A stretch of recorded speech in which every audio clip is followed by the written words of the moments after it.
June 8th, Caroline County Board of Supervisors meeting. Present today is Clay Forehand from the Madison District, Mr. Jeff Seeley from Bowling Green. To my left, Miss Nancy Long from Port Royal. To my far left is Mr. Floyd Thomas from the Mattaponi. Mr. Black from Western Carolina will be zooming in. I think he's there now. And I'm Reggie Underwood, Chairman from Reedy Church. Can we all stand for the invocation?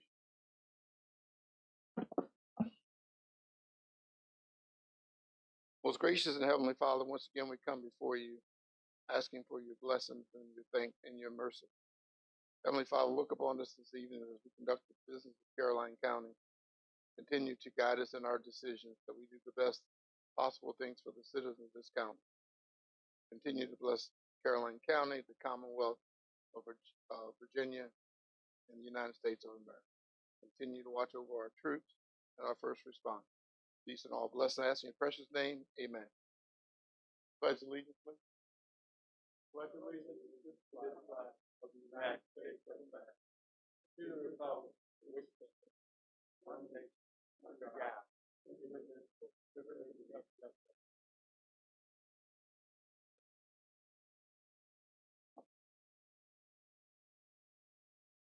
Opening board comments. Mr. Black, since you are remote, I'm going to start with you if that's okay. Yes, thank you, Mr. Chairman. Can you guys hear me okay, ladies and gentlemen? Yes. Perfect, thank you. Just a few, Mr. Chairman. I had the opportunity to attend a board meeting at Lake Landor, and there were several citizens that were concerned, and I think VDOT is here tonight, but I will bring it up to them, concerned about the intersection of Bridlewood. It's I know it's in Mr. Forehand's district, but a lot of my citizens are concerned. The intersection of Bridlewood and Ladysmith Road. I asked Major Mosier for a accident report. He went back to 2017, and there's been 7 accidents. And it seems a lot of times, every time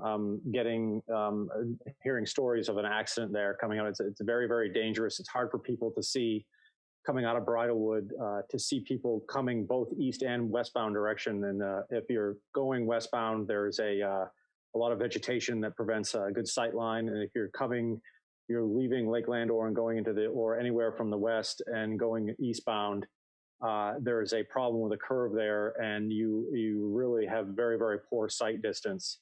And I think I know Mr. Bates is supposed to be here tonight, but I think it's something that we should very much address because there have been numerous accidents at that intersection. The second thing, if it's okay with the chairman, I would like to invite Lake Landor, it's their 50th anniversary of the subdivision, to the next meeting in August to present with them a resolution congratulating them on 50 years being part of Caroline County. And then I want to thank Mr. Schiebel for all of his efforts on the trash pickup. I know it's a situation where sometimes it feels like a losing cause. And going along with that, I know Mr. Schiebel had a lot of really neat ideas about how to go about battling some of the trash issues that we have in the county. And if it's possible at our August meeting, if we could just get an update. He gave us an update, I think, back in April or March on what he was doing. And if we could just kind of have another update from him as far as his efforts, that would be great. That's it. Thank you, Mr. Chairman. Thank you, Mr. Black. Mr. Forehand?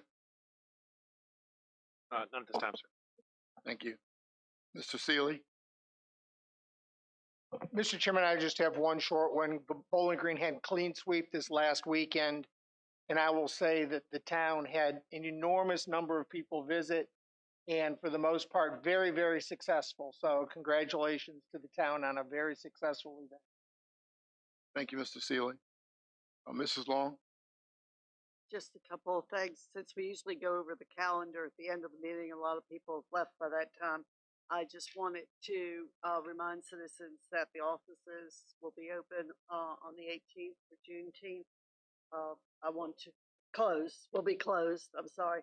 And I wanted to also remind everyone that the fair is from the 23rd to the 26th, and let's support that. this year, no charge this year, so everybody come out and enjoy. And then to all the gentlemen here, look forward to Father's Day on the 20th, and hope you all have a wonderful day. I also wanted to say my goodbyes to a member of the Port Royal Town community. Miss Nancy Wickham served on the library board for Port Royal for many years and also served on the planning commission for a period of time, and the town passed away this past week. So we will keep her husband and family in our prayers. Thank you very much. Thank you, Mrs. Long. Mr. Thomas? Thank you, Mr. Chairman. Yes, I do have a few.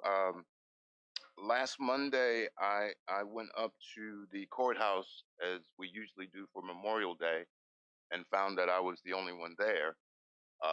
The VFW didn't have a Memorial Day service like they did. I found out the commander had transferred out of town and the VFW may or may not dissolve. So I would like us, I know it's really a service person salute, but I'd like the county to kind of pick up at least a Memorial Day service so we can have a countywide recognition of those who served. If the VFW, as she said, no longer has a post in Caroline, they may not be aggressive enough to make it happen. So I'd like to see if we could possibly have the county do that.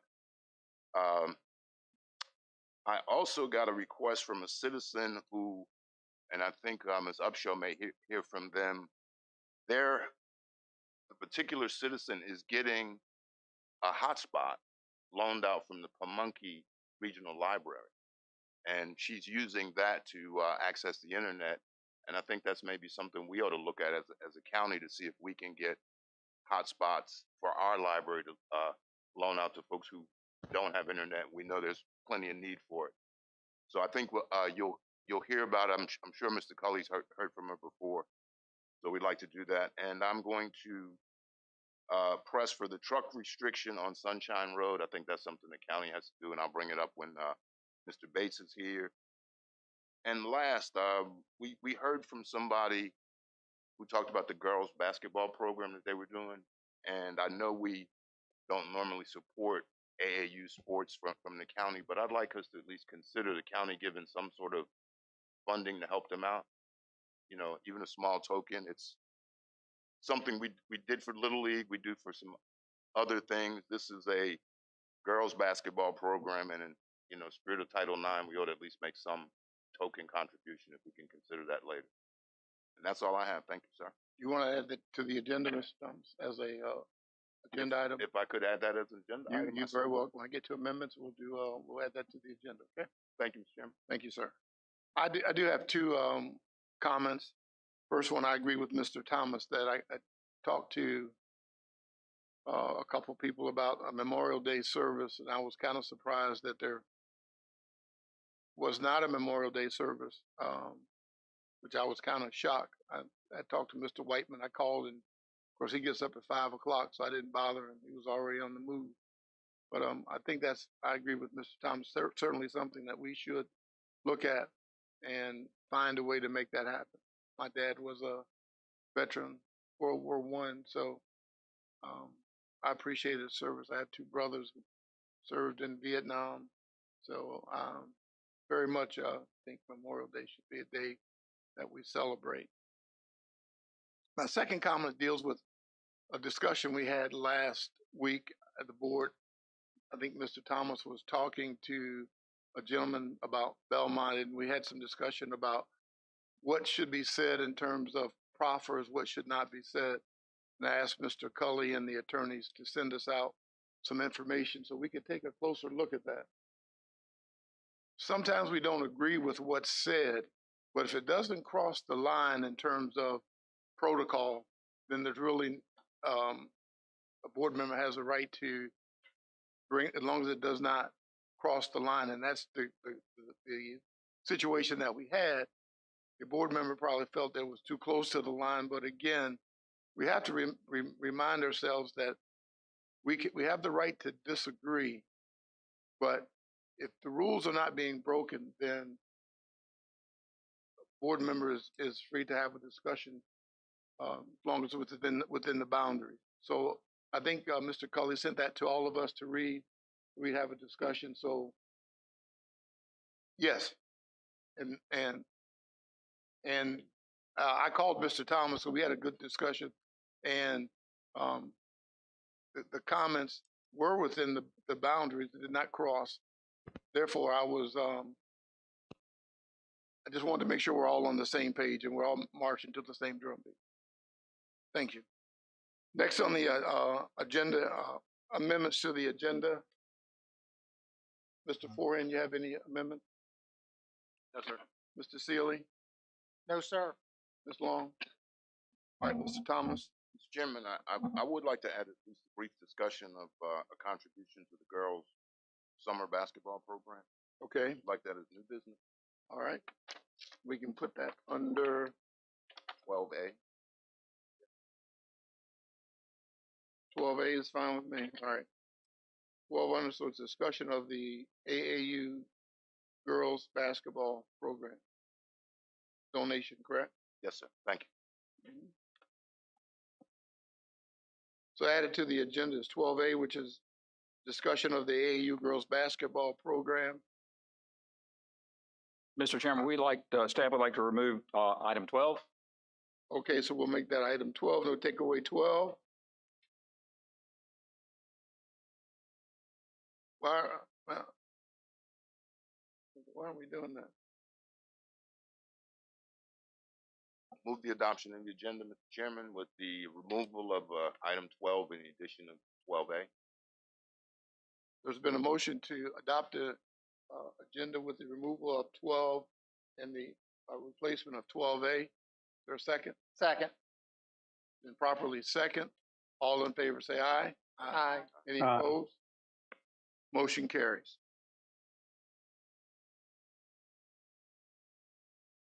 Do have appointments this evening. All of the Recreation Advisory Committee personnel,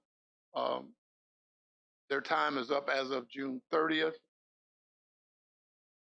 3 of the members have agreed to serve again. My understanding, Mr. Chairman, is Whitney Watts from the Bowling Green District is also willing to serve again. Right. So, and my person from Reedy Church is willing to serve again, Jamie Schumann. And Mr. Black, have you talked to Kathy? I think she's willing to serve. Is that correct? Yes. All right. So, Mr. Forehand, do you have a nomination for the Recreation I Committee? do not have a nominee yet, but we'll find one. Okay. So we'll do that on the August agenda for you, Mr. Thomas. Mine is willing to serve, and can we make a motion that those willing to serve be reappointed, and we add Mr. Forehands at a later time? Yes. So I'll make that a motion.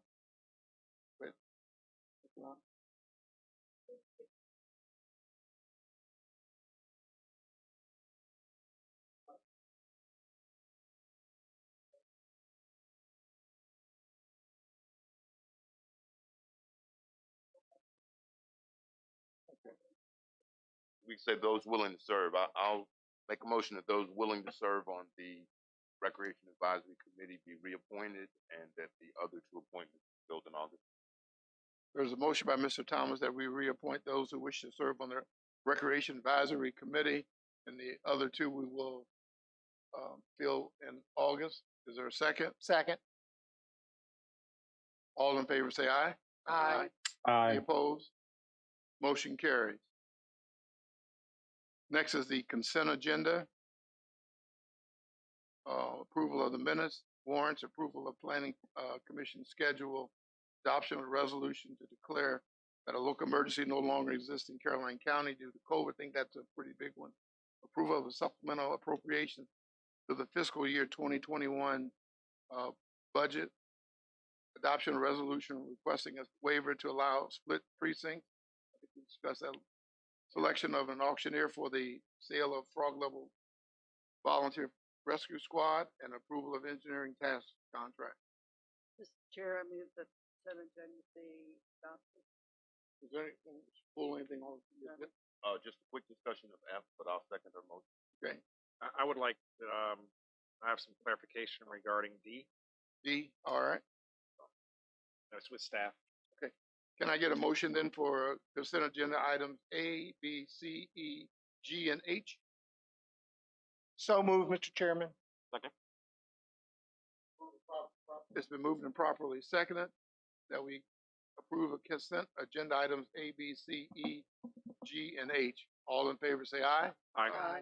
Aye. Any opposed? All right. Consent agenda carries as amended. Item D, Mr. Forehand. Mr. Cully? Regarding the resolution declaring the local merge no longer exists, does that mean that the facilities, we can start renting them out and Correct. athletic facilities? things Correct. like Yeah, that? we remove all restrictions. The only restriction we still have is in the admin building. We had scheduled appointments for DMV through the 21st or 22nd. Somebody help me, but one day like that, 22nd. So then our building would open fully without any controls on the next day after that. We wasn't fair to people that had made appointments to then just open them up and tell them, they'd have to wait through a crowd of people or something. So but all the other facilities we've already sort of started opening and scheduling. 'Cause there's a call I need to make, so I'll just make Okay. sure. Yes, before I make that we're call. open. Okay. Super. This Thank is you sort for of a that. formality, sort of removing the As of restriction. today.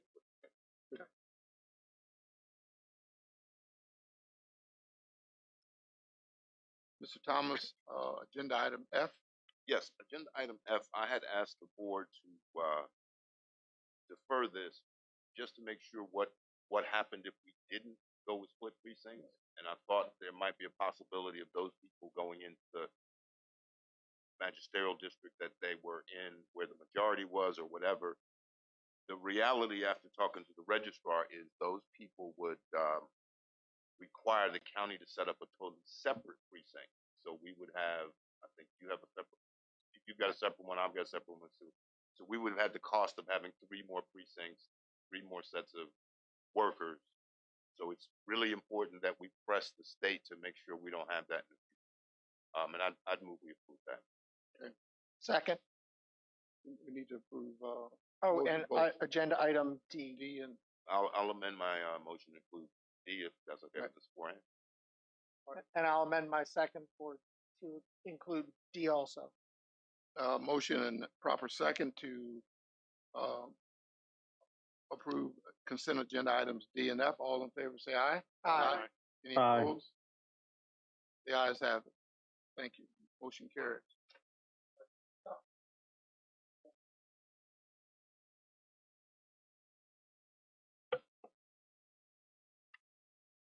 Is there anything in new business we could do? Or you want to do some new business first? Or it's up to you. Up to you. On the closed session? Up to you. Fine.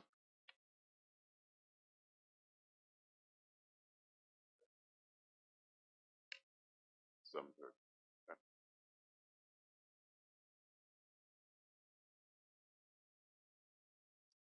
Yeah, we could do that. I mean, that's fine. I just don't want to Okay. hold up. Mr. Mahoney, we'll go ahead and do agenda item 10 if you're ready. Yeah. Okay.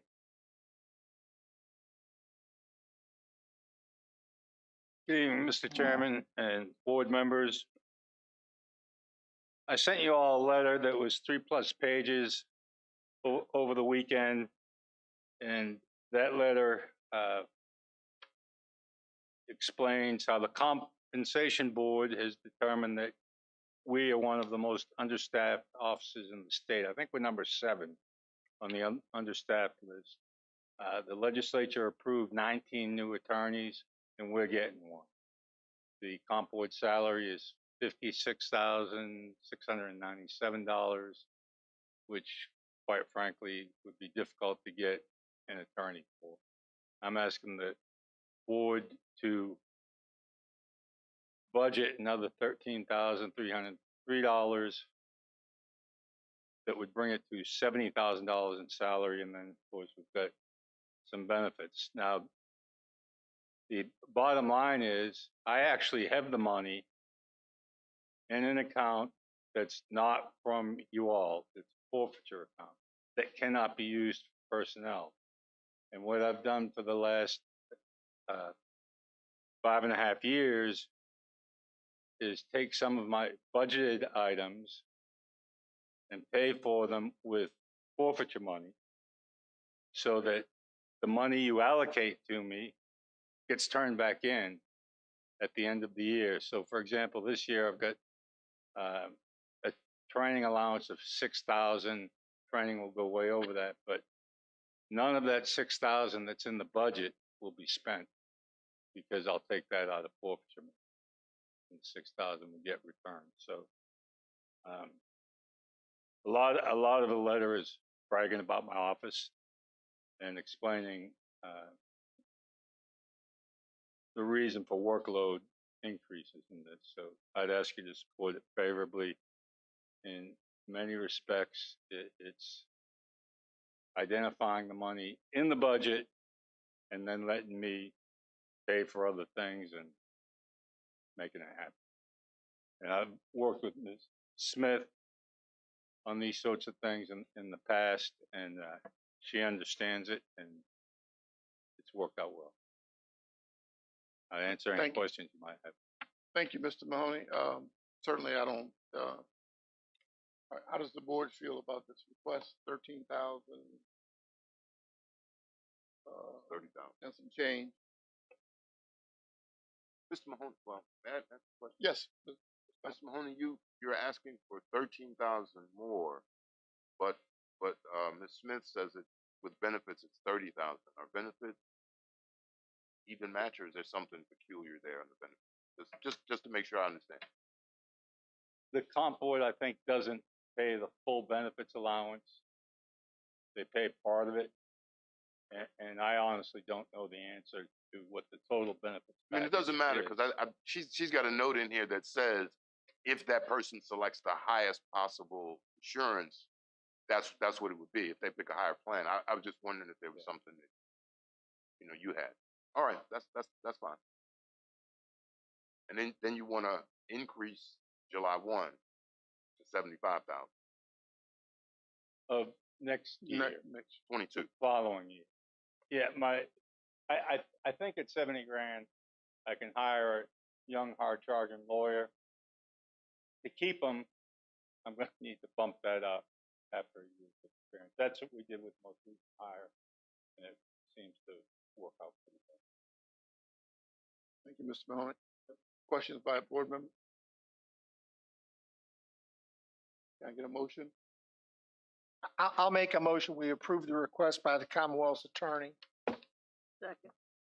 Yeah. So there's a motion and a proper second that we approve the request for the Commonwealth's attorney for 13,400 and I lost the number two. 477.62. 477.62. 13,477.62. Is that correct, Mrs. Smith or Ms. Smith, or do we That's at need a to maximum. do? I'm not sure where the 477 came. Because I thought what That's she, with benefits. that's why I was looking gonna for the approve amount the and I lost it. I 13,000. had it. And then, Approving 13,000 plus whatever benefit. right, What the I just lost it. 30,000? Yeah, the salary portion of it was 13,303. Then she's calculated another. But we should say not Okay. to exceed Not to that exceed. because Right. that's the highest Right. insurance should be less or could be less. So the number is 30,477.62, increasing to 36,191.84 in the next fiscal year, not 22 to 22. Right. so the motion needs, You could authorize an increase up to that. right. Yeah. So, Not Mr. to exceed. Mr. City, want to amend to? I'll amend it to the- 30,477.62. Thank you, Mr. Chairman. That's what my motion will be. All right. There's a move that we increase 30,477.62 to not exceed that. Is there a second? Second. Been moved and properly second. All in favor, say aye. Aye. Any Aye. opposed? The ayes have it. Thank you, you. Mr. Moore.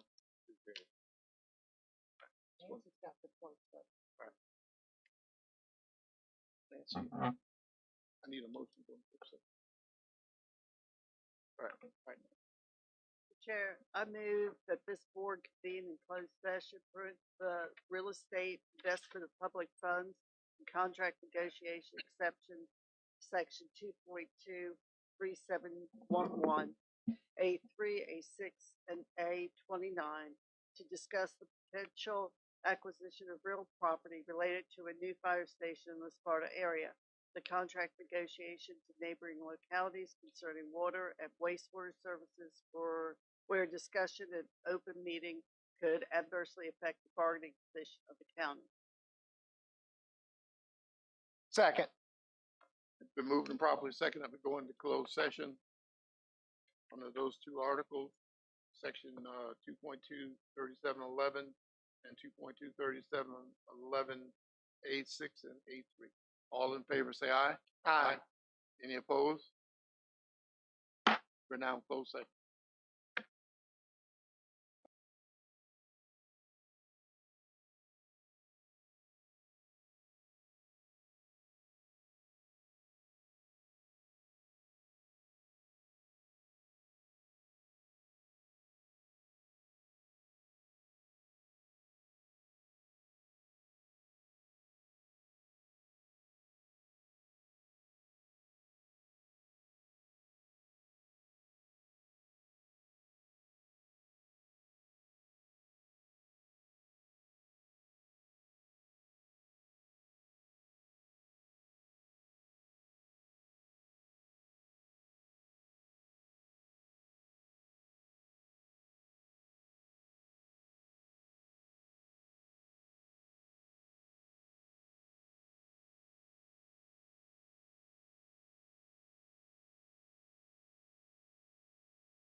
I move that the Caroline County Board of Supervisors certify that to the best of each board member's knowledge, that only public business matters lawfully, except from the open meeting requirements from Virginia law were discussed in closed session to which this certification applies, and only such public business matters as were identified in the motion conveying the closed meeting were heard, discussed, or considered by the board. Do I have a second? Second. Mr. Thomas, you so certify? I so certify. Ms. Long, you so certify? I so certify. Mr. Sealy, you so certify? Chairman, I so certify. Mr. Foran, you so certify? I so certify. And I so certify. Mr. Black, you there? Mr. Black, you so certify? He's back. Okay. No, he's back. He's on mute. Just tell You're me, on mute. I need him to certify or give me a Okay. thumbs up. He's back. He's off of mute. Ask him again. Mr. Black, you so certify?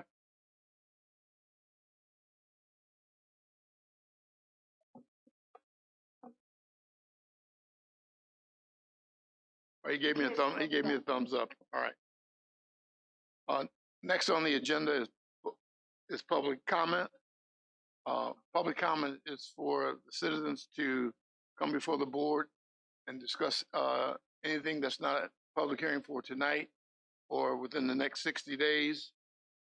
Please address all comments to the board, not to individual members of the board. You have 3 minutes. Please come to the podium, state your name, your voting district, and you'll have 3 minutes. Yes, sir. Good evening. My name is Richard Roberts Jr. I live in Upper Caroline. I don't know what district it is. I have a problem with fire and rescue not being funded properly, and the fact that because fire and rescue is not funded properly, it resulted in the death of my wife due to the fact that the fire station that was 2 miles away from my house was unmanned at the time of my need. And when I requested them to send from Spotsylvania, from Thornburg at 7.4 miles away, I was denied, and I asked why, and I got a copy of the reciprocity order, and the reciprocity order states that they value property more than they value human life. I think that that is wrong. I'd like to seek restitution in the amount of $300 million to the county for their inability to maintain the fire stations that they already have, because they're not all 100% manned, and that they not build the new fire station when it will sit and be unmanned as well. Thank you. Sorry for your loss. Is there anyone else who'd like to speak during public comment?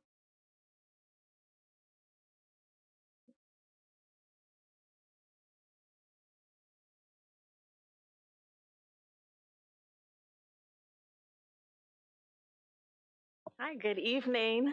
My name is Dr. Jawanda Rollins-Fells from the Reedy Church District, and I just wanted to thank the chairman of the board and the vice chair for attending the Caroline High School graduation. We were able to have an in-person graduation, and to say publicly in this forum, congratulations to all of our graduates from the class of 2021 who are going on to be educated in a 4-year institution or perhaps a 2-year school, those that are going to be employed, and those that are going to be enlisted. So thank you so much. And thank you, Mr. Black, for bringing the cool breeze as we sat out on the football field. Thank you so much. Congratulations to you also.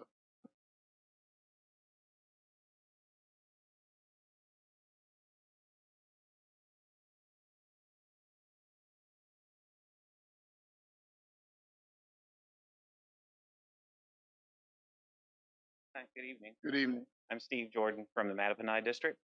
I attended the last meeting, and I just wanted to voice my concern over the funding for public safety, both fire and sheriff's office. The fire department representative stated that they called for help from the sheriff's office at some call, and were unable to receive backup for whatever reason. I feel that's totally unacceptable, especially when it seems like you give the schools everything that they want, or that's my impression. And, I know that the sheriff's office in particular has asked for funding several times. With the new tax increase that we just had, I understand that some funds went towards helping to create better paying jobs, or more, I don't know what the right term is, more similarity in pay scale versus other localities. But my understanding is it's probably still not adequate. And then there's also numerous vacancies at the sheriff's office, and I would assume at the fire department as well. My second concern for tonight would be relating to, it kind of relates back to that in regards to the proffers that were discussed for Belmont North last time. I know you're not talking about that again until September, but I would like to also voice my concern over changing any proffers that have to do with public safety, and the road safety as well. I know those were also discussed. I'm against both of those. Thank you all. Thank you, Mr. Jordan.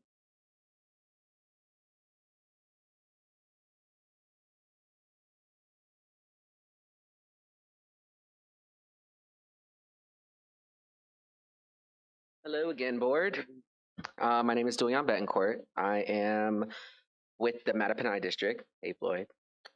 So I'd like to reiterate my opposition to changing any public safety proffers and road proffers dealing with the Belmont North development, as I previously stated at the last meeting.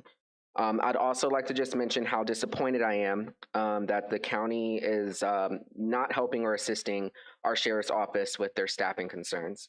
I was informed that the budget that was passed this year did include some funding for the sheriff's office, but that they had to actually split or share the funds with the fire department. And in my opinion, I feel that both departments need more funding to help assist with their staffing needs. It was appalling to hear at the last meeting that the fire department was in need of assistance, and the sheriff's office didn't have the staffing to help assist at that time for any particular reason. To me, I feel that that's unacceptable, and we have to do better as a county to support both departments. Thank you. Thank you.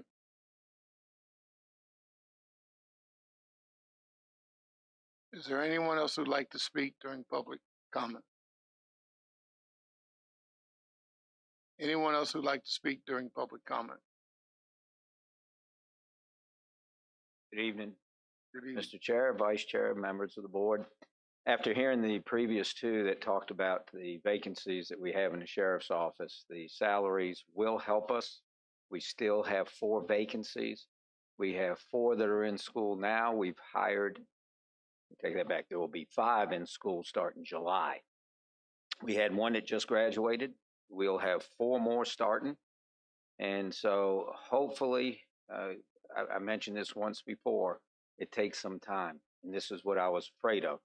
I want the public to know that because the raises that you have now put in place, hopefully we'll be able to attract people. And then hopefully, as we look at career development, we'll be able to retain. Thank you. Thank you, Chair. Is there anyone else who'd like to speak during public comment? Is there anyone else who'd like to speak during public comment? Is there anyone else who'd like to speak during public comment? Seeing no one coming forth, public comment is now closed.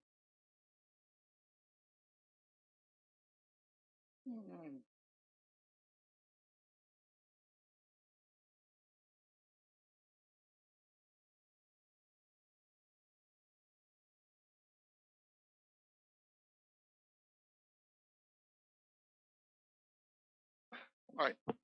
Next on the agenda, item number 4 is rezoning.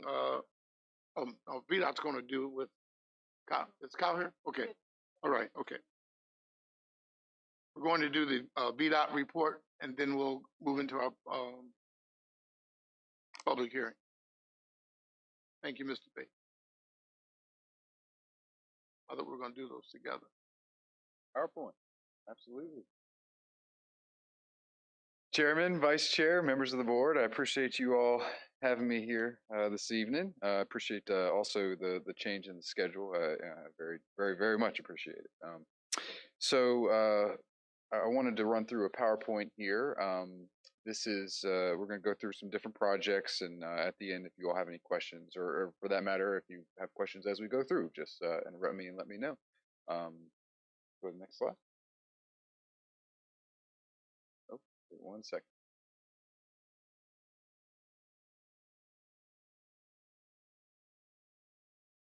All right. So the first project we have is the Route 639 Ladysmith Road at Route 738 Partlow Road. This is a smart scale project that's intended to improve the layout of the intersection. So one thing you'll notice from this image is that the stop condition is located in a different condition than it is out there now if you were to go around that curve out there on Partlow. So what this will, the new stop condition will have the Partlow Road stop, and you'll be able to continue through. It's currently in design. This is a conceptual image only. Construction on this project is starting in spring of 2022 and will be completed in 2023. Next slide. Next one on here is Route 639 Ladysmith Road widening. This is widening from 2 to 4 lanes from 95 to Route 1 with some signal improvements throughout. Removing utilities at this time. We're getting ready to move to the utility relocation phase of the project, I should say. But we are looking to go to construction in spring of 2022, and that construction should be complete in summer of 2024. Another item I wanted to bring up that has come up here over the last 6 to 8 months on a couple of occasions, and I know that it may be pertinent tonight. As part of this project, we are looking to do some restriping on the bridge over 95. What we'll be able to do with the existing bridge is restripe that and include a left turn lane onto 95 southbound ramp. So what that will allow is for trucks and vehicles in general to make a left turn without having to hold up that traffic on Ladysmith Road. Mr. Bates, is yes, that going to be also, is it be a true turning lane, dedicated turning lane, or will it be a shared turning lane with a dedicated 95 turning north? lane? A dedicated left turn lane. If you're heading, we'll call it westbound on Ladysmith Road going over 95, a dedicated left turn lane to turn left onto 95 southbound. And there's no turning lane planned to go on 95 north. So in order to make that happen, I believe that we would need some other improvements. I do not believe that's being done as part of this project, but it is not to say that it cannot happen. It can happen. We will be moving those lanes a little further towards the walls of the bridge. So there may be an opportunity in the future to install a turn lane at that location, but it's not being done as part of this project. Okay, thank you. Mr. Bates? Yes, sir. You're doing the restriping right now. That's not going to wait till 2022, correct? I believe it is part of the project. Okay.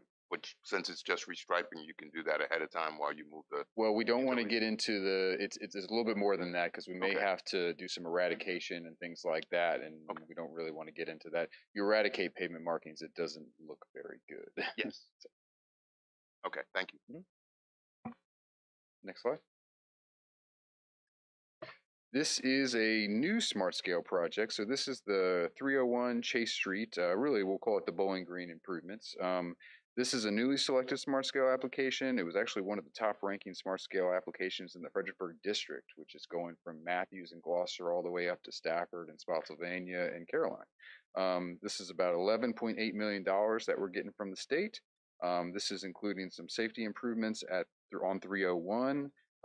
Pedestrian improvements throughout the town, including some lighting, a park and ride lot on Chase Street, and then some signal upgrades as well on Chase Street.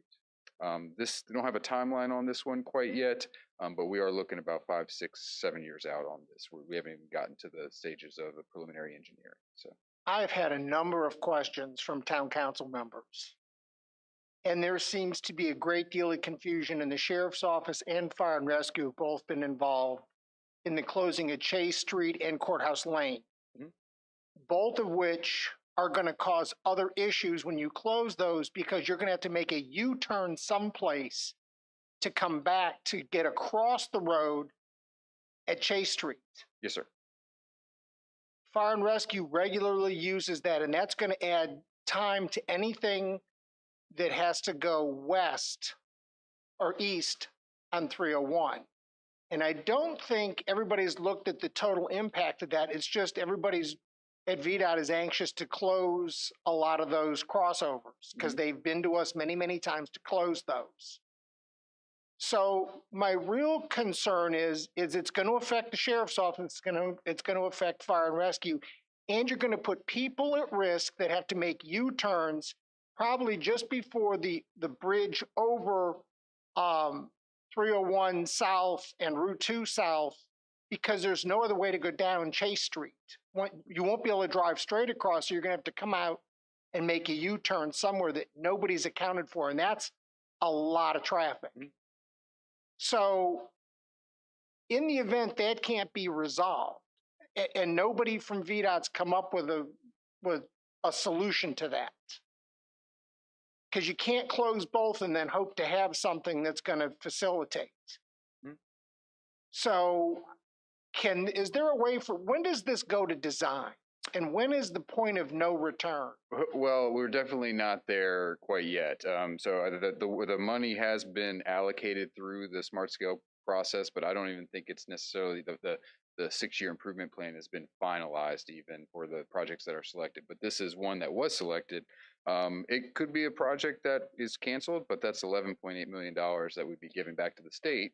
I would say to talk to a couple of those items, Mr. Seeley, we did have a meeting with the fire chief and the sheriff within the last couple of months here, and one of the bigger concerns was from the fire chief relating to those left turns out. One thing that we're going to look into with the project team is that you'll say the northernmost crossover there that on the image, again, this is a conceptual, none of this is designed yet. But we're going to look into maybe even having some kind of a traversable surface for the first responders to be able to make that left out. Now, for the vehicular traffic, yes, they will have to make that right and make that U-turn. But that is from a perspective of crashes in the area, we are very opposed to those angle crashes, and when you can eliminate some of those decision points by making a right turn and then a U-turn, that's a much better alternative than having to go across 4+ lanes of traffic. Except that where you're going to when you make the right out of either Chase or Courthouse, the only place to make a U-turn is going to be at the bridge, which already comes in at an angle. Because when you come out of, when you come off at 301 to go onto the bypass, you already have to make that left to go east, which can be, last weekend it would have been impossible. Right. Right now, going across Chase Street, it's a straight across stop, straight across, and you've got very good sight distance there. We're going to go from good sight distance to very poor sight distance making that U-turn, because there's no other good place to do that. What's preventing that sight distance at that location? The angle of the way the angle of the bridge comes over and around the corner, because it's the design of the road. Right. Just like if you get off at that with a tractor trailer, you can't cross over Route 2 without catching those center support wheels for the trailer in the hump there that VDOT said 15 years ago they would fix and never came back. So now we're going to have two bad places, because you can get hung up coming across there if you take a look at that. And then you'll have to make a U-turn in front of that. To me, we're making this whole traffic situation, and again, they came to this board 4 or 5 years ago, while you may have still been here, it may have been while you weren't here, and wanted to close a number of the crossovers on 301 going from Bowling Green going east, and we wouldn't agree. So I understand it scores high because you're getting 2 points of crossover closed, which I'm sure scores really high. But what you're doing to the folks that live on Chase Street on the rural side of it, not on the town side of it necessarily, that use that coming back to town, I really don't understand, because if you come down Chase and you make that right, or you come up Chase and you make that, you're going to have to make a right again. You're going to have to go down and turn around because you're heading towards Port Royal. So we've got, and then the next intersection that they'd make the U-turn at is the other problem intersection where there's actually more accidents than at Chase Street or Courthouse. So we're taking 3 intersections, one of which is bad that we're not touching, 2 are marginal that we're going to get rid of, and we're going to compound that with sending traffic opposite directions to make U-turns that I don't think can be made. Well, I'll say this too, Mr. Seeley, you know, there is going to be the opportunity for some other projects as well, you know, and depending on where we go. And listen, like VDOT did not apply for this project. Like this was a project that was put together by the town, the locality that was applied for. So by all means, if that's the direction that the town wishes to go, but I will say that that would be given $11.8 million back to the state. And that's going to be improvements for the pedestrians, the signal improvements, the commuter lot. How much are the signal? I mean, let's look at the cost of those things, because the signal improvements, they've already replaced the satellites at Route 2 and 301 or 207 West Broadus. Those have been replaced. This is the Chase Street, correct? So it's the Chase Street single light. I mean, we're not talking. There's only so much you can do there because it's a sidewalk and a light. Right. The ride sharing parking lot, the town at one point had agreed to pave it. So the paving's all of 200,000 tops. So let's call the light $500,000 and let's call the parking lot 200,000. We're at 700,000. Well, there's a lot of, you know, lighting and other things that are going into it, some sidewalks. See, and nobody can articulate to anybody what the lighting is. Well, this is passed through town council, but we approved it. So what they were told was the county's going to have to get involved to help them. So this is my one opportunity to actually ask questions of VDOT. But I'd be glad to set up another meeting with the sheriff and Chief Loftus and two town council members again, because I'm being pummeled with what are they doing? Because the folks outside of town on Chase Street don't have any say in town, which is the real problem. That's my ultimate problem, is that once you leave town, those folks have no representation on it. Well, for what it's worth, let's do this, Mr. Bates. Why don't you go ahead and finish your presentation, then we'll circle back to this. I would just say that if we can talk about scheduling. Yeah, just let me know. I'd be more than happy to come and walk through some of the proposed improvements. Mr. Seeley, I'm here to, as always, I'm here to help. All right, we'll carry on. But it can be canceled, correct? Absolutely. Okay.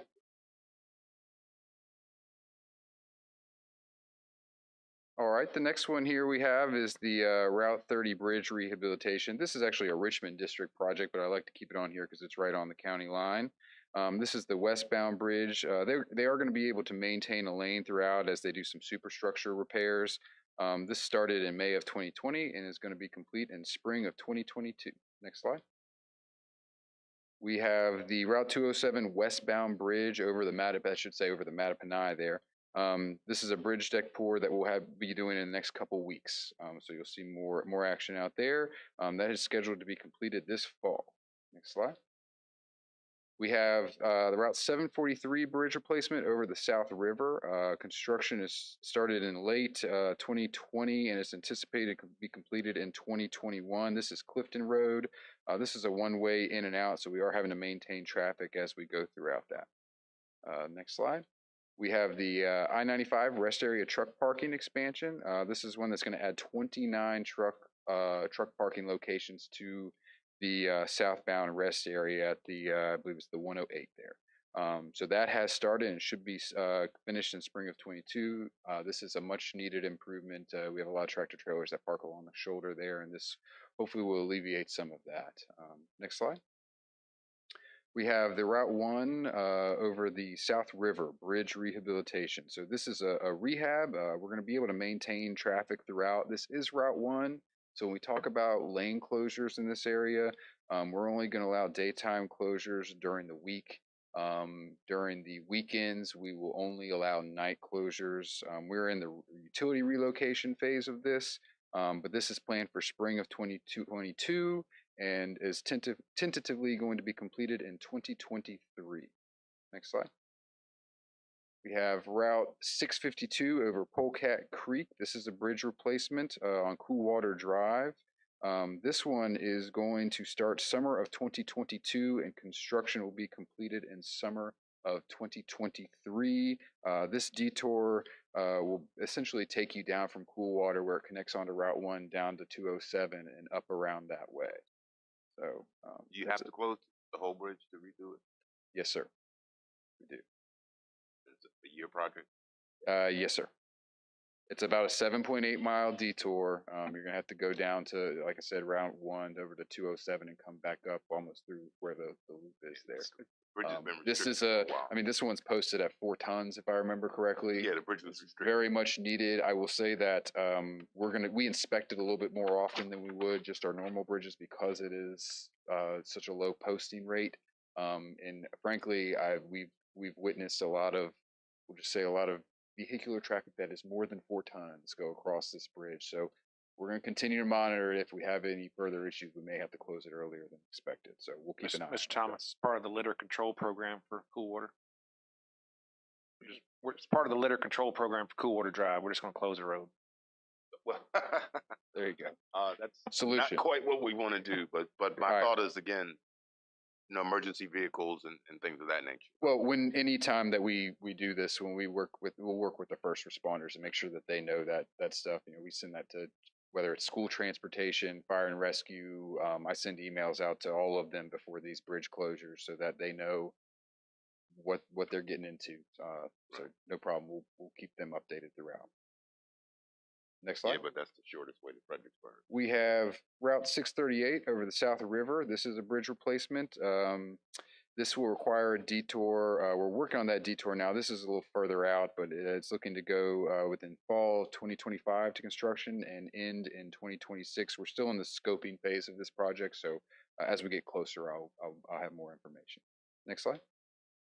This was the Route 207 eastbound approach over 301. Our state forces and our hired equipment contract, who's based out of Caroline, milled up about 150 feet on the eastbound approach, which we were getting a lot of complaints about, and we've gotten a lot of compliments post-construction. So that is complete at this time. Next slide. Small projects, we finished the work in Caroline Village, so that rural addition has been completed. We have surface treated the road with state forces. We are going to return in 2022 for an additional resurfacing with a tar and chip just to give it a little bit more structure. Next slide. Small projects. This is actually a picture of another locality, but it's important nonetheless. You may have seen recently out on Signboard Road between Concord and I believe Glen Dawn Level Road, in that area, we've done some trench widening. That was identified as one of the high priority routes through some rural road funding that we got out of central office. This was one of the routes identified in the state as having off-road crashes that could be benefited from 2 feet width on either side. So that is complete. I love projects like this because it gives something to a road that definitely needs it. I'd love to have more of that. Next slide. Another small project, as Mr. Black had mentioned earlier, we are looking into the Bridlewood site distance at this time. We do not have the right of way there necessarily, so we're going to have to get some form of a right of entry to do some of the work. This is, we can improve the site distance. This is a state road to a state road. We don't maintain site distance for private driveways, so just put that shameless plug in there. But we will go ahead and take a look at this one. I have some concerns with some of the utilities in the issue, so we're in the area, so we're still reviewing that. As long as that checks out, we may be able to improve that at that location. At Bridlewood and Ladysmith Road. Next slide. The big one here, this is the Route 17 pipe replacement near Port Royal. Our crews have been working on this one. We've had contractors in there for the last 3 or 4 months, I believe. I had originally said I was trying to get this completed by the spring. I will be a little bit off the mark, but not a whole lot. The good news is traffic is moving while they're out there. We've got the temporary signal up there. I shouldn't say temporary, it's a signal. We've got the signal up there at this time. We're working to do the jack and bore and the soil nails. They were working concurrently.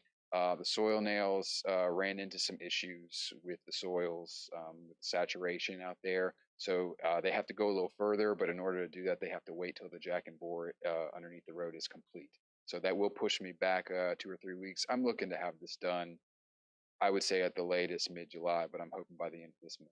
So and as soon as that happens, you may see a traffic shift out there because once we're able to get the soil nails on the side that has failed, we will move traffic to that lane and start working on the other side just to make sure it doesn't happen in the future.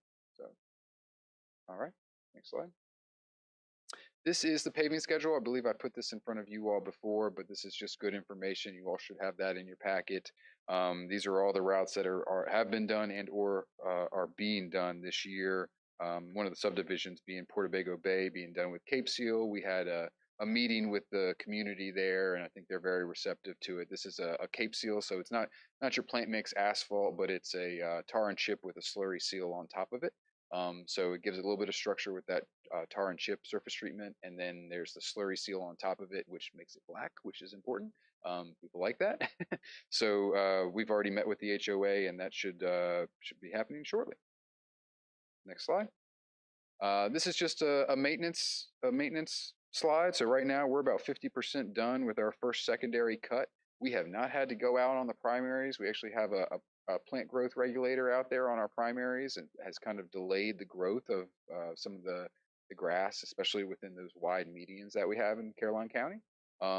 So we haven't gotten a whole lot of complaints yet, but I imagine that the grass is coming to where it needs to be mowed. We actually have our contractor starting late June into early July for the first primary cut, but we're about 50% done with our secondary road cut this year. So we plan to have about two primary cuts and 2 secondary cuts this year. And then I'd be remiss if I didn't mention at the bottom the Virginia's for Lovers, Not Litter, and I very much appreciate the work that the county has been doing with the Adopt a Highway program. We've executed that agreement. I know we had a meeting within the last day or two to make sure that they've got some of the resources that they need to move forward with some of that. So I very much appreciate you all championing this, and I'll tell you that some other localities in the region are noticing. So I appreciate y'all supporting that. Next slide. That is it from me. I do have some contacts up here. One thing I'll note that's maybe a little bit different from what you've seen before is I have an operations engineer, Andrew Thorpe, who's just come out of a training program. So he started with me in the residency. He is going to take kind of be involved in a lot of the project-oriented things with the locality. So he may be here for a board meeting or two. I think he came for the secondary 6-year plan at the last board meeting. So with that, I think I'm finished here. Do you all have any questions or anything for me you want me to follow up on? Let me ask the board, Mr. Forehand. Mr. Bates, Yes, sir. Page Road, and I can't give you a landmark, but they have it. They just installed a guardrail near a very large ravine. Okay. And the very large, very old trees are being swallowed by the ravine right beside the road.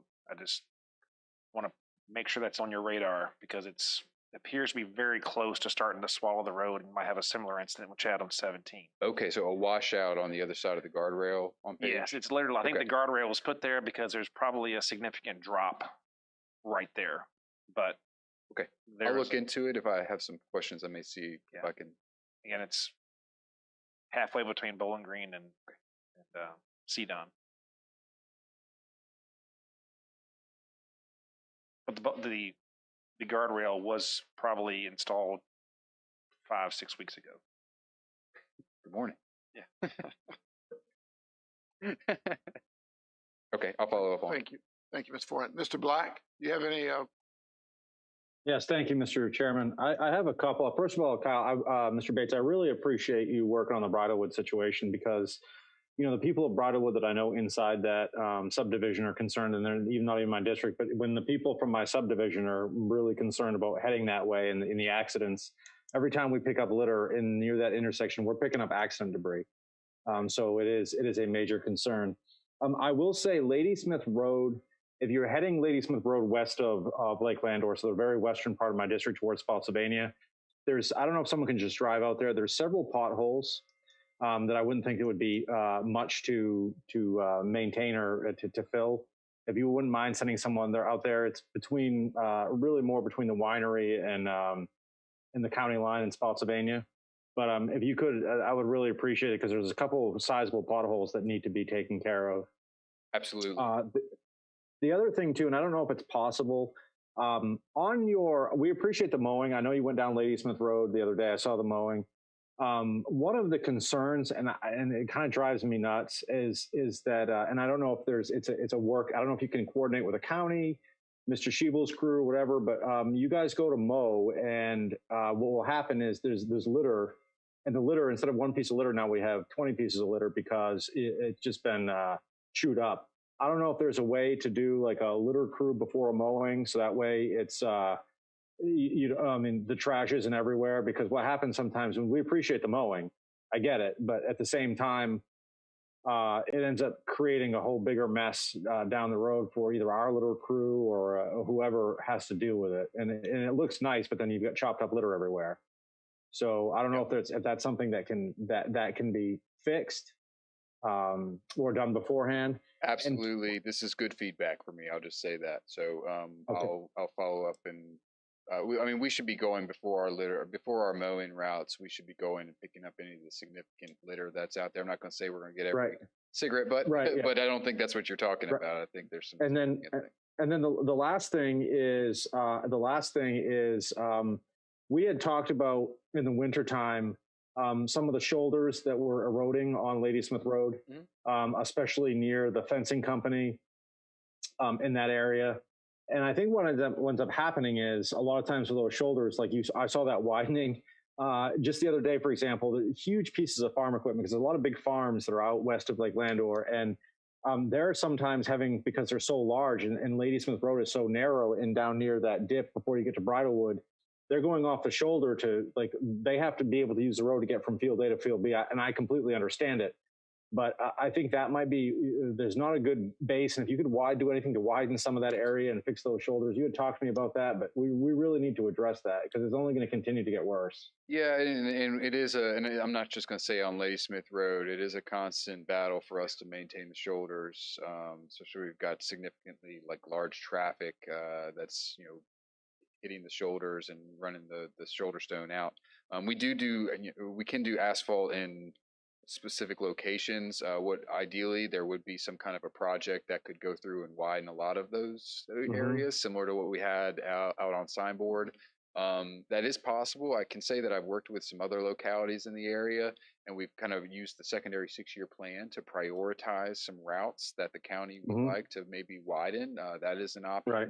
I know we just did the secondary 6-year plan, but maybe in the following years, that's something that we can explore with county staff and see if maybe we can use some secondary 6-year plan funds to construct some asphalt shoulders. Yeah, I saw you did it on Blockhouse Road in Spotsylvania, and it really does make it look better. I appreciate that. So if you could, I'm in Maine for about a week and a half. If you could, sometime in later June, if I could meet with you at Bridlewood, I really would appreciate it. Absolutely. And then the other day on Ladysmith, when I was getting off Ladysmith and the light was a complete, disaster there, and I called you. I do appreciate. I understand now. I mean, I didn't understand why the light was only turning green for about 10 seconds, and we were letting. That would frustrate anybody. Yeah, no, it just was. But I was wondering if there was something wrong with the light. But then when I called you and you explained to me why the situation, I understood. But to the average citizen, when I was putting it out there and explaining, I think that's something for VDOT to be able to get out to say that's actually designed that way, and here's why. Because the average citizen doesn't know that. This is good information. I'll get with our communications team. I know that when we have, in this instance particularly, it was a hazmat spill on 95 where all 3 lanes of southbound 95 were shut down. So we're moving traffic throughout the country, not just the county.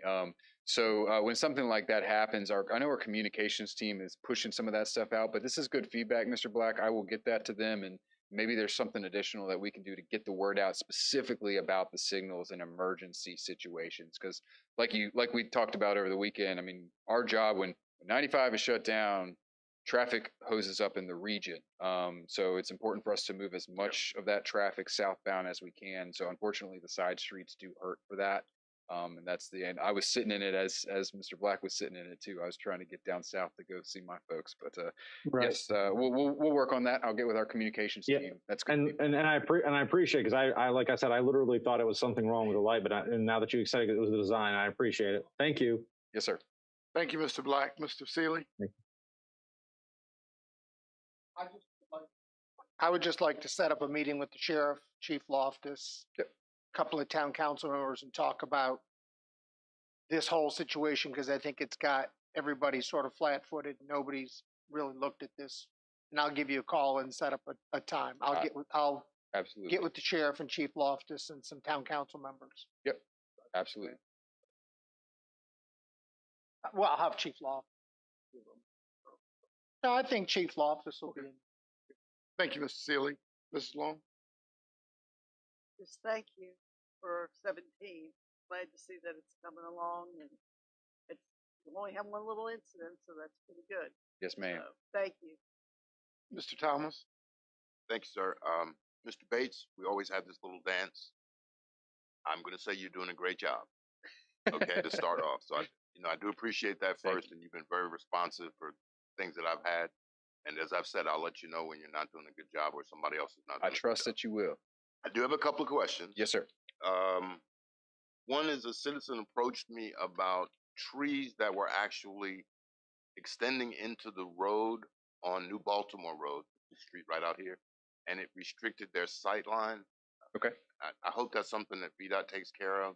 Yeah, it depends on the location. So if it's a state road connecting to a state road, yes. Now, if this was a private road or a private drive, we don't maintain sight distance for driveways and things like that. We do maintain the side of the road. We do mow. We do trim trees. So when our crews go through the area, but if this is a state road, we'll review the sight distance. This is at New Baltimore. New Baltimore Road, and what I'll do is offline, I'll make sure I get you the exact address. Okay. And then you can follow up. The other thing, back on New Baltimore Road, is we were doing a ditch maintenance program prior, and I'm not sure that New Baltimore Road got it, because there's quite a bit of people who are complaining about the water running down into Milford, which you know all about. So is there a way you can check and see if we did New Baltimore Road, and if we didn't, or even if we did, if we could do it again? Yeah, let me take a look at it. If we did it and we need to do it again, we need to figure out why. So, I will look into this first. I've heard of it. All right, and the last thing you've got on the list, and I think we talked about it before, the truck restriction on Sunshine Road. Yes. I thought it was a truck restriction on both sides, and Andrew Thorpe sent a note back to me saying it was only on the northern side, I guess. Correct. So when we restrict a road totally to through traffic, I thought that had to go down to the General Assembly. Is that still correct? It has to go through the CTB. I've got some other ideas boiling. We may be able to restrict it to a certain length of traffic if that's causing the issue with geometric, going through the area and being able to navigate. Long truck to fit across the bridge. That's what it was. Right. So if I can look at restricting it from as far as a length as opposed to just truck traffic with a weight. I don't have to go through the CTB necessarily. So we can do length as a first step to say, all right, we're going to try this. And of course, when the same citizen sees a long truck go by, they have to call the sheriff's office. Yeah, well, I think the state police has like the state motor carrier union, I guess. Okay. So all right. I will look into it. I'm still Andrew and I are still tossing around some ideas with our traffic engineering staff, but we're looking at trying to, instead of a through truck restriction, that might not be really what's needed. We may be able to look at a length restriction. All right. Well, let's try the length restriction first. We'll see if that works, and then we'll go to CTB. Yes, sir. Okay. Thank you very much, sir. That's all. Mr. Bates, I just have a couple. On Signboard Road, you started to fix the shoulders of the road from 30 down to part of Signboard, but you didn't go all the way down. Right. That same issue is down Ruther Glen Road back to the truck stop. It's just as deteriorated, beyond. It needs some maintenance pretty quickly. Okay, so deteriorating would be a little bit of a different process than say like the trench widening, but I'll look at it nonetheless. If it's some shoulders that have washed out, we may just need to shore up those shoulders, which we can do. That the money will only take you so far for that trench widening. That came out of central office, which was great. It's a great improvement. I wish I could do it everywhere.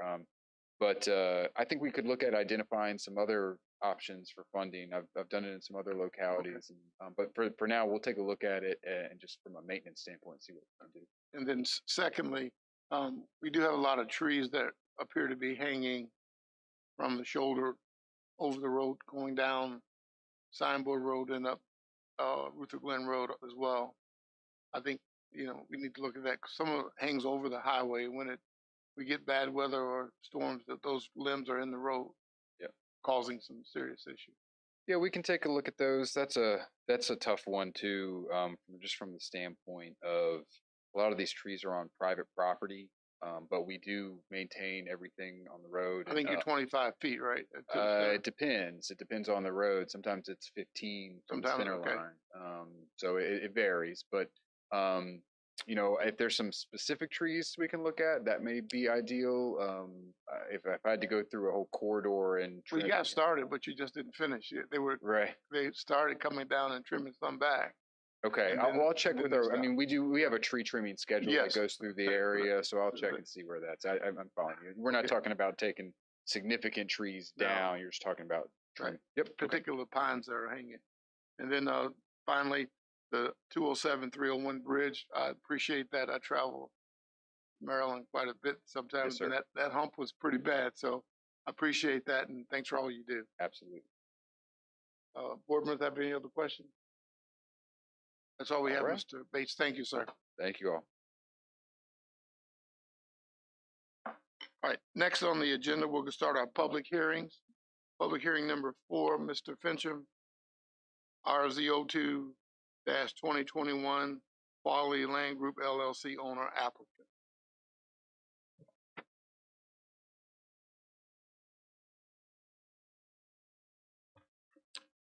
Mr. Chairman, members of the board, your first public hearing tonight is RZ 02-2021, Quality Land Group LLC owner and applicant requesting a rezoning from rural preservation to M1 industrial on tax map 85-A-52A containing approximately 10 acres of land. Property is located at 23,039 Richmond Turnpike in the Mattaponi voting district, and the proposed use is industrial. The 2030 comprehensive plan designates the area as rural preservation and floodplain. The applicant is requesting a rezoning for a contractor's equipment storage and sales facility and office. Applicant currently utilizes his residence as his home office for the business and utilizes the buildings on this site for storage related to his business. The applicant actually thought he had already gotten his property rezoned several years ago. We thought it was also zoned, but when he came in for his business license application, we discovered that zoning, in fact, had never taken place. Hence the reason for this request. The Planning Commission held its public hearing on this item and forwarded the application to the board with a recommendation of approval. So Mr. Fincham, you're saying that there was no prior rezoning change? That's correct. You thought it was, but everybody thought the property had been zoned when in fact it had not. All right, thank you, sir. All right. All right, the public hearing for RZ 02-2021 Quality Land Group LLC. Owner applicant is now open. If anyone wishes to speak to this matter, please come forward. Applicant? If the applicant, yeah, Yes, 10 minutes. yeah, the applicant. Good evening, ladies and gentlemen of the board. Good evening. Appreciate y'all's time this evening. I'm Michael Parker, owner of Quality Land Group and Quality Grounds. Quality Land Group is seeking the rezoning. It's in a long-term lease to Quality Grounds. Quality Grounds has been owned and operated by me in Caroline County since April of 2001. We purchased this property in 2009. We thought we had the zoning taken care of by 2017. We'd hired a law firm to do it for us. It did not occur. We did not know that. I'm here to answer any questions, any comments y'all might have. Okay.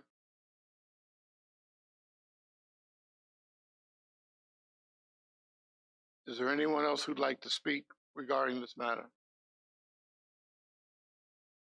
Is there anyone else who'd like to speak regarding this matter? Seeing and hearing no one, the public hearing for RZ 02-21 is closed. Board have questions? Mr. Seeley? I have one, Mr. Chairman, which I found, I'm glad VDOT is still here, actually. An adequately designed entrance that meets VDOT standards will be required at this site plan review. And in the staff comments, it says, comments have not been received from VDOT at this time of the writing, but the parcel currently has an approved VDOT entranceway to the facility. So, which way is it? Mr. Fincham, can you? There's actually a paved entrance there, Mr. Seeley. I understand. I went and saw it. At the time of the original staff report, I don't think we'd gotten the VDOT comments, which is why we made the comment about the paved entrance. Normally, we're going to send this to VDOT once we're ready to issue the permit related to the use. My personal opinion is I think the entrance is going to be adequate based upon the standards, but VDOT will still review. But this is the VDOT comment, so we don't track VDOT entrances. There's not a record on that parcel of VDOT entrance being constructed and maintained? Because VDOT's asking for it, and the staff report says there's an approved VDOT entrance at the facility. There was an entrance related to the previous use of the property, which was more intense than this. Right, which I think was the approved VDOT entrance we were referencing. Okay, I'm just. Right. I mean, it's been approved. It's a VDOT entrance. The sight lines haven't changed. I mean, I went and looked at it. Right, I understand. I was just confused when I read it on one page in a letter from VDOT, and the staff report said it was there. So right, understood. Here comes Kyle. So I can't necessarily speak towards the specifics here, but from just an entrance standpoint, if there was an existing approved entrance, we would just have to go, any work that's going to be done in the right of way, you've got to get a permit. So it could be something as simple as tree trimming within the right of way. If you're taking a shoulder or a lane or something like that. So it just means that when they come and get the new entrance, they're going to have specific requirements, and they could be very similar, like you're saying, Mr. Seeley. And at that point, we may not require a whole lot. From our standpoint, we just need to enter and exit the highway safely. Because it's a very low intensity. It's 10 employees going in and out. And I mean, I know they deliver mulch and topsoil and that kind of stuff. So I was just, when I read it on one page and then I find it on another, it's just talking about the old approved entrance, and then we'll have a new approved entrance.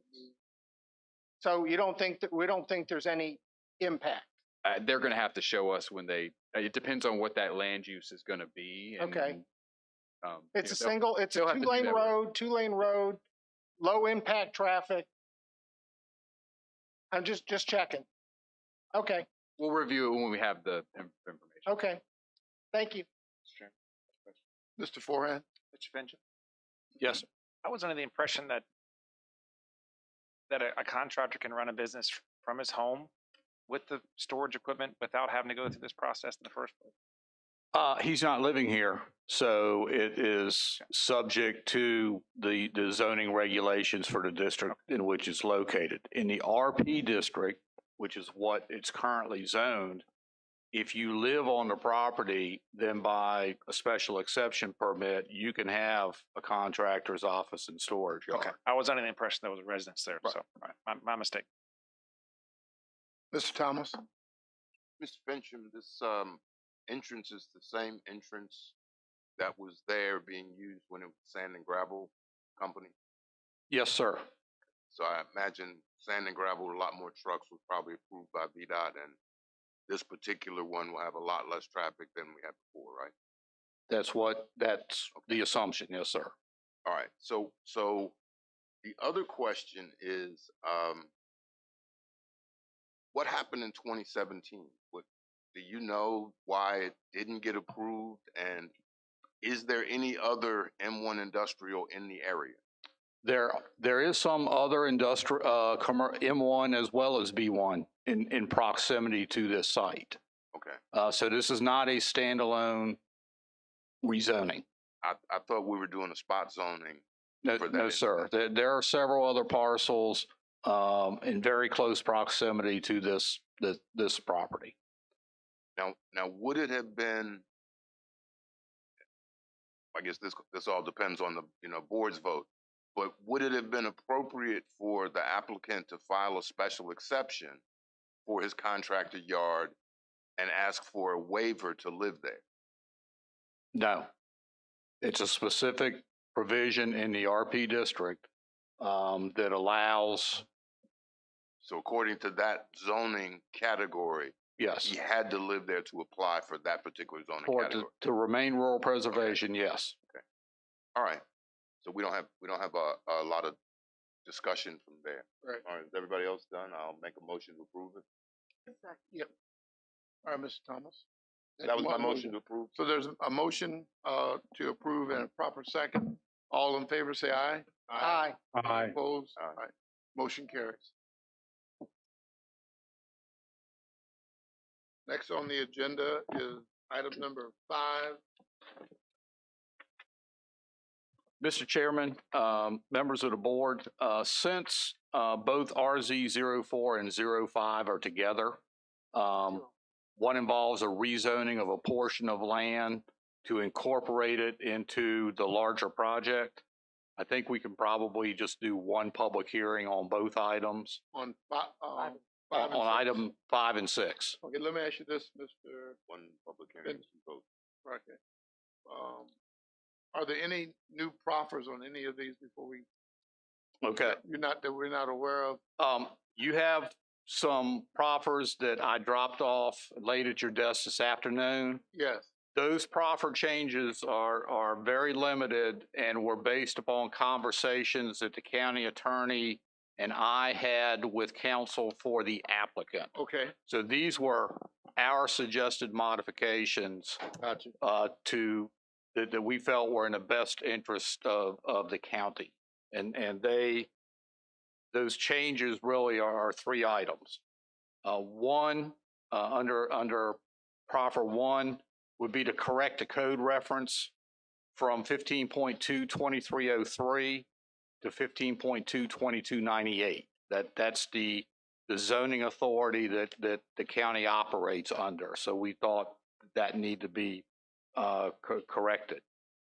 2B, uses, we asked for some clarifying language related to tying the industrial or his general uses to the current M1 district. And the last change was in 3C. As you are aware, the applicant made a cash proffer amendment for the zoning applications.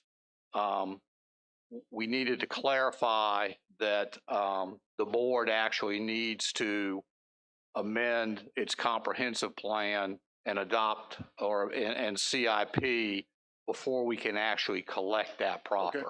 So all these were done in the interest of protecting the county.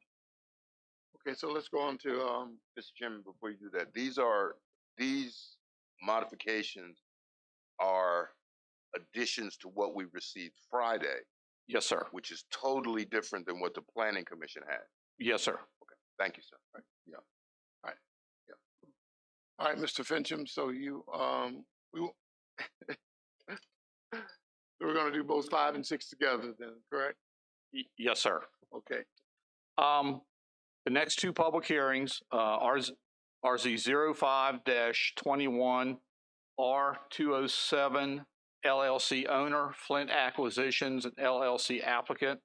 They're requesting an amendment to the existing zoning proffers for the Caroline Commerce Center, zoned M1 industrial with conditions, containing approximately 100.2 acres of land on tax map 82-A-22A, 82-A-23, 83-A-5, and 83-A-41.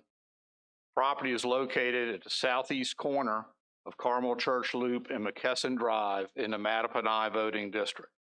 The requested use is to modify the proffers and general development plan accepted with RZ 0398, RZ 01 2008, and RZ 03-2013 for purposes of increasing the number of access points to State Route 652 to support the development of a 1 million square foot warehouse and distribution facility.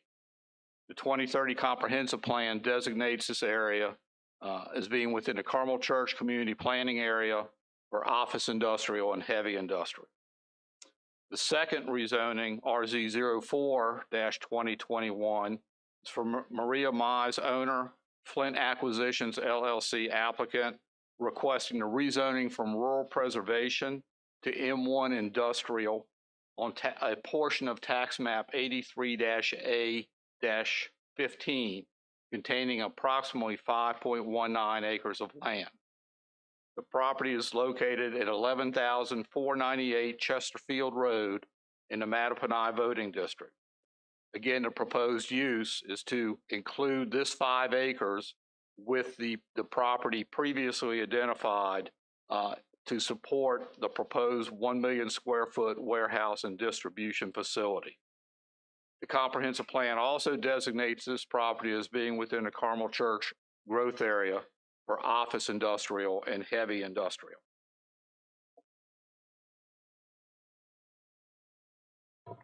Thank you, Mr. Fincham.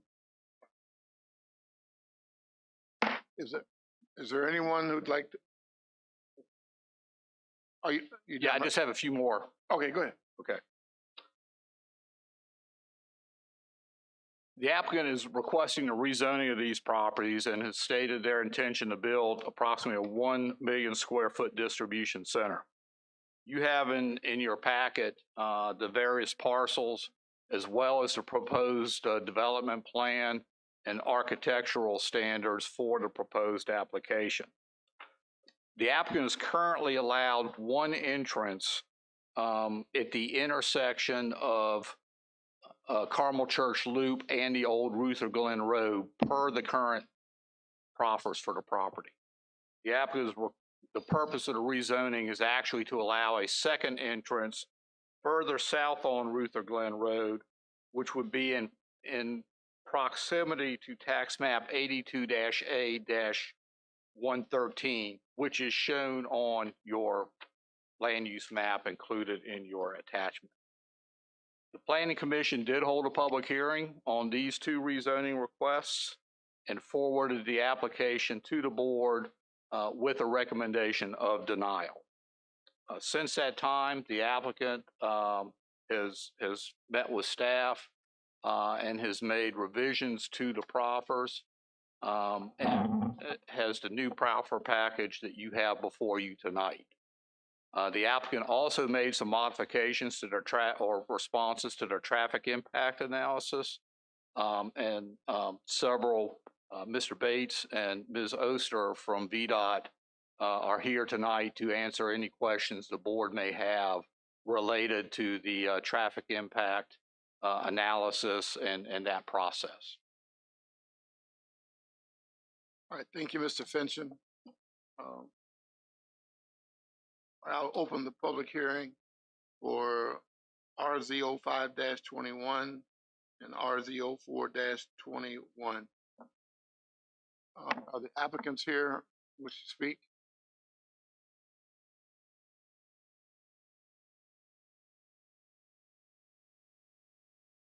Good evening, Mr. Chair, members of the board. Hunter Harris. I am one of the founding partners of Flint Development. We are based in Kansas City, and we are incredibly pleased to be with you along with our team this evening for two projects in Caroline County that we would like to see through to fruition. So I will give a brief presentation along with my colleagues and then stand for any questions, if that's okay. First slide, please.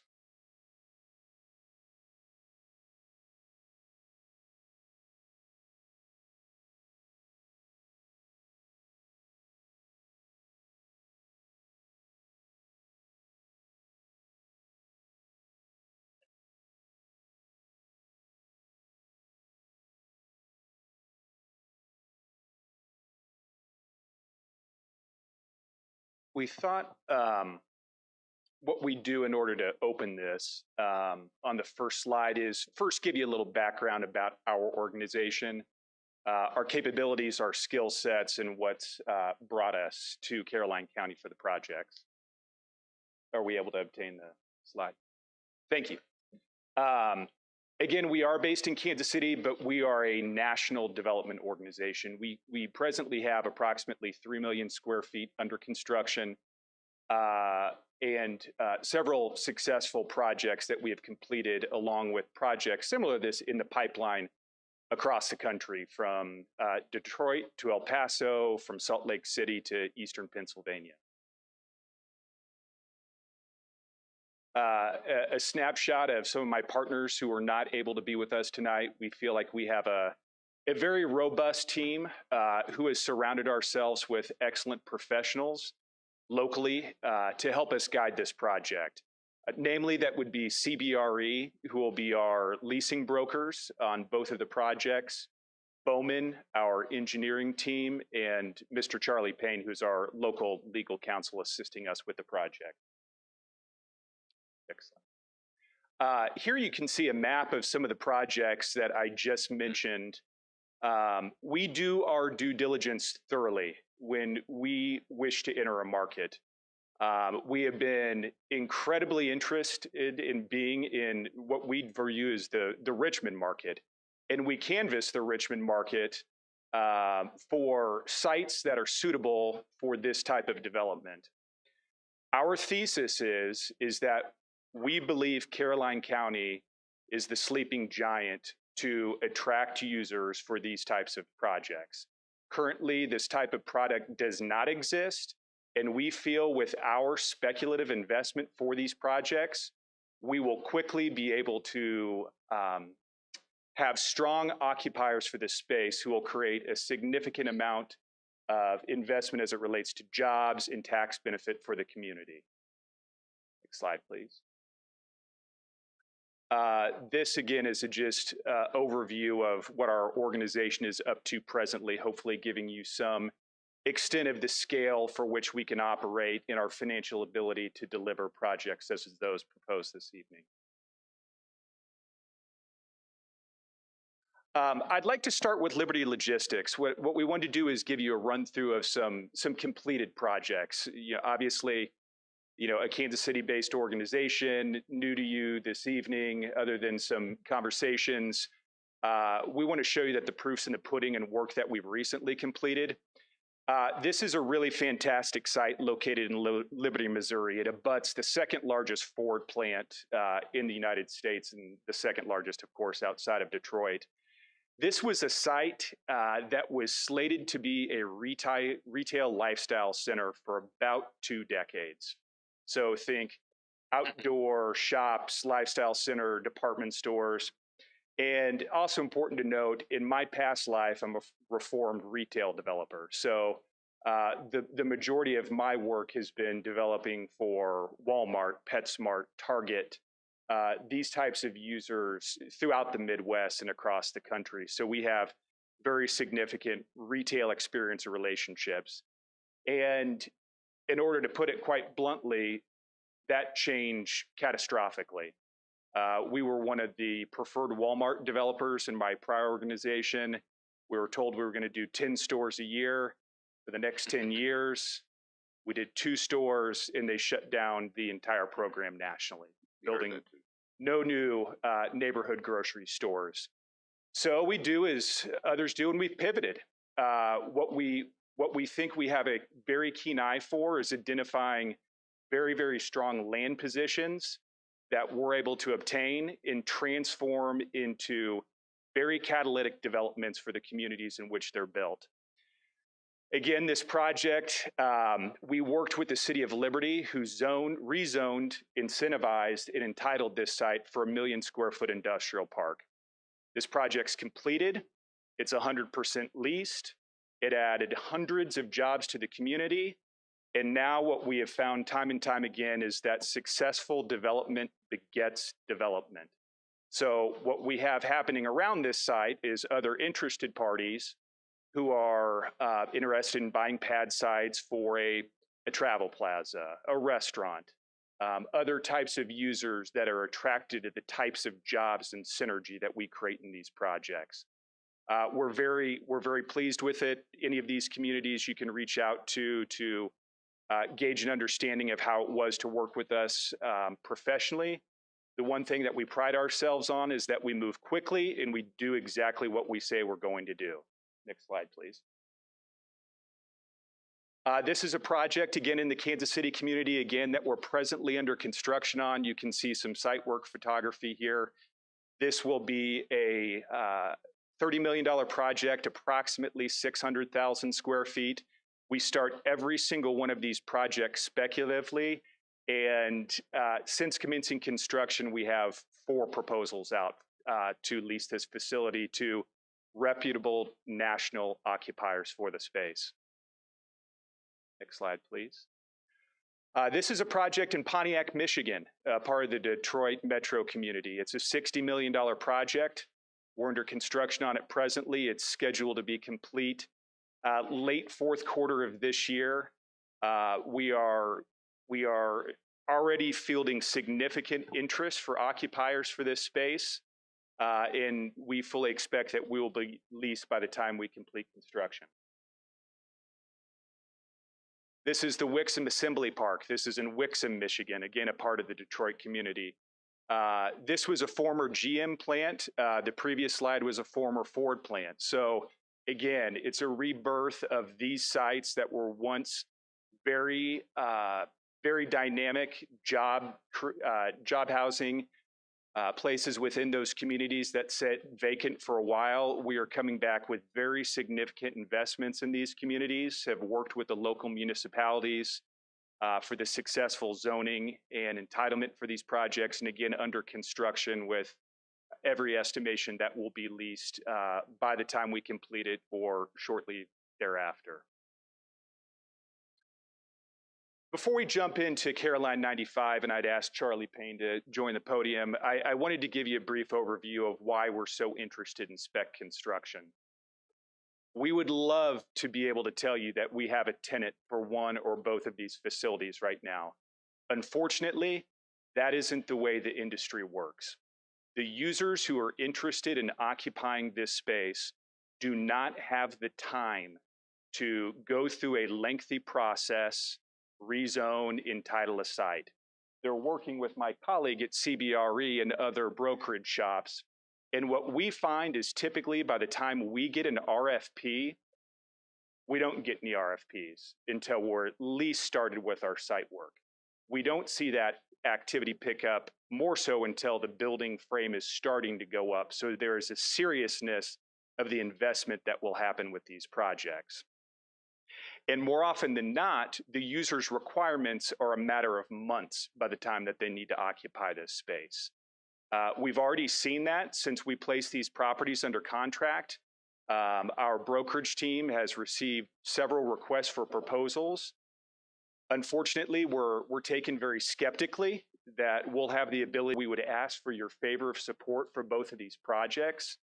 I hope you see that these are Class A in every stretch of the the term that will be delivered. They will be on par with other competitive communities, and our organization is ready to act on both of these applications.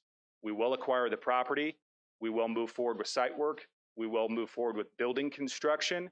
And in doing so, we're making collectively approximately $150 million bet of our equity that we are going to be able to attract high quality users who will create a tremendous amount of jobs and other outlying development in and around these sites. Thank you. Thank you, Mr. Harris. Hi, Mr. Chairman, other members of the Board of Supervisors. My name is Charlie Payne. It's good to see you all. I haven't seen you in a while, and it's great to be here in Caroline County as always. I'll be quick, as Mr. Harris has done a very good job of doing the general presentation of the company. If I get the next slide, please. So just real quick overview of the application, and Mr. Fincham covered this well. The total site does include 5 parcels, about 105 acres, and currently 4 of those parcels are zoned M1 today. We are requesting a rezoning on the 5.39 acres parcel, which is 83A15. Next, please. Next, please. As you can see here, you may have skipped one a little bit there, but that's okay. I'll pivot here. Thank you. So the rezoning will include a over 1 million square foot facility. As Mr. Harris noted, this is a spec site. So they will move forward with construction before having a user. Development will be designed to accommodate office, warehouse, storage, and distribution, manufacturing, industrial, and light flex users.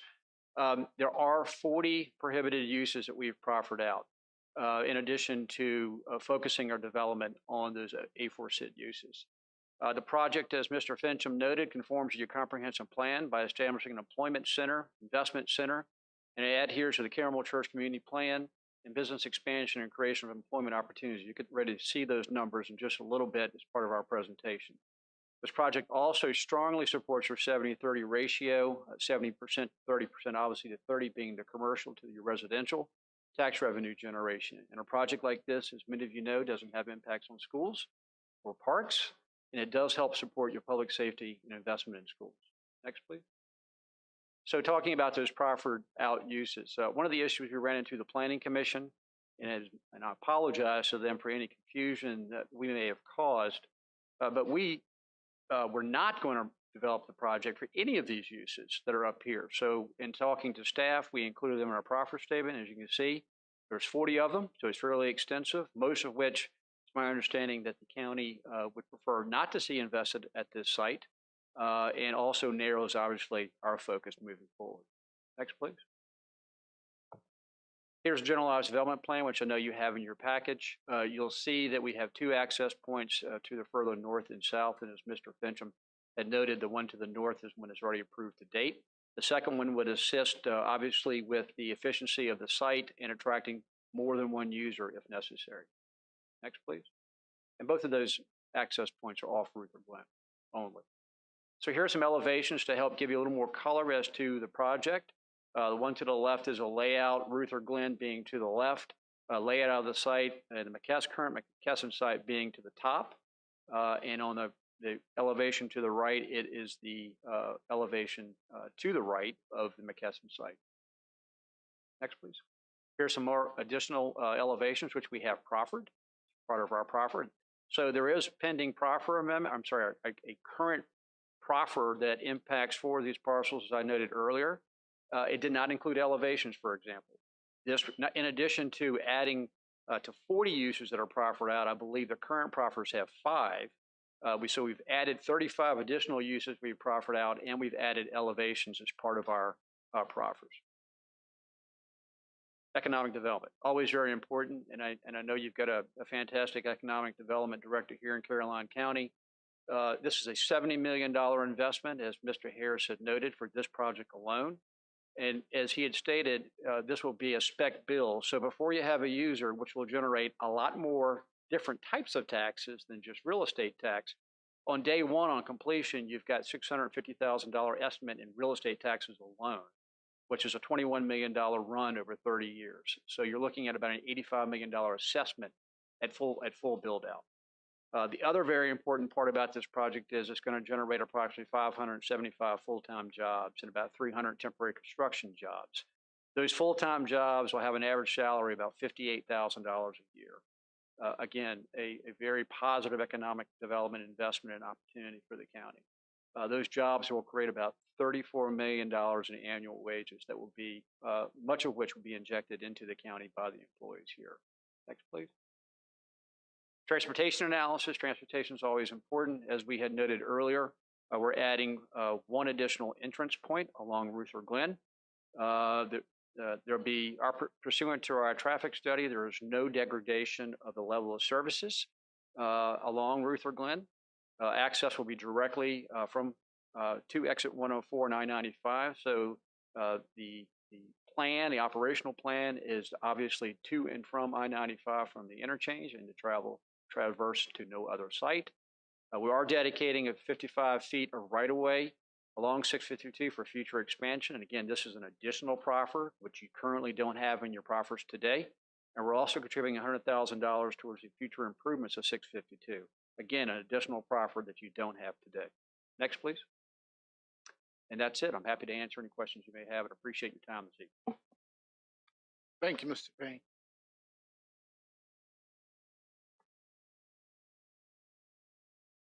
Is there anyone else who would like to speak regarding this matter?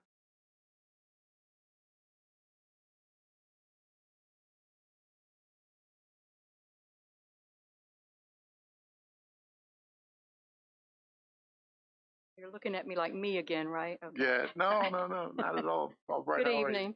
Hi. Good evening. Yeah. Excuse me? It's not you, it's the lights. Okay. It might be a good thing.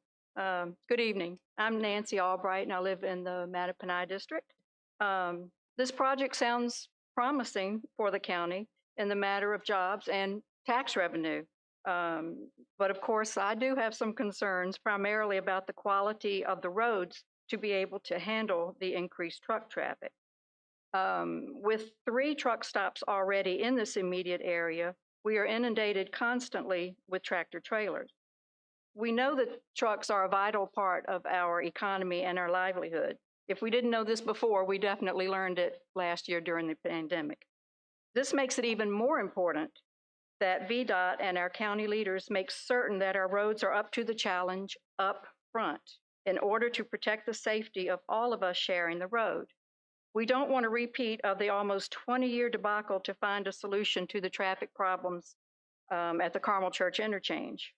I hope we learned from that just because VDOT studies and diagrams look good on paper and sound good in a meeting, it doesn't mean that it's going to work in real life. I just want us to be prepared, because without proper planning, any increase in truck traffic on Ruther Glen Road will have a major impact on the safety and everyday lives of so many people who use this road daily to reach Route 1 and I-95. While the immediate area on Carmel Church Loop is finally adequate to allow for the large traffic volume, Ruther Glen Road is nowhere near ready for that. As a narrow, winding back road with no shoulders, we are just asking for trouble if access points to this large warehouse are allowed on Ruther Glen Road without major improvements first. I know that the 2030 comprehensive plan designates this area as planned industrial, with the key word there being planned. I hope that due to the rather rushed nature of this process, you don't overlook your responsibility to protect the citizens sharing the road and to make sure that the project receives all the planning and attention that it deserves so that it can be a true asset to Caroline. Thank you. Thank you, Ms. Albright. Is there anyone else who'd like to speak regarding this matter? Good evening, Board. Good Thank you evening. for the opportunity to be here. My name is Marie Kay, and I'm in the Mattaponi district. My property is residential. It is butting up on the other side of the road. It's adjacent to this proposed project. Please know, I think the proposal sounds wonderful, jobs and so forth, as my neighbor also mentioned just now. But I also am extremely concerned with the current road situation. I also could not see, I know we were down because one of the pictures had 3 entrances, one had 4, and now we're down to 2, but I couldn't exactly tell where they are. I live in the home that's right where all the trucks and traffic come out from Love's to go back to the loop.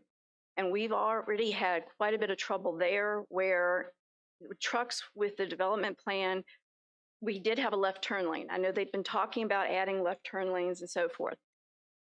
We had to, or VDOT chose to eliminate the left turn lane because the trucks were driving too wide and coming head on, and actually will come on at you coming into the right lane. So that being said, that's actually part of the Carmel Church loop before it splits either way. The other issue down Ruther Glen Road, as they said, no shoulders, the road is curving.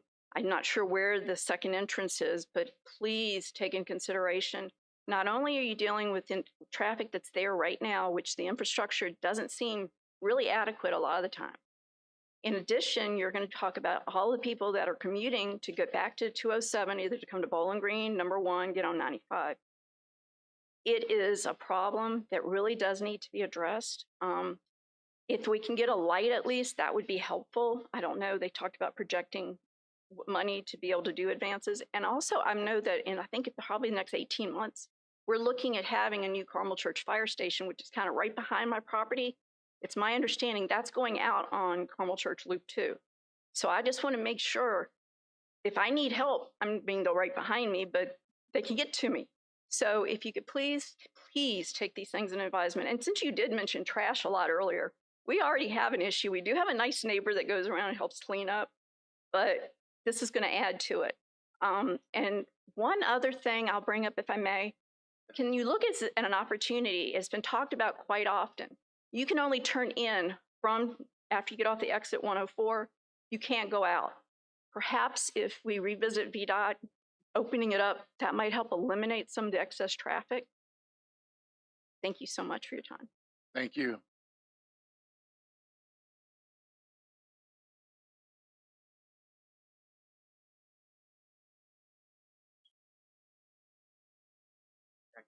I'm back. Okay. That's okay. So I'm now going to be wearing my president hat. So I'm Julian Betancourt, president of Belmont at Carmel Church.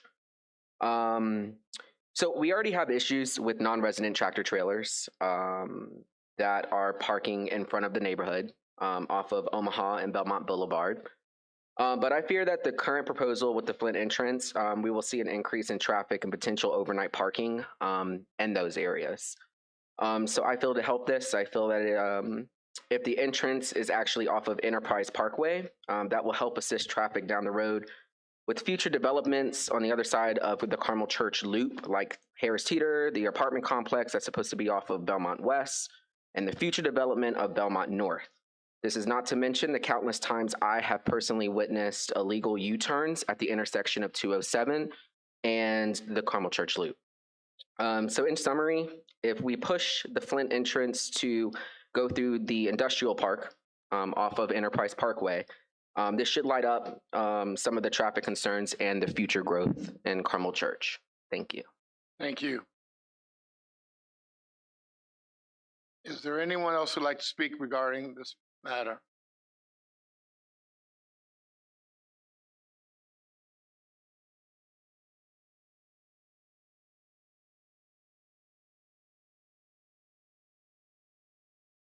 Good evening again. Since I've been here since 1979 and listening to the Albrights and the Kays, obviously that's where I built down the Ruther Glen Road. I've asked, as Mr. Bendecourt did, can we look at a back entrance to Enterprise?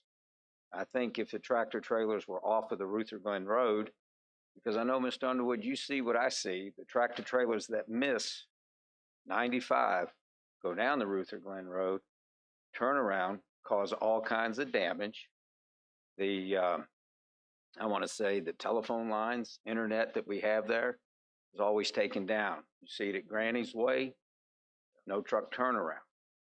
Well, I've asked Mr. Payne if he could mention that to them because everyone has that same concern.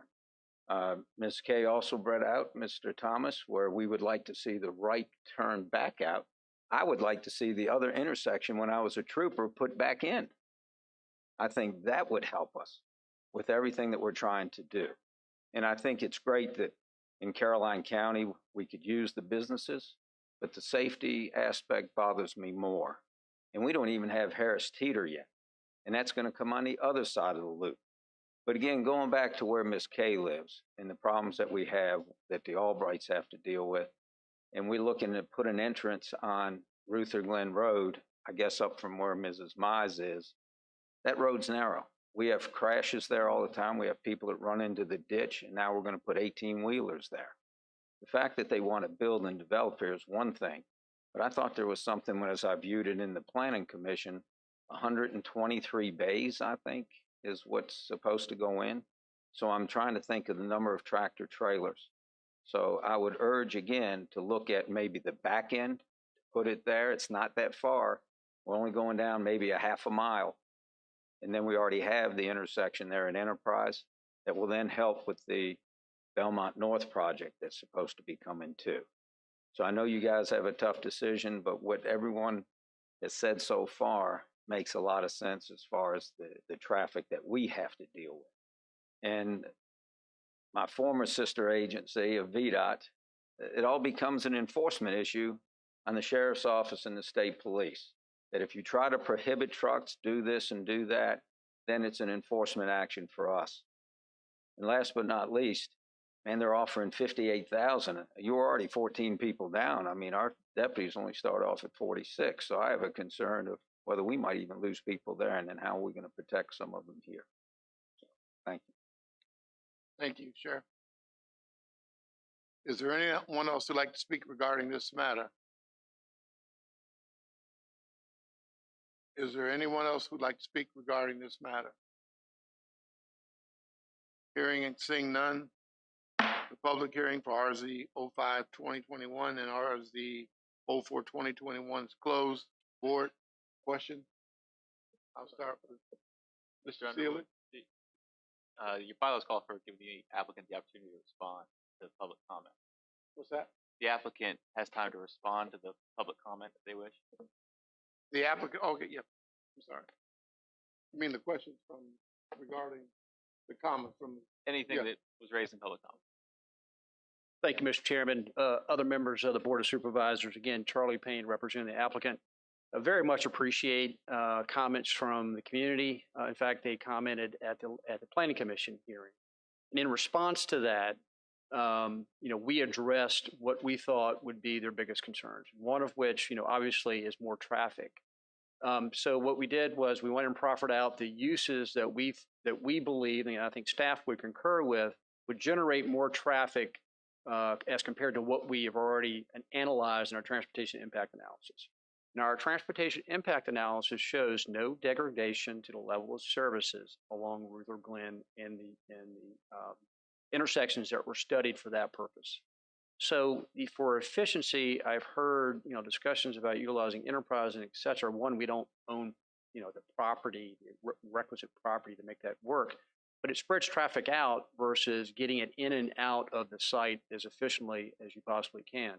Also, for future users, I'm sure Mr. Harris can tell you, this too is very attractive to our users to have the immediate access into the operations center. We also looked at as you know, today, there's no future plan in the CIP or the comprehensive plan for expansion of Ruther Glen, which I'm sure you'll address here in the near term.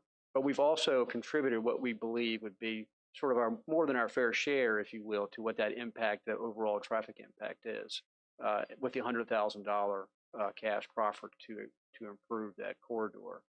I think it's also important to note that obviously we're hustling to get a user here and a distribution user. Obviously you have a lot of experience with McKesson.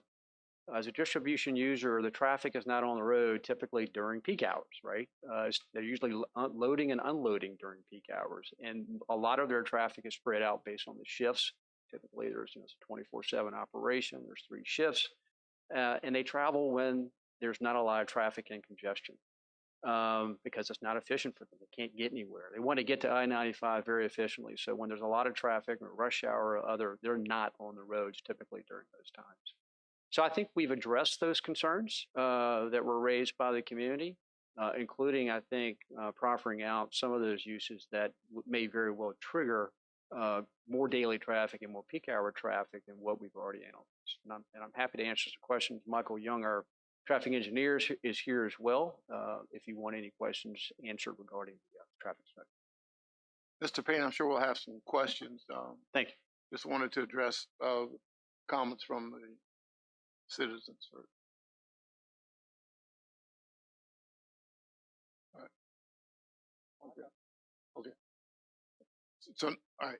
Let me go ahead and again close the. Close. All right, Mr. Seeley, you have a question? Certainly. On slide number 2, you had yellow bubbles that actually said active markets. Are those sites that you're currently working or you're buying? I mean, what did that mean? That's a great question. So the yellow dots are the markets that we're currently active in, where we have property under contract. We are in various stages of zoning entitlement approvals, such as what you see this evening. The blue dots are areas that we have targeted for additional projects that we are currently seeking land positions for development. So the yellow, do that one more time because I was watching the slides. The yellow means? Active, headed towards construction, under contract to purchase land, or have purchased land for same.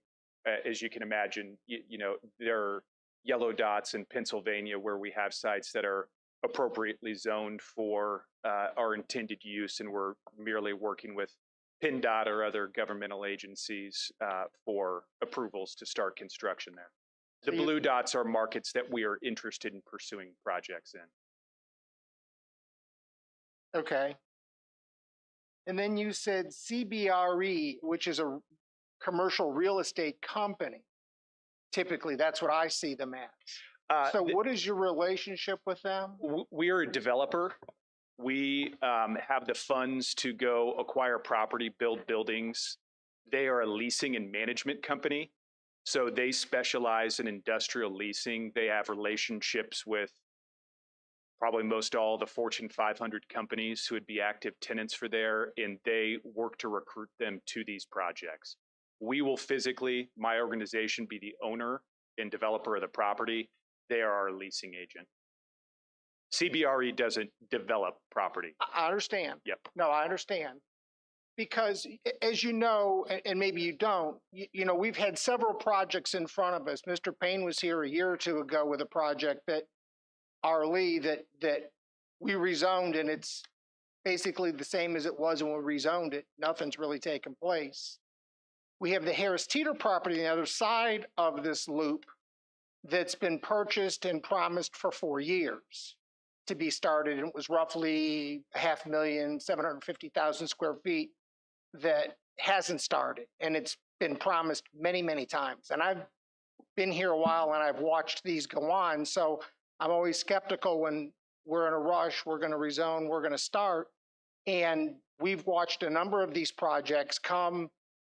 We do our job and the land sits. And, you know, we've promised folks jobs, revenue from that. We've, you know, budget-wise looked at it. So I'm not against, but I'm very skeptical. And I'm going to say I spent a lot of time reading this project because, you know, in our board packet, and we got several addendums. We got one on Friday as well.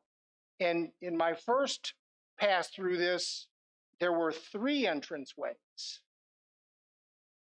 Tonight, yes, we've reduced that to 2.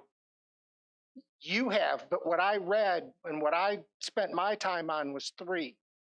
And I spent a good bit of time and actually did some math on entranceways and a number of entrances and exits, you know, based on the 2,130 trips that your traffic engineer predicts. I watched the Planning Commission meeting with great interest. Mr. Payne, your distance on some of this is off a good bit. about the distance from, I don't know where you were measuring from for a quarter of a mile from where the trucks would actually be on the site, but I had them measured and they're a good bit further than that. Just not to split hairs, but I'm just trying to get to the bottom of what's real, because everybody looking at us is one, you know, they're saying, do your due diligence.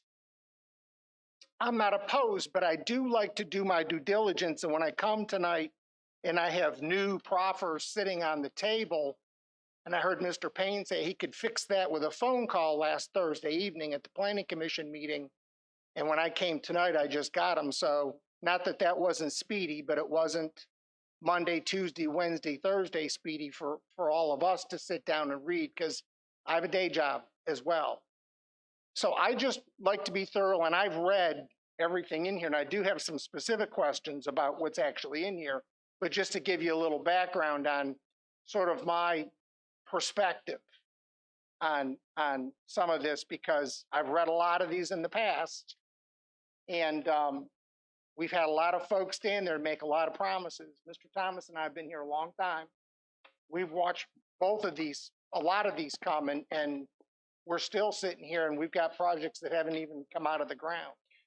Would you mind, sir, if I address that point? Sure. Absolutely. Yeah, absolutely. Okay, sorry, I wasn't Oh, aware no, of the you're dialogue. absolutely No, this is your time. To be quite honest with you, I understand. I apologize with the late timing of these additional proffers and the information that you've received. That's a mistake, and we wish that you could have had that information sooner. We were working really hard with your staff in order to get this together for this evening. We do feel that a timely approval for this project will result in a groundbreaking for us this fall, which we're targeting for both projects. Henceforth, why we wanted to keep tonight's meeting as opposed to let that slip to August with no July meeting. The reason for showing you the slides of our completed projects and the projects under construction was specifically to address the point of our organization's capabilities of doing what we're going to do. We're different than a lot of other developers of our ilk. We don't have a board. We don't have a committee or a group of investors that we go to for approval for these projects. We have a dedicated capital source of several $100 million that is able for us to go deploy when we find a good opportunity for a development project. So there are some of our competitors who have a fund, they need to go get approval, they might need to have a tenant, they might tie up a piece of land in order to try and attract a user to a project. We are completely different. We close, we start construction, we complete the project, and we accomplish our mission. And I would welcome you to discuss with any of the other communities that you see on the map tonight of our ability to do just that and our intention to have successfully approved. Well, you understand that that would, I mean, today is June the 8th. And I would love to talk to some, because I saw a number of sites on there, none of which were ours, which gives me a little concern, because we've seen others with a lot of sites. And where is your focus? Where is the hottest market? What do I do? What is that user? Like I said, we have 1 million square feet sitting across the road from you that was supposed to start 4 years ago. Well, no, I understand it, but I'm just saying that I've had people in front of me that have said the same things. But my biggest concern in this packet is that I see 3 entrances all through. And tonight we're hearing 2, and the site really has 1, is my understanding. Is that true, Mr. Fincham? Is it No, 1? 2.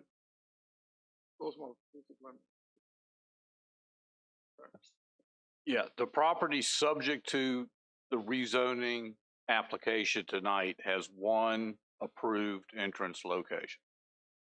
So the 2, 3, and 4, and you know, the comments from the folks that came said 1, 2, 3, 4, and I do see 1, 2, 3. Yeah. The revised proffer package that was sent out Friday showed the modified GDP with 2 entrances. Right. So it's the 1 entrance that's already approved, plus the 1 entrance that they are now, the 2nd entrance that they are now requesting for their property. So you're right. When we started out, it was 4 entrances, then it was 3 entrances, but now we are down to two entrances, including the one that's already permitted. And I'm interested from VDOT how 21,030 car or vehicle trips a day doesn't dictate a left turn lane on Ruther Glen Road. I just found that incredible, especially since we've had other entrances at other facilities that we've had to have, you know, left and right turn lanes for far less traffic. So if somebody could at least explain that one to me, I'm looking right at. Oh. She signs them. I've seen her name.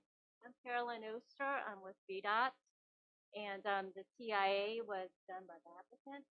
And based on their use and based on their vehicles, they use the turn lane warrant analysis. And based on their distribution, it did not show that they needed a left turn lane. But how do we take other localities, other businesses on 2-lane roads and make them put left and right turn and deacceleration lanes in, and yet 2,130 trips, and it doesn't even, I'll tell you what, I tried to turn around on the road because I went to look at the two entrances, and I'd made the mistake of pulling into a driveway, and it took me a full 7 or 8 minutes to be able to back out. So the comment made that there's not much traffic on that road during the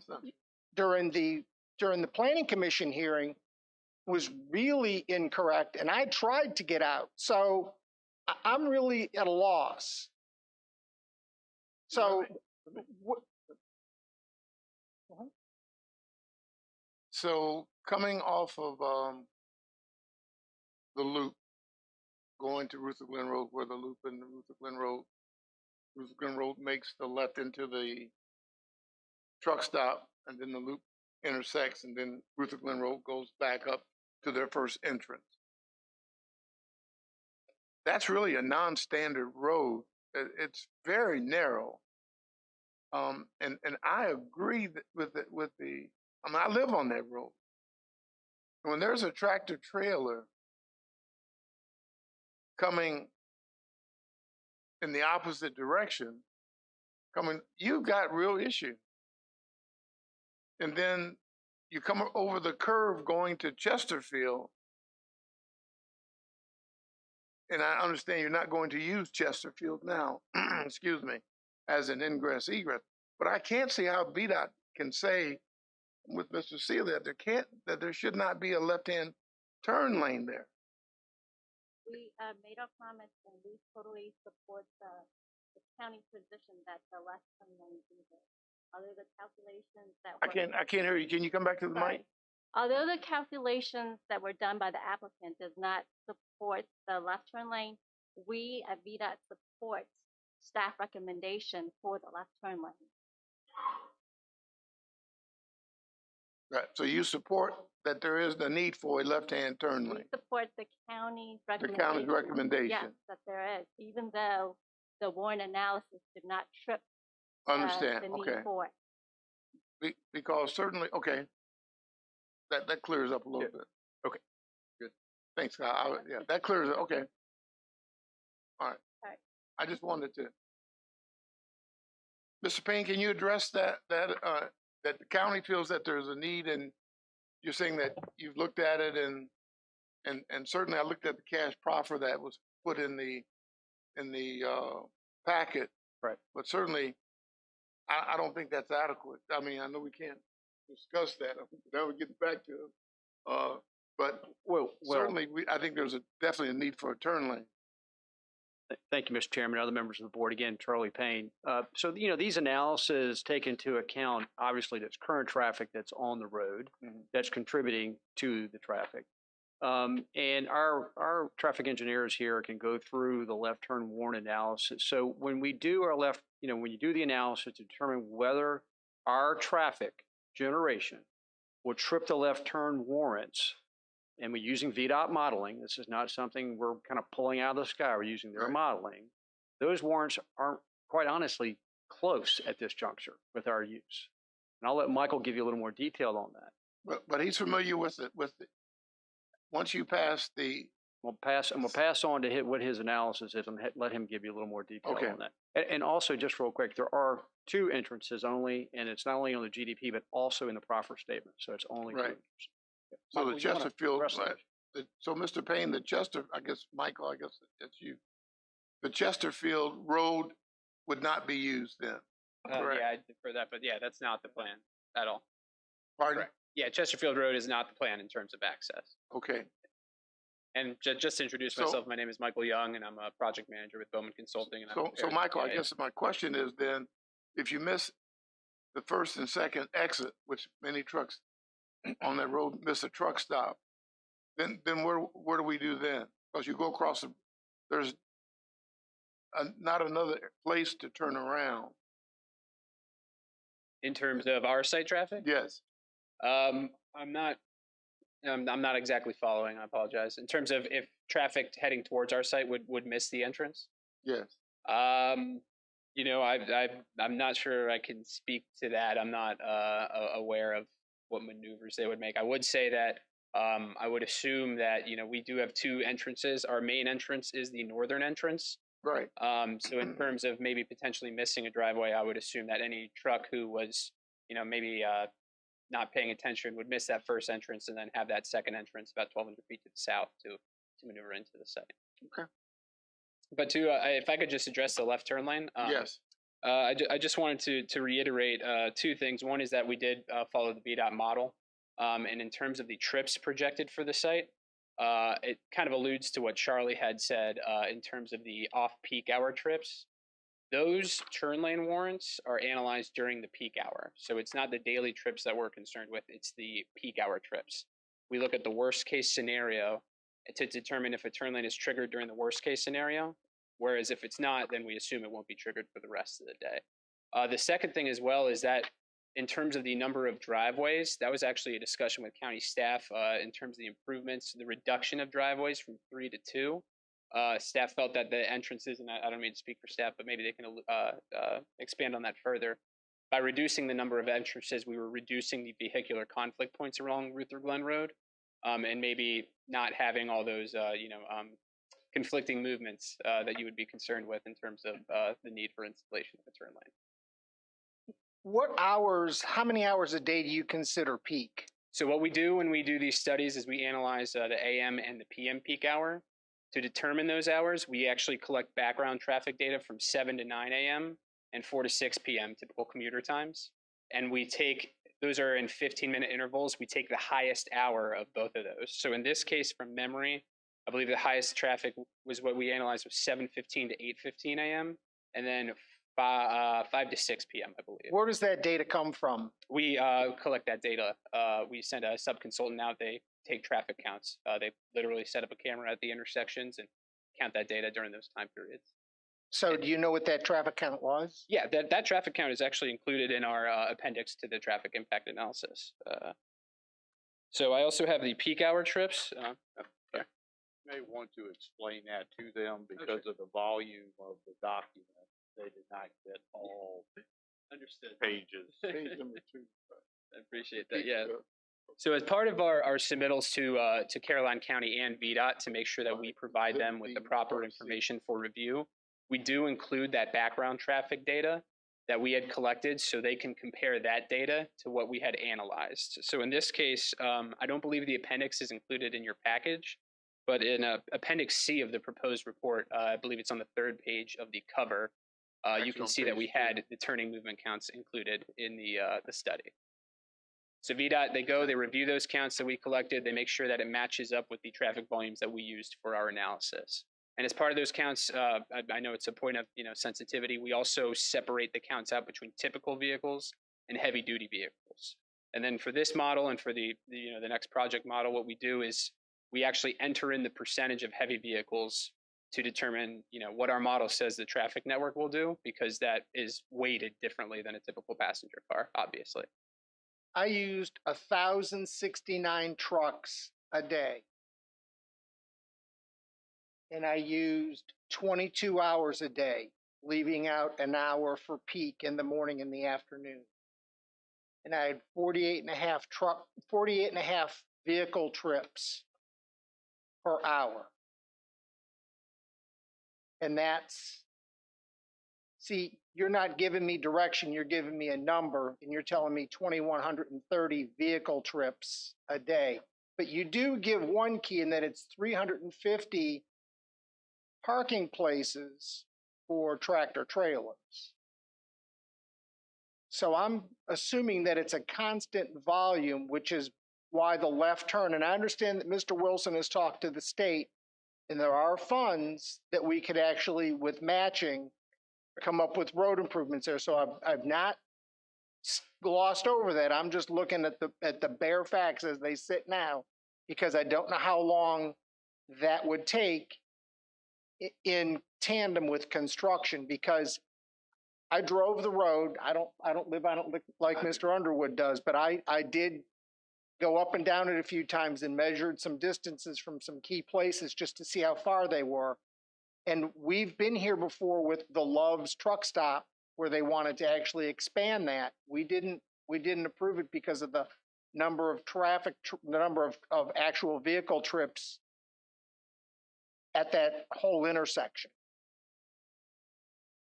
So I would like to figure out how long, Mr. Wilson, it would take to, and you don't have to answer now, I'm just saying that I would like to figure out a timeline so that all of this, because we're doing a 639 road project, we're 4-laning it. We're well versed in that nobody wants to build until the road construction is well underway or near completion, and everything else is there. And I do feel for the folks that live on that road that have the turmoil of 1,069 tractor trailer trips. And we all know we all live and die by tractor trailers. There's no misnomer about that. But I'm just trying to be fair to everybody from my perspective. And this is just me speaking, being fair to everybody so that we have a clean transition for this so that everybody wins. There's no, we'll get to it. We're coming, we're going to fix it. We're going to, but that means you'd also have to do the match ahead of time and fix the road. We'd have to be underway in the road fix as you're building the facility, because as I understand it, that's going to happen as soon as all of these proceedings are concluded, if I'm not mistaken. But I just would like to get all this in line, but I'm just a little dismayed. I read this entire package backwards and forwards and looked at it very carefully, and much of what was in it isn't correct tonight. With the new profit.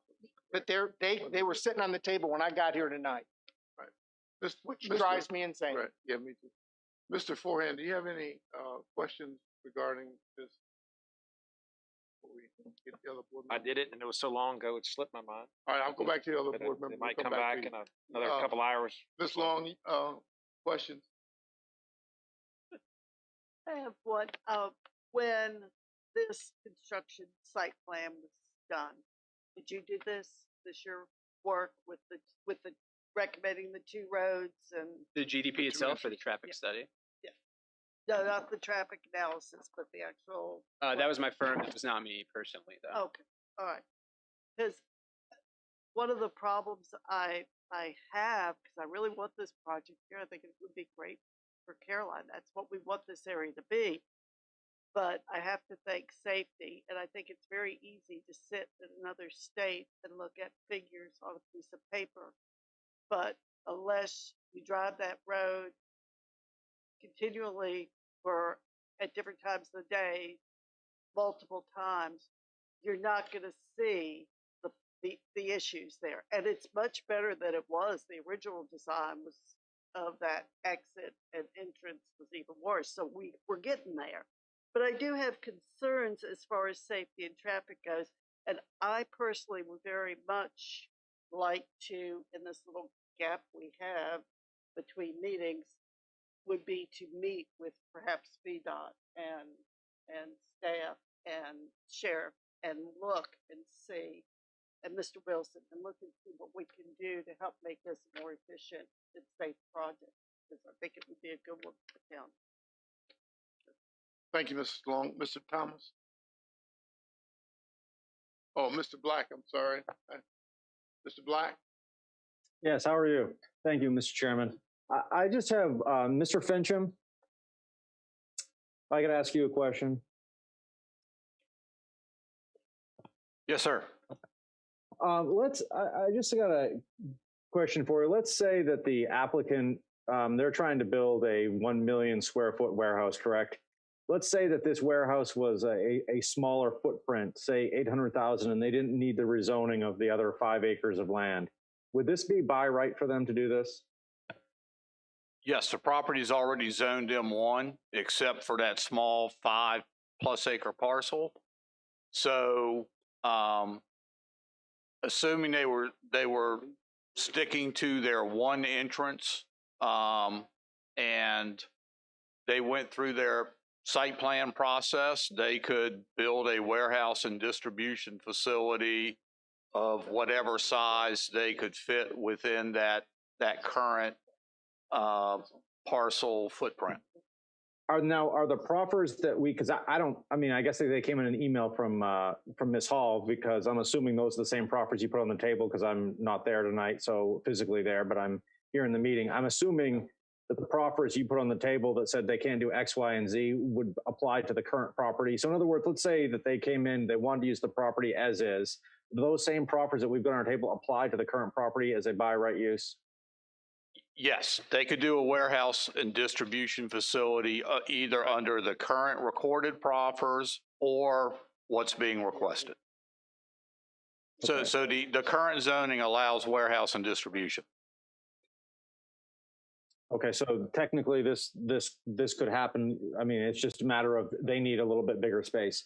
Is there a possibility, just out of curiosity, with these, and I don't know if I'm speaking out of turn here, because I understand what Mr. Seeley said. It's very frustrating when developers come to us. I mean, we've approved Harris Teeter, we've approved the Airlie development, okay, and we have seen nothing out of this. We've seen nothing out of them. Is there a possibility with some of these to do a sunset clause, like you have X, Y, Z that it has to be done by a certain amount in some of these things? Is that a possibility? I will defer to legal counsel. Yeah, it's a rezoning, Mr. Black. So we've got the proffers that they submitted. Okay. And that's not one of them. Yeah, we're going. Okay. Yeah, we're getting back to gray area. The question is. All right, that's fine. I didn't. All right, I wasn't. The question before us is not what Harris Teeter did or did not do. That's not the question. And we need to stick to the issue. The issue is we're looking at this as a rezoning. We could simply continue to discuss it, but only this project, not other projects and not other ifs. Let's stay right here where we are. That's what I think we need to do. And Mr. Black, maybe just to clarify, I think what you've seen before that's making you think that is sometimes when the county issues CUPs, they will have timelines like that. Right. If we don't have a site plan submitted by a certain date, CUP expires, it's void. But this is a rezoning, so it's a different type of application. Okay. All right. I mean, I was just kind of curious on it. All right.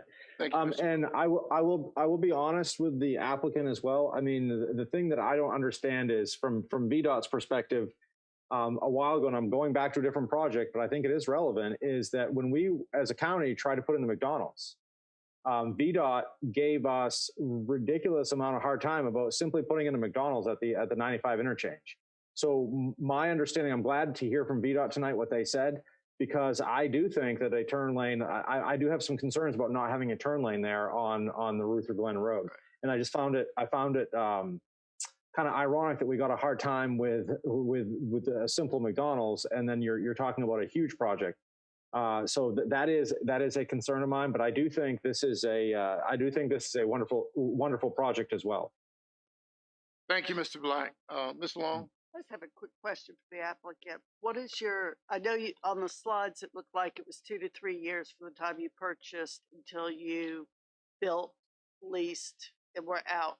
But I also realize you probably would have picked the ones you wanted to see the most. So what is your average time from the time you get your rezoning and the time you're leased and completed? 12 months. Our anticipated time frame for this project is we'd like to close on the property after these approvals this evening. That sets the course for us to close. We have a few more inspections to do. We have already engaged a site work contractor and have gotten our budgets for the site. We would immediately begin turning dirt this fall with a completion of construction in the fall of 2022. Thank you. And that stands for both projects. All right, wonderful. Thank you. Thank you, Mrs. Long. Mr. Thomas? I had to write mine down beforehand. Yeah, I have a few. But first, Mr. Black made a couple of good points in that if they were to do a by right project right now that was smaller, they could actually do whatever they wanted to do on that smaller site, and the county would get nothing else, especially these other things proffered out, like a tow service or crushed stone or tire retreading. All those things have now been proffered out. It would have been advisable if we had gotten that sooner, but that's another story. I've been in touch with Mrs. Albright and Mrs. Kay about traffic, which was one of their main concerns. And I did want to make sure, because my eyesight is not what it used to be, there's Carmel Church Loop, and then there's Ruther Glen Road. Carmel Church Loop basically ends when you make the turn to go back. Your first entrance is on Carmel Church Loop, correct? Okay, you need to stand up and say yes, so folks will know, please. Yeah, so if you follow the alignment, Carmel Church Loop kind of turns into Ruther Glen Road. Yes. Right. So our first entrance will be aligned across from that. So right now it's a T intersection, and we are aiming to form the fourth leg of that intersection. So you will remove the house that's there? I believe so. No, that's our house. No, it's not. Across the T intersection, that's on our site side is where the on your driveway- site side. Yeah, on your side. That house would go. I would assume so. And Yeah. you would, then the second entrance is already there. Down further. Second by, entrance down would be- further down further. Ruther Glen. Yes, sir. Glen Road. Further south down Ruther That's Glen. about Okay. 1,200 feet down. Yes. Yep. Okay, 1,200 feet is That a little makes more sense. than a fifth of a mile. It's less than a quarter mile. Correct. 5,280. Okay. All right, so you got a quarter mile. Mr. Bates, how much does it cost to build another lane for a quarter mile or a half a mile? And I want to know down to the penny, because I know you know. I know, you can see my mind counting calculating on as I go. I don't know if I'm going to be able to give you an answer on that one tonight, Okay. Mr. Thomas. It's really going to depend on a lot of different things. If you're talking about having to take right of way, are you talking about having No, they're giving us a right of way. They're proposing a 55-foot right of way from the center line. right? I could say that I've built a turn lane before for around 200,000, but I mean that it's really going to vary depending on what kind of things we run into. I mean, I can put together some kind of an estimate, or even better, we can ask the applicant to do it. But I think that from a traffic standpoint, I don't know if I'm going to be able to give you that exact. All right, well, you already did. You just don't know. Because I use Google, and on the VDOT website, it was like 300,000 a mile just for the construction. Yeah. So I think that's kind of close. I just want you to confirm that. Yeah, it's just there's going to be a lot of things that go into that. Okay. Like I said, even with the right of way dedication, you're going to have That's a mile. Yeah. drainage. You're going Right. to have a lot of things, and does that fit in that right of way? These All right, are we're all good. questions. Thank you, sir. Yep. Mr. Fincham, quick question. The county has some proffers and I think some road funds committed based on the fire station. Isn't that true? Did we proffer a traffic light if it was needed or something like that? There is part of the acquisition of the fire station site. There was consideration if a traffic light was needed that we would be that we would pay for the installation of that signal. Okay.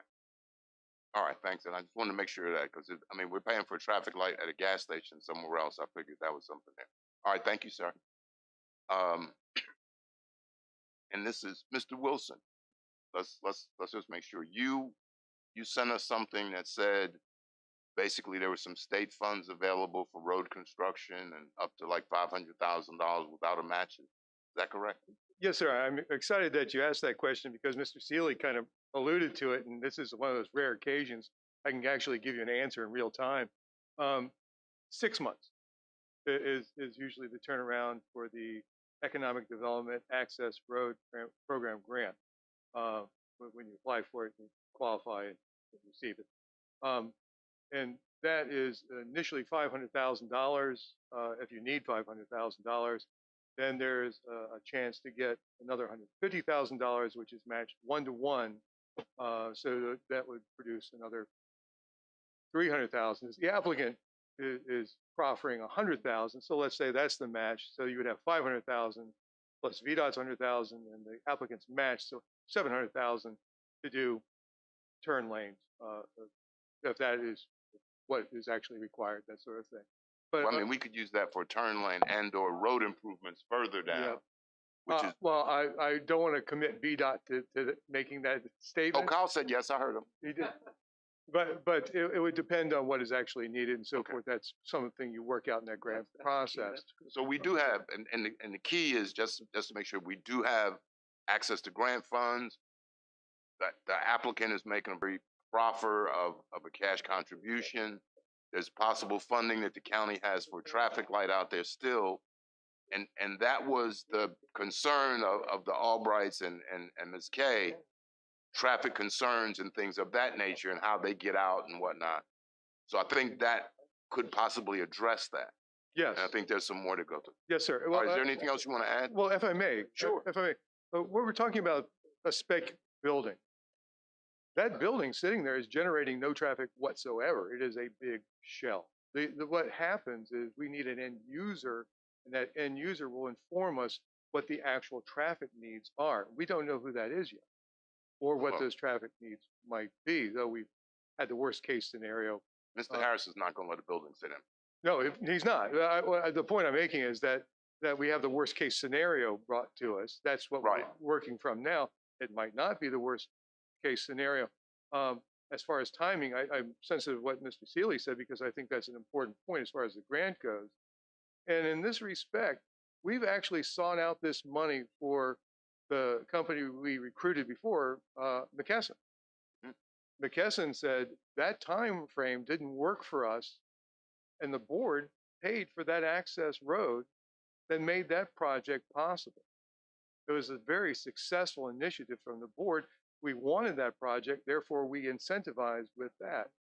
With a $70 million project that we haven't been asked for a penny for incentives. I remember the McKesson. I was one of the ones who voted for it. Yes, sir.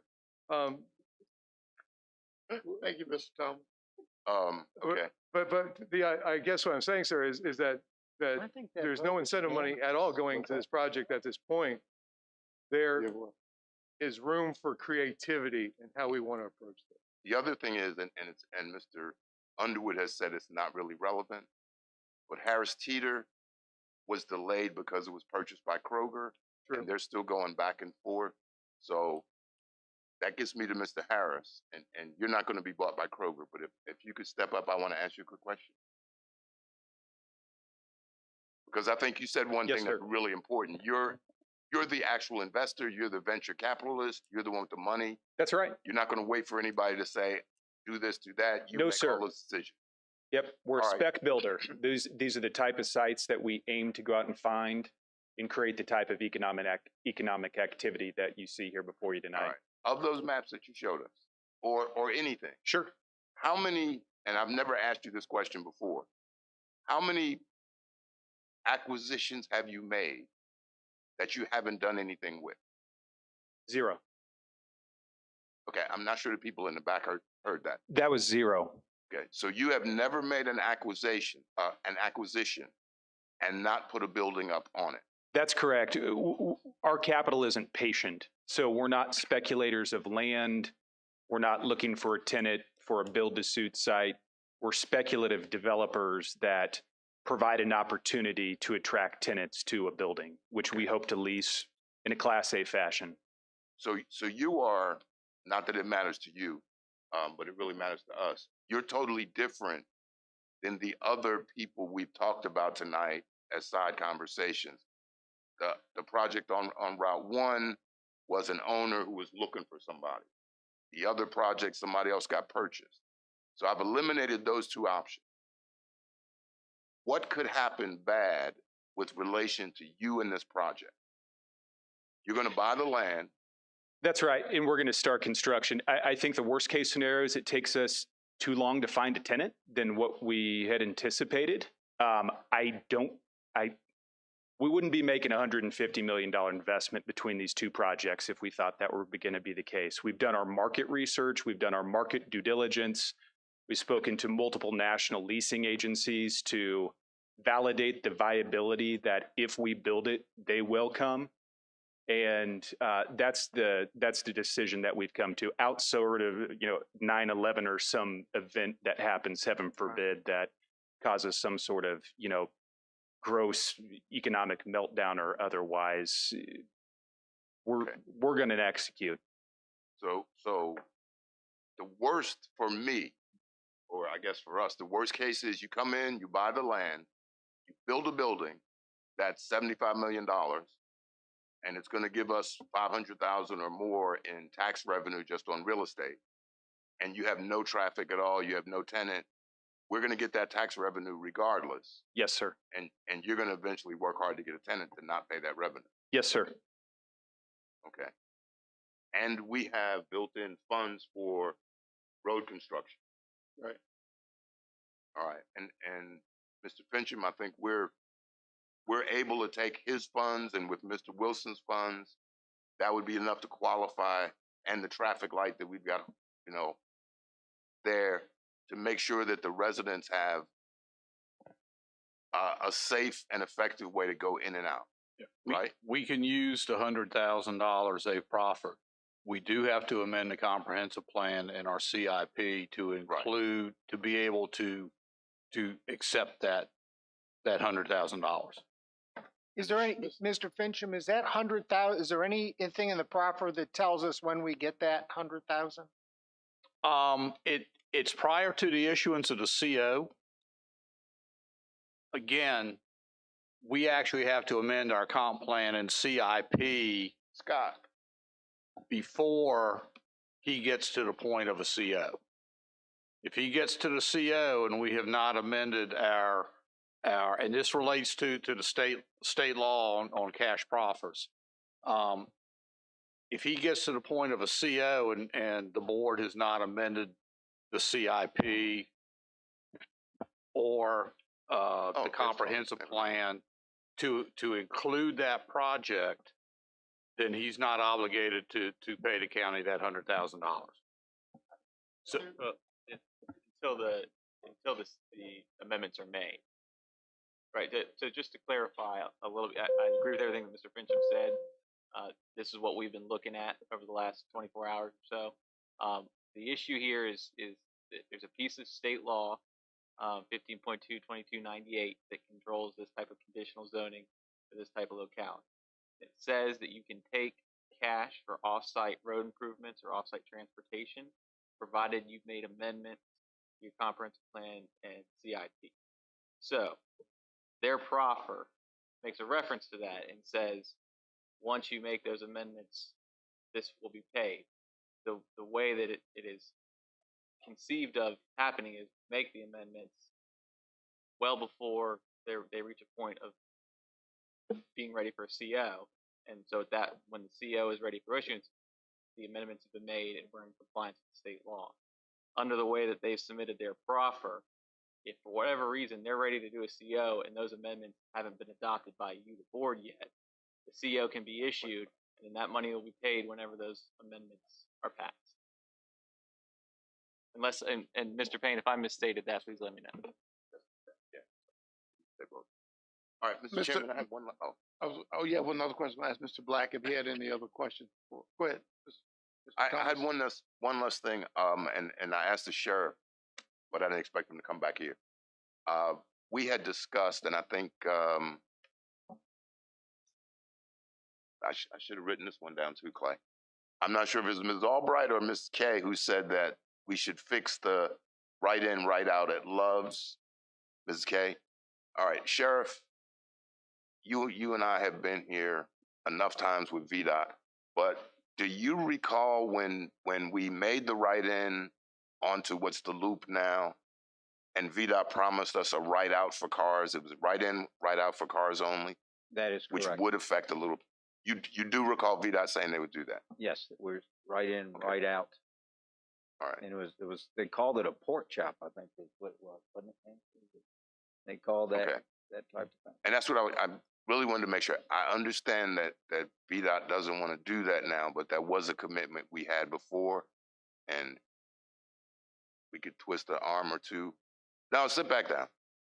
I'll just twist your arm later in person. But that's something else we could try to look at to kind of alleviate this traffic. So, I mean, I think we've kind of addressed the road issues. We've got funds for the road. They've got funds. The county's got funds. If nobody else has a question, I'll make a motion. Oh, he remembered? Okay. I know, I'm sorry. If I may, to touch on that, right now we wouldn't be able to do that. We would have, that would have to be constructed with a pork chop. Because right now the angle of that turn is a right in only. From a VDOT perspective, we would like to eliminate traffic from making that right turn, and then if they were to want to go westbound and head towards 95, they would then have to navigate over those 2 or 3 lanes of traffic. I know you and I had talked about this recently, but they'd have to navigate over those lanes of traffic. I'm not saying it can't be done. We would rather them go out to the loop road and come in at the signal. It's a safer movement. It's a protected movement via the signal. But if it's something, if you all have anything, I'm looking in my route files. We're still on the hunt for something. I couldn't necessarily find anything, but if you all have anything from us in the past, I'd be very. Well, I'm pretty sure I'm pretty sure I can find it. And I think I told you it's probably 4 or 5 residents away. Yep. But Mr. Seeley, did you just hear that? VDOT doesn't want people to make U-turns. All right, so I did find that interesting. A safer, alternative. I was going to say there's a signal there. But Allie, go ahead. Now you can throw it down. All right. Thank you, Mr. Bates. Yes. Thank you, Mr. Bates. Mr. Forehand. I did have just a couple questions regarding your typical tenants. What are your typical tenants, and what are your projections? Best guess. It's tough to say. One, we're building a Class A product here, and it's going to command top of market rents. So it will certainly to be a tenant which has the financial wherewithal to fill their lease obligations to us. We thoroughly vet that background prior to signing a lease with any tenant that's going to operate within one of our buildings. I'd say the mix of the people that we have seen preliminary interest in thus far, and also based on representation of the other projects that we have been involved with, are a mix of e-commerce companies, light manufacturers, in some cases some third-party logistics providers, good quality companies. And what I can tell you is when we set our sight on Caroline County to do these projects, just knowing that we had the property under contract, as I mentioned, we've already received some preliminary interest on both of these sites. Henceforth, why we have 2 that we're pursuing. We think there's enough economic interest generated in being here if we build this, that we're making a very long bet that we're going to fill it with at least 2, but potentially 4, 6 very high quality operators. Okay.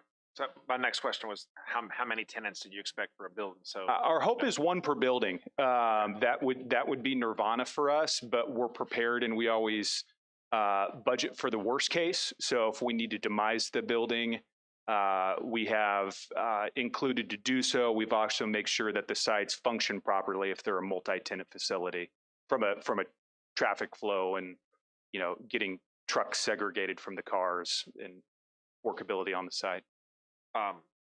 You may or may not know, we were also impacted by the Walmart stoppage of building. We had a parcel that they were supposed to build on, and we were very familiar when you started mentioning that. We were very aware of that. Yeah, we expended a significant amount of money chasing sites that didn't come into fruition. Yeah. Understood. My opinion regarding traffic, it's a concern. I've driven that road a lot in the last couple months. I can't see how we would approve it without some sort of immediate plan to improve the roadway.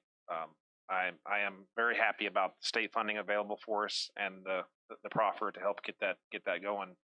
It is only about a quarter mile, and if we have to build an extra lane or two, then 1 year's worth of taxes will actually cover that. So that gives me some relief.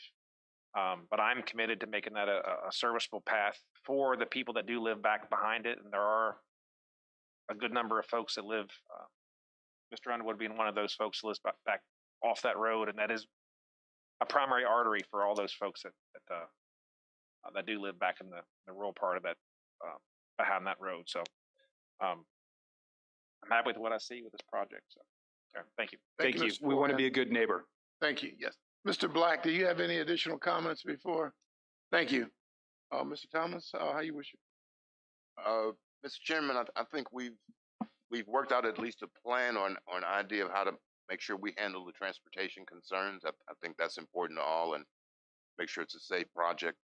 I would, as part of my motion, direct staff to come up with a transportation plan as this project moves forward through the GDP, and then make sure the board's aware of that. But I would move that we approve RZ05 2021 or R207 Flint acquisition. What about RZ? We have to do that as a separate motion. There are no amended proffers since they were all put here before the public hearing. So they are the actual official proffers. Is that correct, Mr. County Attorney? I think that, or if you'd like me to make that is clear. with the voluntary proffers that we received, Including, okay, and my motion will include the voluntary proffers that were received on Friday and today. Correct. I'll second, Mr. Chairman. All right.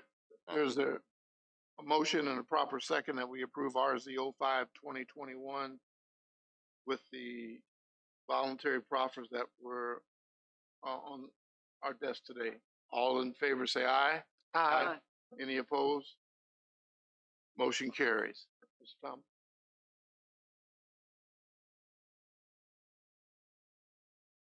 I'll move that we approve RZ04 2021 with the proffers received on Friday and the proffers received today. Second. There's a motion and a proper second that we approve RZ04 2021 with the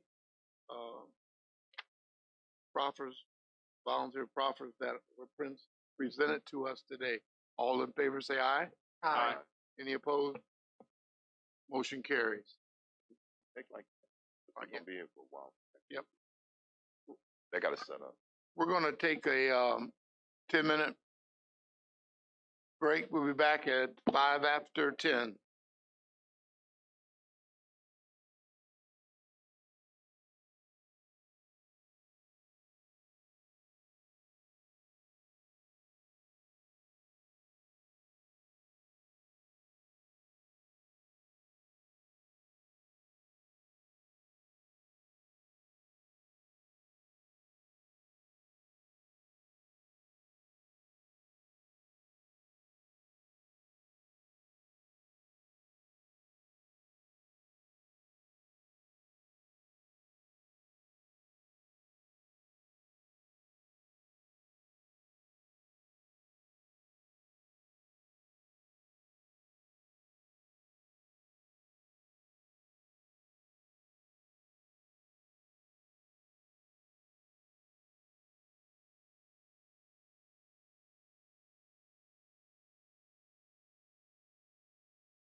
to order. Next on the agenda.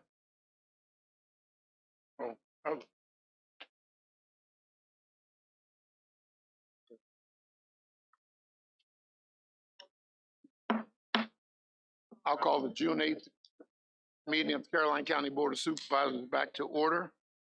Next on our agenda is item number 7, RZ03 2019, the Virginia Bazaar. Mr. Fincham, are you?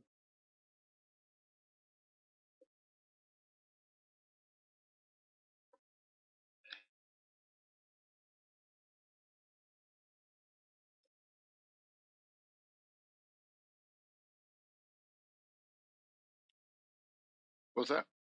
We could do the text. Well, no. Yeah. Number 9? Yeah. We're going to move on to agenda item number 9, and then we'll come back to our public hearings 7 and 8.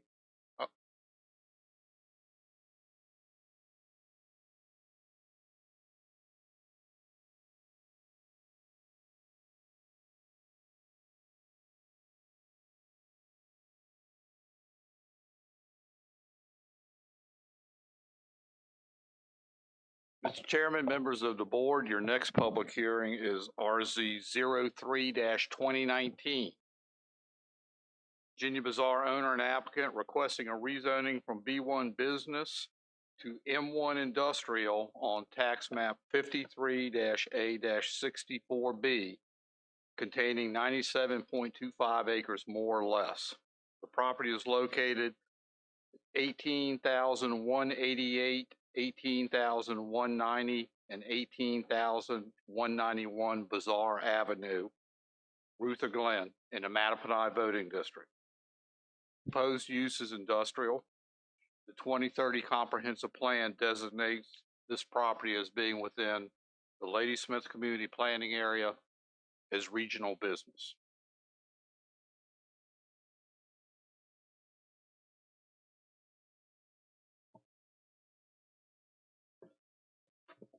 If the board will recall, this application originally came to the board over a year ago, and the board at that time expressed concern about the rezoning being too vague and not having a specific project in mind. And the application has been deferred either by the board or the applicant for over a year to allow the applicant to identify an end user. As with the previous application, Flint Development Corporation has a contract to purchase this property and is the identified end user for which the board authorized an expedited public hearing for tonight's meeting. Previously, the Planning Commission had forwarded this item to the board with a recommendation for denial, again, which had led to the deferral by the board. The applicant has revised their proffers consistent with the previous application and proposes to build a similar 1 million square foot warehouse and distribution facility. The applicant also prepared a traffic impact analysis. The TIA did identify that the existing north and southbound off ramps to Interstate 95 are operating currently at a deteriorated level of service. The TIA also indicated that additional left turn lane on Route 639 was not warranted, and the applicant has made similar proffers to those that were proffered with the previous application. With that, I'll address any questions the board may have.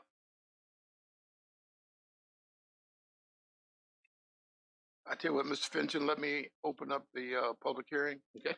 And then I'm sure we'll have questions for you. All right, public hearing is now open for RZ03 2019, the Virginia Bazaar. Is the applicant here wish to speak regarding this matter?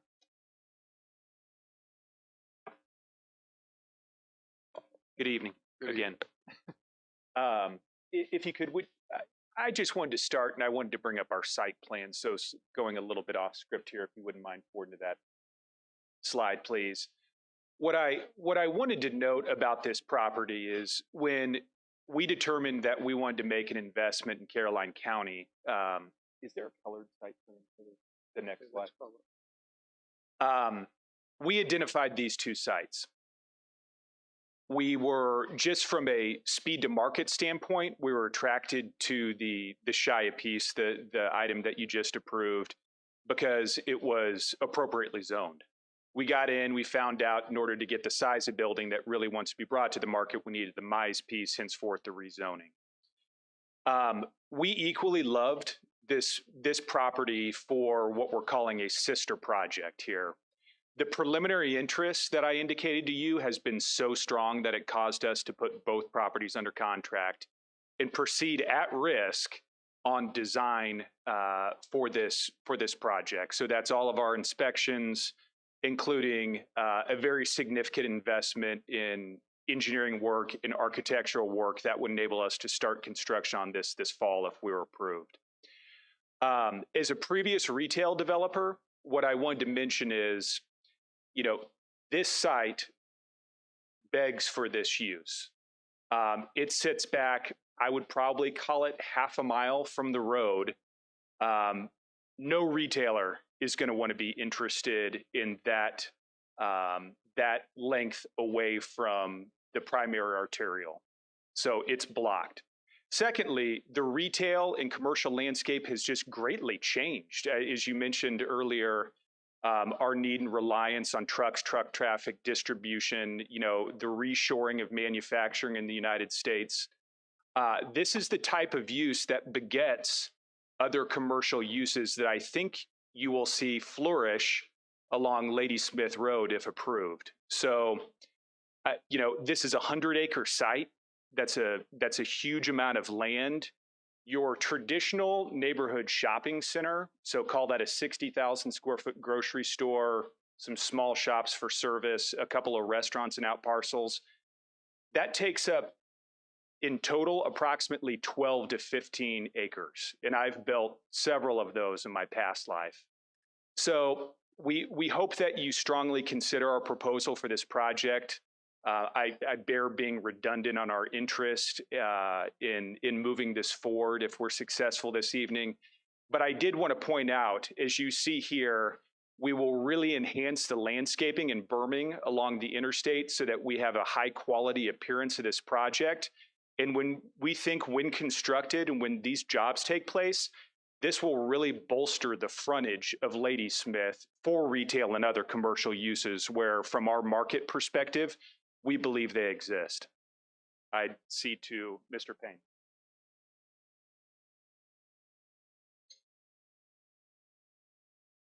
Thank you, Mr. Harris. Board of Supervisors, Mr. Chairman of the Board of Supervisors, again, Charlie Payne representing the applicant.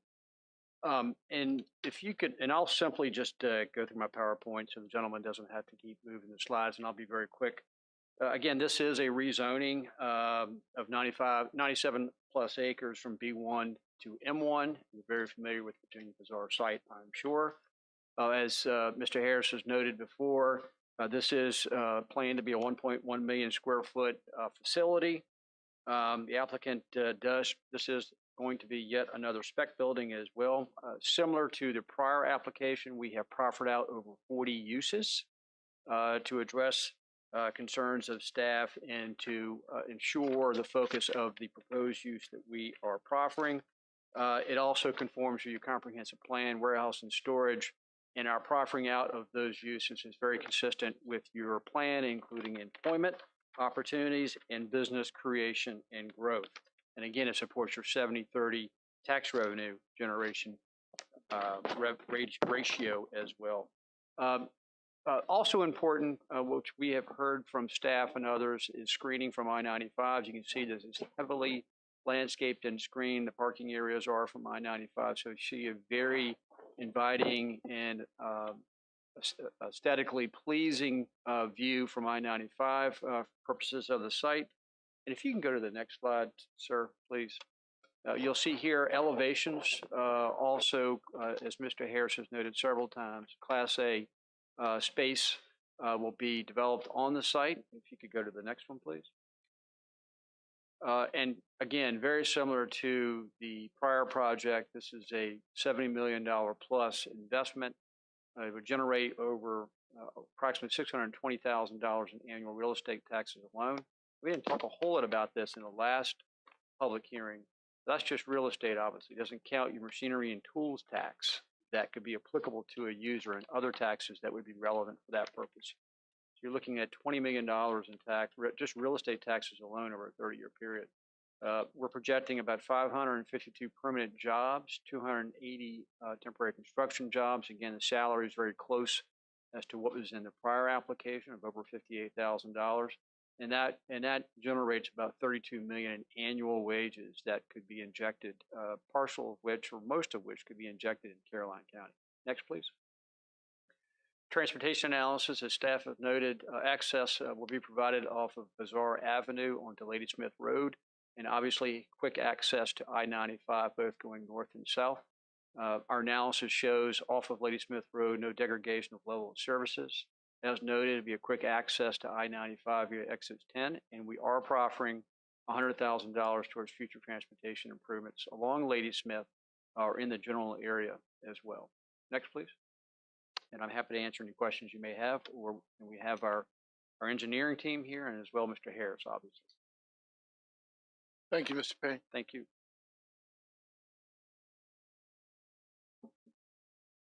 All right, the public hearing is open. Does anyone like to speak regarding this matter? Or anyone would like to speak regarding this matter?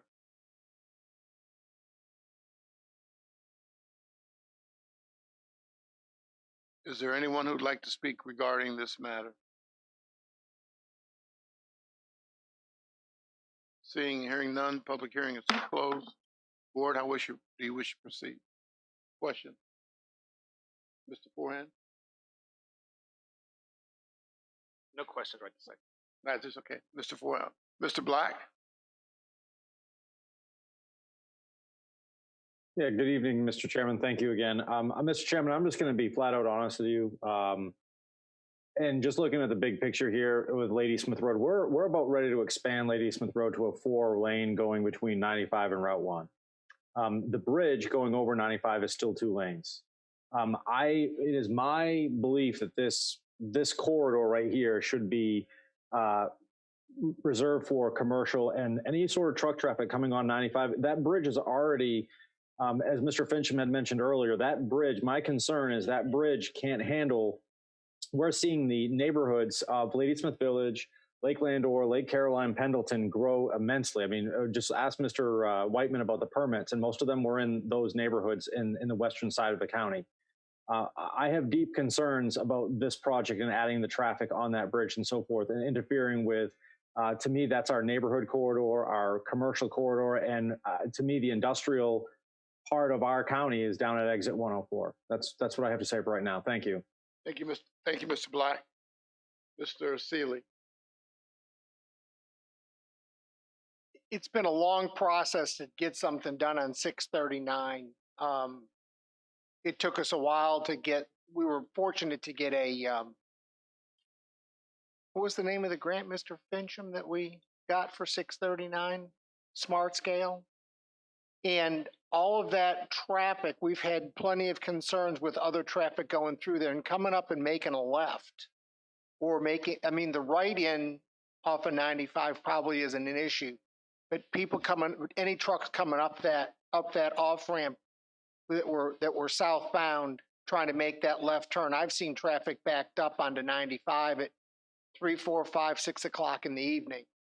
I just have real concerns with how we would mitigate that with all those neighborhoods that actually get off there, go down Ladysmith Road, either go straight or take a left or a right to big subdivisions.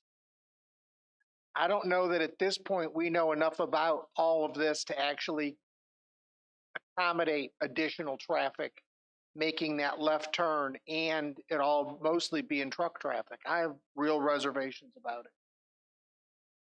Thank you, Mr. Seeley. Ms. Long? think I'll, would like to see my VDOT people. Do you have any, for input if they're still here Yeah, on she's here. that?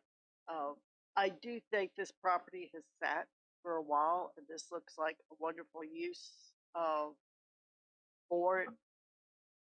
I do wonder if there is an easy answer to the truck and traffic question, and also have there been concerns about that bridge? I know a lot of our bridges need work done on it, but if VDOT could give us an idea as to their opinion on if the increased tractor trailer traffic could be handled, that would certainly make us feel a lot better and better informed on making a decision.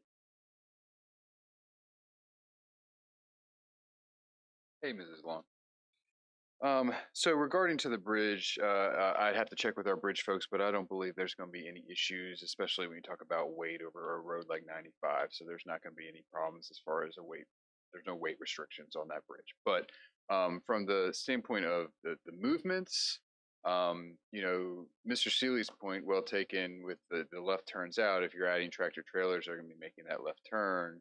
That is a longer movement that they're going to have to navigate. They can do it. With the Ladysmith Road project that Mr. Black was referring to, you know, we are going to be installing a left turn lane on that bridge. Now, I don't have the length of the left turn lane, but I believe that the applicant has ran a model and shows that it would support that traffic from that site. Now, that turn lane could be extended even further. The reason that it's not as part of the Ladysmith Road project is because of the sight distance from the off-ramp that Mr. Seeley was referring to.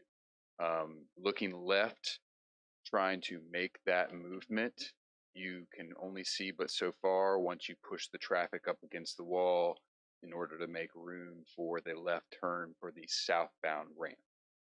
The left turn from westbound Ladysmith Road, turning left onto the I-95 southbound ramp. In order to make room for that turn lane, we have to push traffic, and that's what we're doing through the Ladysmith Road project, and that's been a long time coming. But if we were to do anything additional, we would have to stop that traffic. Now, one option that we've talked about here recently, there could be the installation of a signal at that location, which could protect the left turns from 95.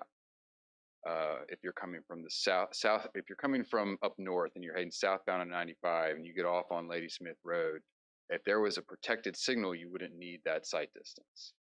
That is not part of the project, that is not funded, but that is an alternative if we wanted to lengthen that turn lane, the left turn lane. But as I said, through the models, and the applicant can speak to that further, I believe that they show that that does in fact support the traffic, the left turn lane from the Ladysmith Road project. Thank you, Mr. Bates. Ms. Long, to answer your question. Yes, thank you. And also for Mr. Wilson, same funding's possibly available if anything needed to be improved upon.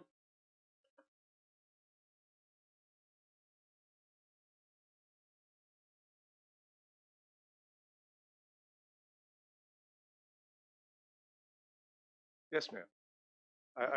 I believe it is. You could have just yelled that back there. That would have been okay. I think timing is always an issue. You don't like to try to get two in 1 year, but it may not stagger at exactly the same time. So we think we have a good shot.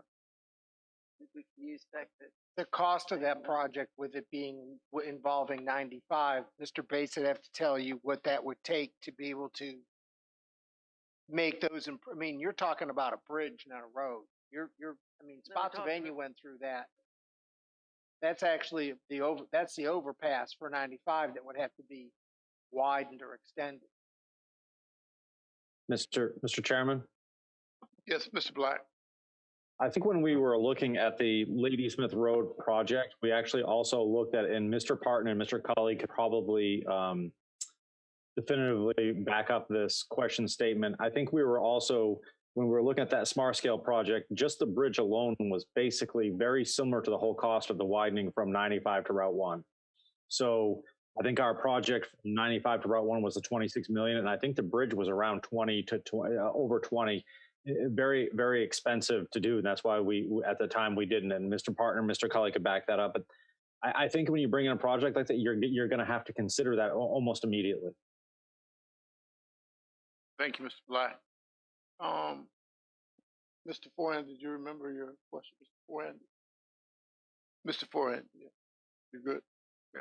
Let me ask. You want to go ahead? Mr. Bates, Kyle, can you come back for me for a second? Trying to be anonymous.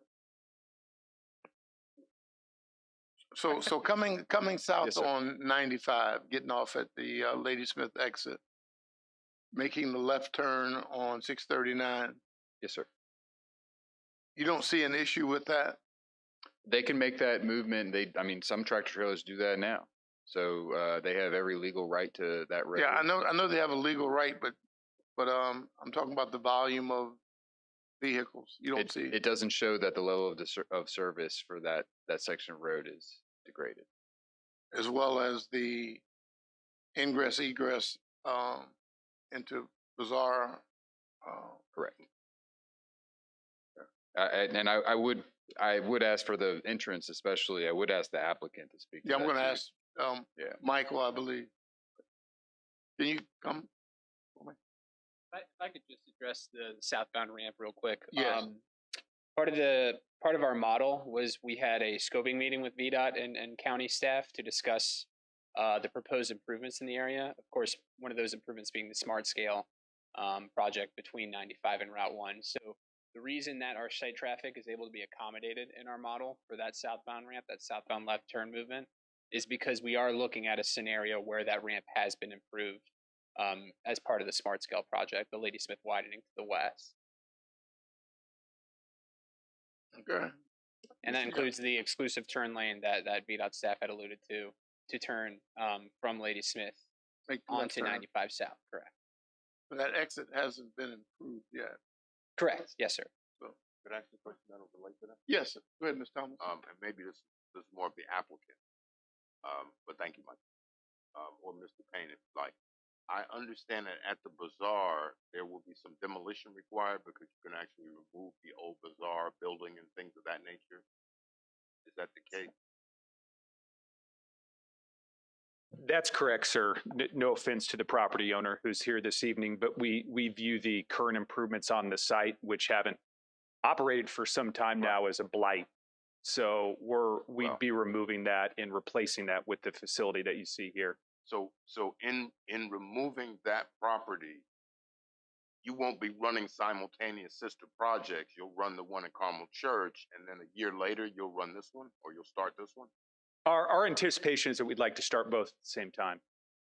Or you would expect this project to be that's our hope. Yes. Yes. It would be finished by 2022. Yes. Now, if there were a reason we needed to push that back for some reason, then we could. But that's not our goal. We believe there's enough market interest at this time that we can be successful in building this project. All right, I wanted to ask that one, but I had another. You want to keep going? Or No, keep going? Go ahead, Mr. Fincham. Could I ask you a question, if you don't mind? You were here when we did the original smart scale project. Yes, sir. Okay, and part of that smart scale project, it really was for, as you know, we said before, the Walmart project, and the truck impact for that Walmart project wasn't seen as an issue for the bridge. No, there was a traffic impact analysis that was performed for Ladysmith Crossing. It looked at the commercial use, which included the truck traffic, to support the commercial uses of that project, including Walmart. So it's probably a lower truck volume than we're talking here, but in terms of the physical design and capacity of the bridge to support tractor trailers, that was not an issue. Wasn't an issue them going right, so it's just really reversed. But the entire Walmart project had many more vehicle trips per day than this project, right? Because we had Walmart and a couple of other parcels. Yeah, I don't recall the exact trip generation, Mr. Thomas, but it was significant for a project of that size. Okay, thank you, sir. That's what I wanted to know. And Mr. Bates, could I ask you a question? Part real quick. We actually obtained the previous Walmart TIA. Oh, okay. And to answer your question in terms of daily trips. Oh, wait. You want to wait till they finish? Sorry. To just following up on Mr. Thomas's question, we did obtain the old Walmart TIA and compare the projected trips. And in terms of daily trips, our site is projected to generate 10,741 fewer trips daily than the Walmart that was previously approved. But all the opposite direction. Opposite direction. Mr. Bates? Yes, sir. I experienced construction on Route 17 in Fredericksburg, and I think that's your district. Yes, sir. There is a new bridge going in over 95 at 17. Mm-hmm. How long is that project going to take? 2 years? 3 years? I believe that one is going to be completed in 2024. Off the top of my head, I can send you the projected schedule, though. All right, so it's a little more, well, 3 years or something like that. How did that project get funded? I believe that is a smart scale project. You're talking about the 17 in Spotsylvania over top of 95? Yes, sir. Yes, sir. I believe that is smart scale. The one right in front of, or just past Lee's Hill. If you give me 2 seconds, I'll be able to tell you exactly. Yep. Route 17, bridge replacement, roadway. This is smart scale and revenue sharing is the funding source. Construction is currently underway and it's looking to be completed in winter of 2024. So. Does it have the cost there? It does not, but I can pull that for you. I can probably have that before I leave. Okay, that's fine. I was just curious as a relationship and timing. There's something else I want to ask, but nobody in this room or this state has the answer. I wish we did, but in Washington they're debating a lot of infrastructure projects, and I would think ours would be a good infrastructure project. But VDOT would have to put that on their list, wouldn't they? Well, I think that it's more so from a statewide perspective too. We've gotten some questions about that in some of our other localities. I know they've written letters to some of their representatives, congressional representatives. I'm not quite sure on how that's going to be flushed out or what the prioritization process is, but somewhere there's potential. We don't really know what it's for, and if you got bridge money for something else, that would free up money for different things. Yes, sir. Exactly. I would say that that's a fair point. With any of the extra funding that comes for whether it's they're looking at potential funding for some I-95 improvements. They're a little further north that they've identified at Spotsylvania and Stafford through a CTB study. And if some of those projects were to get funded, that could be money that's freed up that goes to other places with potentially Caroline County. Let me get played. I'll come back. I'm good. Mr. Forehand? I just wanted to share. I've been very torn and still am very torn. The plan all along has been more commercial and off exit 104 and more industrial off more commercial off 110 and more industrial off 104 exits. At the same time, I can see that there's a lot of land on the east side of 95 that's for sale, and we have a great project. It's in the shadow of 95, so if there is a traffic issue, it's a quick one. I'm just struggling, and I don't know that I'm ready to. I need to let it marinate. So and I hate to do it because our next one is August, but I have reservations about making a vote. Okay. Mr. Thomas? Yeah, one more thing. Mr. Wilson, maybe you can help with this. And it's, each project has its own merit. Each vote has its own decision-making process. But is there not property across the street from the bazaar that is already zoned and would be by right for any of the things that are proffered out here? There is actually across Bull Church Road. There's a 100-acre parcel. It's M1, called the Alden property. It's just recently come on market. It's been around forever, but it's only now really emerging as a marketable piece, and I think it's being represented. So anyone with a mind to build industrial on the east side of 95 would find a suitable piece of ground to do that. And one last question for Mr. Fincham. Well, I guess Mr. Wilson, if you want to stay there too, but it's kind of related. Somebody said before that I'd been here a long time, and yes, that's true. One of the things I've always noticed that is an issue is Project 1 comes in and we say there's no impact. Project 2 comes in and we say there's an impact, but it doesn't require everything. Then Project 3 comes in and we got to build a new lane, a new turn lane, and all that. We never do that. We can't, I guess the lawyer would say, we can't say to Project 1, you're actually going to cause an impact, right?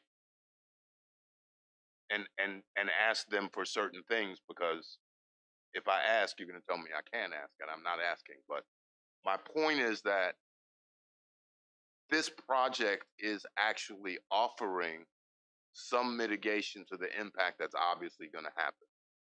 They're the first one. It's a small token impact, but it is something. How do we handle those sort of things in terms of planning and in terms of, development? And you guys can just tell me how you think we should do it. Well, as you're aware, the proffer legislation has changed several times. Our earlier proffers, we actually had a dollar figure calculated for transportation impacts, primarily for your residential developments.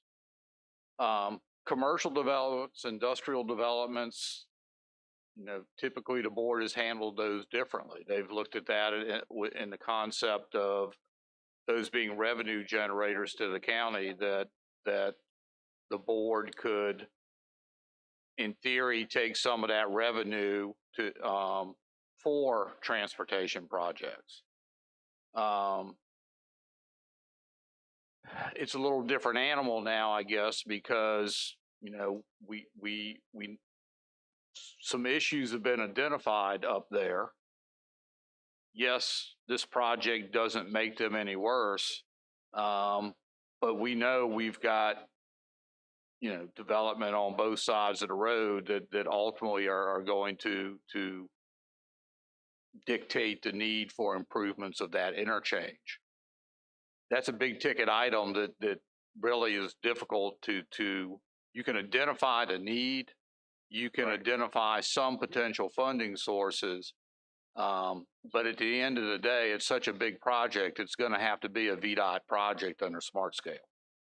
We might get some funding that is that we can help with a local match, like we did with the first 639 project. Right. But the magnitude of the project itself, I think, from a proffer perspective, is beyond what we can cobble together for X number of projects. Mr. Wilson? Well, it's hard to improve on that. Actually, I think one of the key issues is, are we generating any revenue to pay for the things we need to do? And that includes the road improvements that come along with the development. We're talking about a lot of development happening on West 639. More houses, more people, more retail. Those are great things.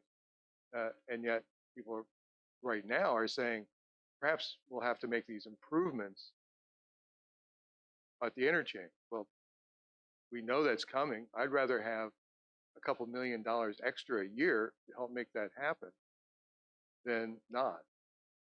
That's as far as a staff perspective of how do you get things done. More revenue is better than less revenue to do that. Right now, we're hearing that trip generation is far less than what was anticipated with a Walmart, which I think is encouraging, at least from, I'm not an engineer, traffic engineer, but it's encouraging to hear that. As we approach things like smart scale and so forth and look for the upgrade of our interchange, again, I'd just rather have more revenue. And this is one of those projects that's revenue intensive and can give us more revenue to make these things happen.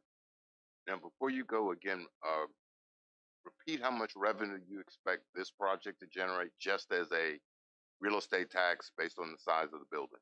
Well, I think there's, without notes, $650,000 in just real estate. It's not unreasonable to think that you can get 50% to 100% of that fund, that amount of revenue from the end user and the machinery and racking and every other part of their business that we tax. So you wind up with $1.2 million from just that one facility. Now, we're not also talking about all the people that are going to be working there, which is significant for us and other reasons. One of our problems with attracting retail is not just rooftops, it's empty houses during the day. People that have 8 hours a day, 10 hours a day, where they're supposed to have a shop in Ladysmith, where there aren't people there to shop there. If you have 500 or 600 people in a business that want to go to lunch, that helps. So there's more to this than simple, they're going to invest and that's what we get for revenue. It has a chance to drive more and the things we want as far as retail goes, more investment. So there's actually, it's a multiplier. And as I've said before, I distrust trying to make arguments based on multipliers because there's no rational, foundation. All right, let me say now, this is really the last question. Do you recall when we actually put the original Walmart project plan together, we intended to use the revenue generated from Walmart to pay for the road? So theoretically, if we took half of the revenue or just the real estate tax revenue from this project, in 10 years, we'd have $6 million just from that real estate revenue. Yes, sir. Okay. Mr. Chairman. Was that? Mr. Black? That's just completely unrealistic conjecture. The Ladysmith Road project was a $26 million project that we only had to pay $6 million for. So the Walmart, which was going to give us X amount, the Walmart was going to be paying for the $6 million. When you start talking about having to replace a bridge on 95, which already, you're right. When you're starting to talk about that, you're talking about a multi-million-dollar project. This is the corridor, as Mr. Forehand was saying. It is exit 104. Have them put a second one down there. The exit 110 is our corridor for our neighborhoods where traffic has to flow completely. That was the intention of that design. No, for the Mr. Black. no. It was to help Walmart. Mr. It's to Black. intend because that's our Do me a favor. Hold on. It was the idea behind Mr. it was Black. yes. It was, I cut Mr. Thomas off, or you cut him off, and I'll let you go on. Let Mr. Thomas finish his thought, and I'll come back to you. Mr. Thomas. I mean, we were close to done, and based on that last statement, the reality of the 639 project was not residential, but was commercial. Is that correct, Mr. Wilson? We're speaking of the Walmart. The Walmart and the road improvement. The road improvement was all for the commercial projects that we expected there. Well, absolutely. I mean, we can't actually realistically attract commercial investment on Route 639 unless the road improvements were made, because it was simply too expensive for any one business to carry those kind of improvement costs themselves. Now the fact that it's a great project again, I think we all agreed it was a great project. It's a $20-some million project that the county's only paying $6 million for, which is also great. The same logic is all I was trying to apply to what we were saying about the bridge improvement if that were required at some point. So I'm done, Mr. Chairman. Thank you, Mr. Thomas, and again, I apologize for that. Mr. Black? Mr. Wilson? Mr. Wilson? Yes, sir. What exit do the residents of Caroline County use to get off for Lake Caroline, Lake Landor, Ladysmith Village, Pendleton, Campbell's Creek? What exit are they using? That would be exit 110, sir. Exit 110. Yes, sir. And would you not say that the widening of Ladysmith Road is a huge benefit to attract more rooftops to those areas? Yes, sir, it is. Okay. So that's it. I mean, this has been called before a road to nowhere by certain supervisors. I think we've called this the road to nowhere multiple times. It's a road to our population base that is in these subdivisions. And the last thing we want to do is interfere when someone gets off an exit and they can't get off the exit because there's so much commercial traffic on it. I think that's the last thing we want to do is mess this up. That's all I have to say. Thank you. Yes, sir. Thanks for your comments, Mr. Black. Ms. Long?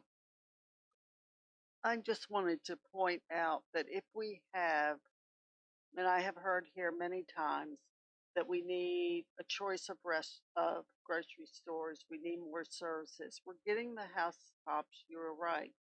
But now we have two places where people can work closer to home. We also have people who will come outside to work who are going to be looking for places to pick up something on the way home, to go have lunch, to buy gas. It doesn't all have to be one or the other. It can be a blending. And we already have an area that has been approved for those kind of shops. Now you're giving investors on the other side of 95 away from your residential a place to offer people jobs. To me, that works. If we have to make some more improvements, we do, but people who work have to have a place to eat. That gives more jobs and it encourages that shopping center to develop. I'm not saying there wouldn't be a traffic concern or improvements that have to be done, but it's a consideration because we have so many people who live in Caroline who work outside of Caroline. Mr. Chairman? Wait a minute, Mr. Black. Are you finished, Ms. Long? I'm done because apparently Mr. Black Mr. has Black? something to say. No, I mean, just let her finish. Go ahead, Mr. Black. No, I'm just saying, Ms. Long, I appreciate that, but couldn't you have used the same logic? We're talking about jobs, and I agree, but couldn't we use that same logic for sand and gravel mines? They create jobs, right? But we saved the 17 corridor. We preserved the 17 corridor because we knew that corridor right there is designed for, hey, the beauty of the river, correct? So what I'm saying here is, like, even though it's different, it's like we have certain exits that are designed for certain things. So exit 104 has always been exit 104 has always to me been, hey, look, this is our industrial. No. Exit 110 has been like, this is going to be our commercial and rooftop. So when we talk about jobs, we could say the same thing about sand and gravel. Mr. Black, that's. Let me say that we haven't designated any area as just for specific industry or commercial. Exit 104 at Carmel Church, at one time there was nothing there. And now look at the revenue that's being generated. Yes, it causes me headache trying to get home sometimes, trying to deal with 4 truck stops or 5 truck stops. But the reality of it is that's a revenue generator that's shared throughout the county and helps us to continue to build infrastructure. Mr. Fincham? Let me finish. Yeah. Just like we talked about the improvement to the water system from Ladysmith to Polecat. At some point, we have to improve our infrastructure. We agree.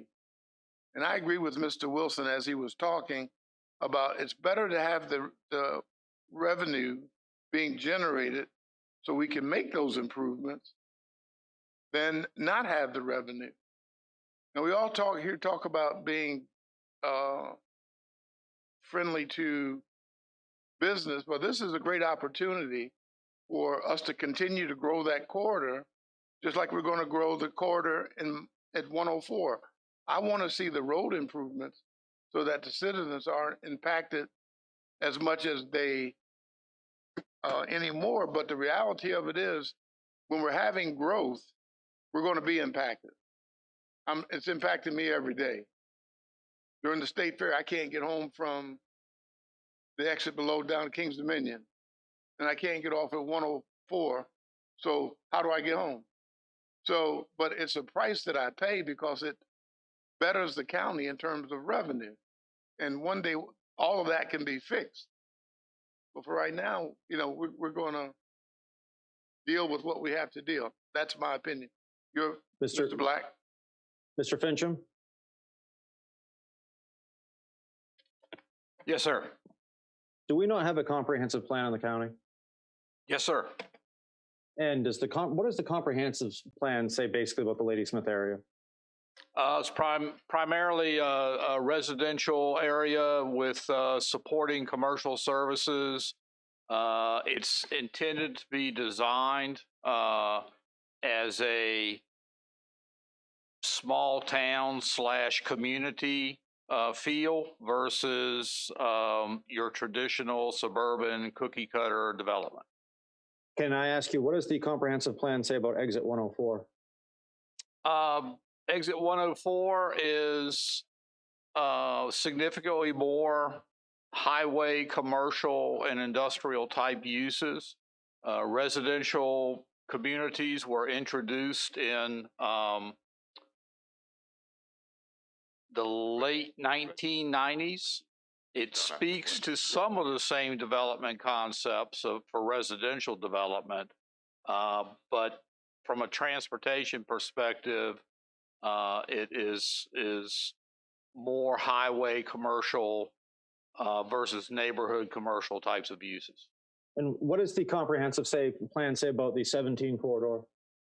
That is our resource sensitive area where we look to protect the scenic, historic, cultural, and natural resources of the corridor, the Rappahannock River, and Route 17. So we do have areas of the county that are designed for certain uses. Absolutely. Okay. Yes. So I rest my case. Yes. From a land use perspective, yes, we look at we have different concepts within our different areas. Okay. Thank you. Yeah, but you specific. The reason I said that, Jeff, was because you specifically eliminated the commercial piece of 104. That's still a commercial area, and you didn't include that when you were talking about the residents that live off 104. Granted, they do, but there's also a commercial piece there on the other side, and that's what we're looking at now. We're trying to develop the county based on the comprehensive plan, and that is not just residential. That's all, Mr. Thomas. Yeah, I had a question since Mr. Fincham, the comprehensive plan was brought up. Mr. Fincham, when was the last time the Board of Supervisors reviewed or made changes to the comprehensive plan? 2012. 2012. And this is what year? This is 2021. Yes, sir. So this board, as we sit and have sat for 6 years, this board has never had any input on the comprehensive plan at all. That's correct. Okay. Now, you mentioned some things about the comprehensive plan before. and what was supposed to be in Ladysmith. Is this project that we're looking at in Ladysmith? It's in the Mattaponi district, right? It's in the Mattaponi district, but it is in the Ladysmith. It's designated as being in the Ladysmith growth area. What they call the area when their sub-plan did Community planning area, yes, sir. 15 years ago, right? Because they did it before 12. They've actually done a sub-area plan twice. Okay. Yeah, before 12. So my point was, this board hasn't done anything about the comprehensive plan, so it's unfair for us as a board sitting who have sat here for 6 years now, 5.5, to say we need to do this or that regarding to the comprehensive plan. Now, Tractor Supply is a commercial or is that a industrial? It's industrial zoning. It's one of the commercial uses that's allowed within the industrial zoning district. Okay, that's good, and that's fine. I'm done with you. Thank you, sir. Then the last thing I wanted to say, I didn't mean to say it like that. I'm finished, Mr. Pincham. I wanted to make sure we were clear here, but I did want to make sure we cleared up the comment of road to nowhere, and I am one of the supervisors who did say it was a road to nowhere. And to put it in context, it was a road to nowhere when we didn't get the Walmart project. And anybody here will remember me saying, if we don't have Walmart, why are we building the road? Now some things have changed in that time. There's some small commercial being generated. But at that point in time, I'll stick to my comments that without Walmart, when we looked at it in the beginning, it was indeed a road to nowhere. Now it's maybe a road to somewhere or something. We'll see. Thank you. Thank you, Mr. Thomas. Mr. Forehand, excuse me, any comment? Mr. Sealy, any additional comment? No, sir. Ms. Long, any more comments? Mr. Black, any more comments? Mr. Thomas, any more comments? I don't know if the board wants to take action on this right now, or if they want to look at it a little more. Mr. Forehand, you said you were torn. Are you still torn? I am. Well, we want to wait a little while and see. I don't know. Is there anything anybody can do to sway people one way or the other? I'm not talking about you. I'm definitely not talking about anything about the applicant can do.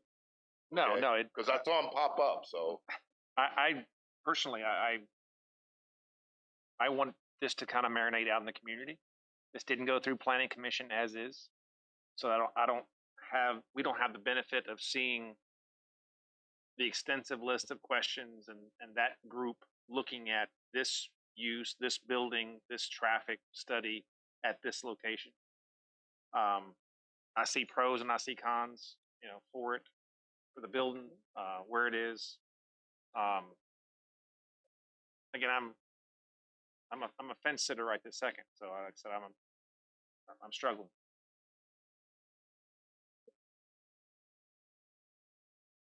yeah, I don't want to have any inaction because that causes a year delay. Not any negative action that causes a year delay. So why don't we, since looks like this probably would be a 3-3, which would be a negative. Why don't we push it? Yes, sir, Mr. Finch. For the benefit of the board, can I ask County Attorney a question? Yes. Chris, I don't want to put you on the spot, but I'm going to put you on the spot. This application's been delayed over a year. It was modified, as we had discussed earlier, to allow Flint to be co-applicant.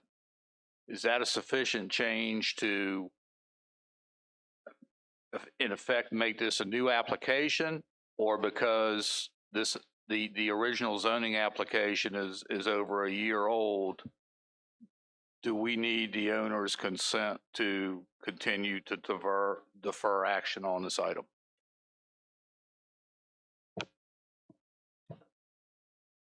And no, I don't ask you easy questions. And while you think about that, we were constrained by the pandemic last year.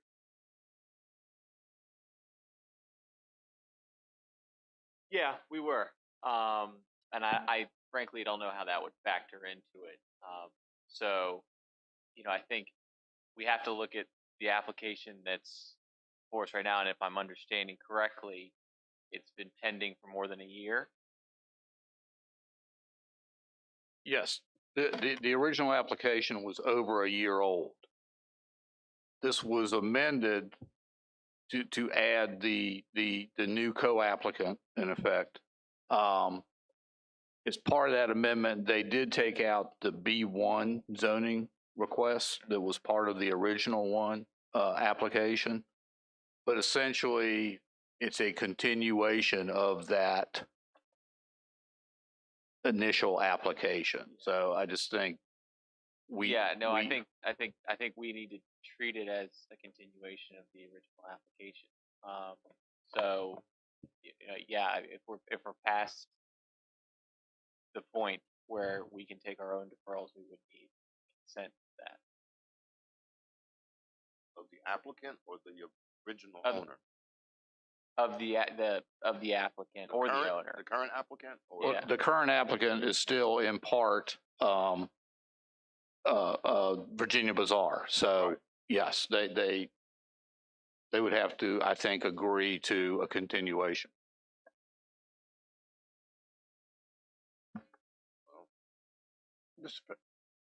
Back there. Mr. Chairman, other members of the board, thank you very much and appreciate the dialogue regarding this case. The applicant owner would be open to continuing this application until you made a final decision. Well, that certainly helps. So that would mean a motion to defer to your next meeting with the consent of the applicant and owner.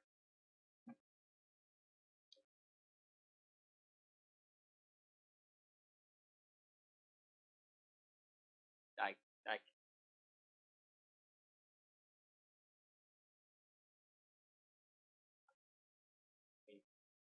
think you can. I think the question is, what can happen in the interim. I think you can express your concerns about impacts, about what information you have or would like to have, and it's up to them to do what they want to do.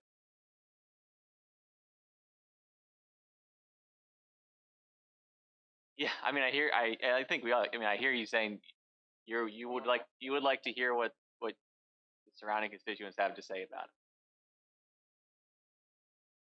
You make that motion, Ms. Thomas? All right, I will make a motion to defer this until our August meeting. August 11th. And August, well, we only have one meeting in August. Correct. So whatever that meeting is. Yes, sir. August 11th. August 10th. Mr. Fincham. Motion to defer with the concurrence of the applicant. At the applicant's request, I make a motion to defer to our August 10th. There's a motion to defer. Second. There's a second by Mrs. Long or Mr. Forehand. First. Mr. Forehand, second. Correct. All in favor say aye. Aye. Any opposed? The ayes have it. We'll defer to our first meeting, our only meeting in August. Thank you. Mr. Fincham, our first read. Mr. Chairman, members of the board, your last public hearing tonight is TXT 07-2021. Oh, yeah. This text amendment would amend the Highway Corridor Overlay District by adding 2 sections of roads to those roads recognized or listed under the HCOD. That would be Route 639 west of Lake Landor to 738 in Childsburg, and then continuing west on 738 to the Spotsylvania County line, and a portion of Route 606 from the intersection of Route 632 west to the Spotsylvania County line. The board has previously discussed this item and authorized the public hearing for tonight's meeting. Thank you, Mr. Fincham. So the public hearing for text amendment 07-2021 is now open. Is there anyone who'd like to speak regarding this matter? Is there anyone who'd like to speak regarding this matter? Again, is there anyone who'd like to speak regarding this matter? Hearing none, public hearing is closed. Board, how do you wish to proceed? Mr. Chair, I would move that we accept text amendment, move to adopt text amendment 07-2021. Proper motion Second. Second. Thank you, Mr. Black. Proper motion to approve text amendment 07-21 and a proper second. All in favor say aye. Aye. Any opposed? All right, the ayes have it. It's adopted. Thank you. Next on the agenda, item number 9, proposed supplemental appropriations to fiscal year 2021 school budget.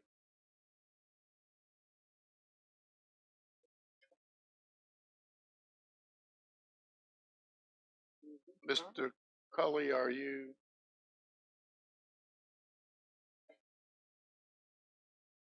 What happened to him?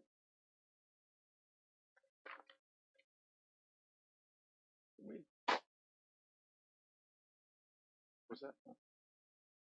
Okay. Well, we can ask. Better wait till Mr. Cully.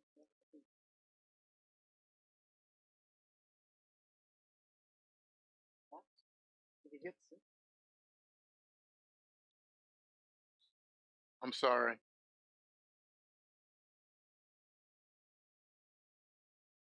Mr. Cully, if you're in the building, hope you can hear me. I need your presence.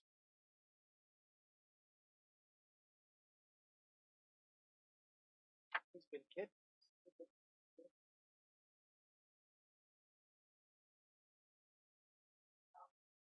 Yeah, the sheriff. Bring him back in handcuffs. When the administrator came forward.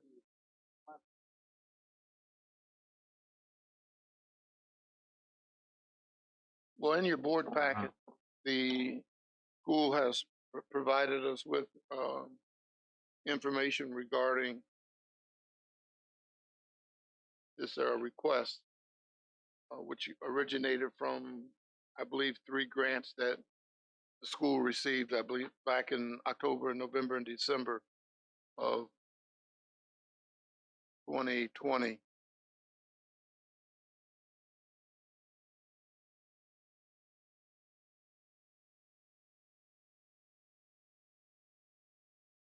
The money was part of the governor's emergency relief, as well as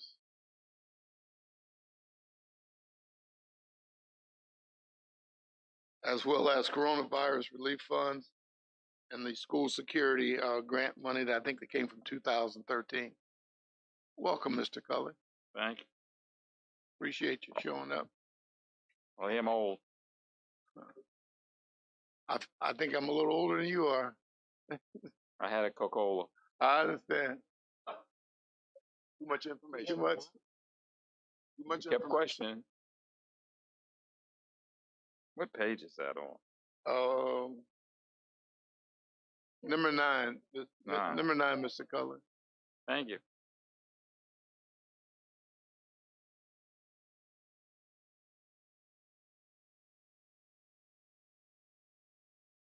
The schools are requesting these proposed supplemental appropriations to their FY 2021 budget. We have listed all of the information we received from the schools in these proposed requests. As you can see, some of these, they received these funds as far back as October of 2020 and into December 2020 for various projects, of which they've listed these things out in the packet. I don't really have any more details on this other than what we received in writing from the schools, which we included in the packet. Thank you, Mr. Cully. They are here. Yeah. If you have some specific questions, I'm sure Marcia could answer them. I do have a couple of questions for Madam Superintendent or Miss Marcia, one of you can come forward. Huh? That's all right.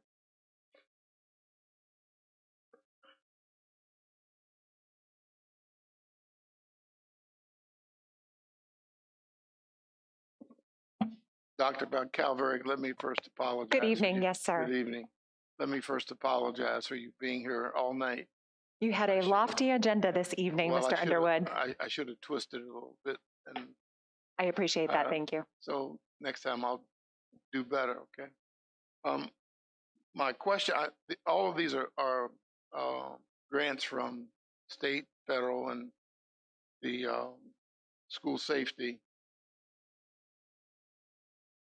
Categorically, what impact does it have on your categories? Which category did it have the greatest impact, I guess? Certainly, the GEARS and the CRF are the special grant funds. Yes. And the category that it's impacting the school security grant is the maintenance category for door hardware and ballistic film that we have installed. Okay. Now, the person, I'm sure you're going to hire some personnel for some of the issues that were created by COVID, learning loss, and which you're allowed to do.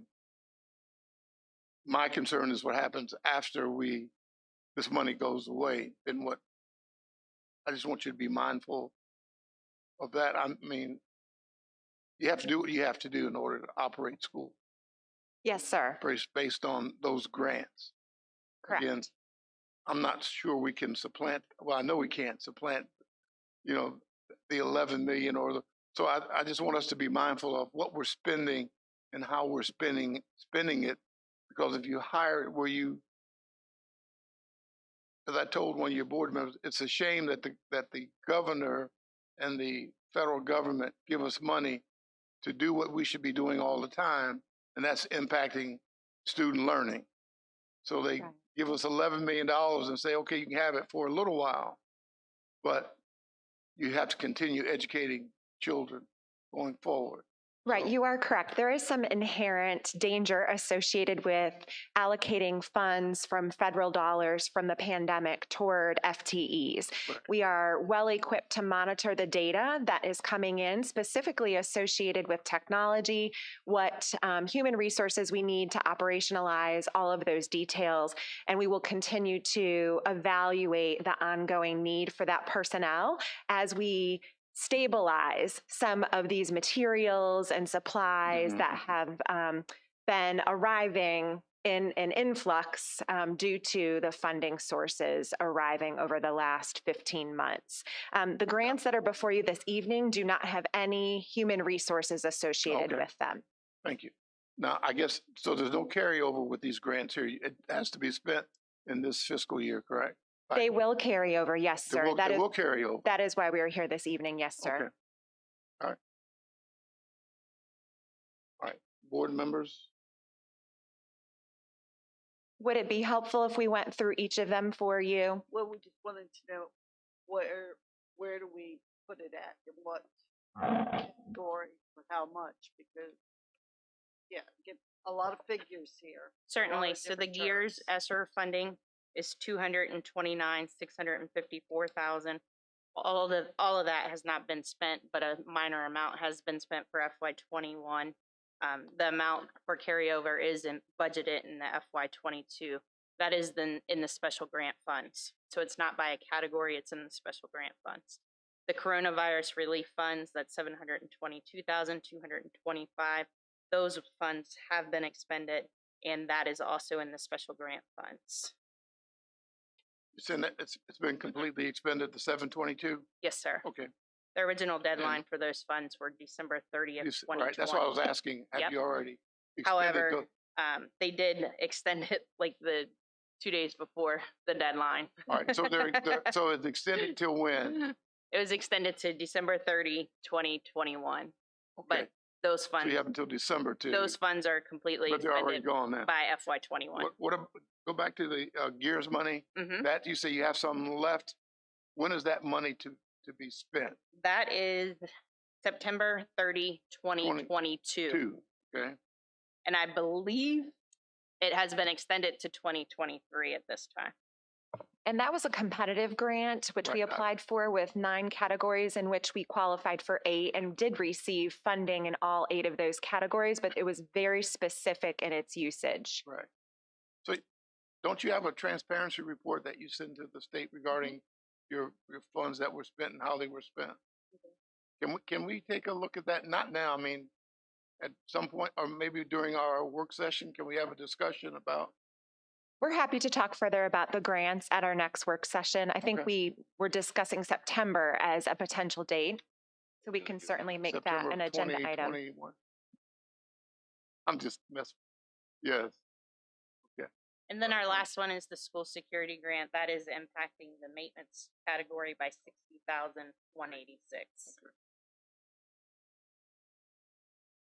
This has to be done tonight. It has also been included in the anticipating receiving that grant in the future in the FY22 budget at this time. Okay. Board member have any questions? Additional questions?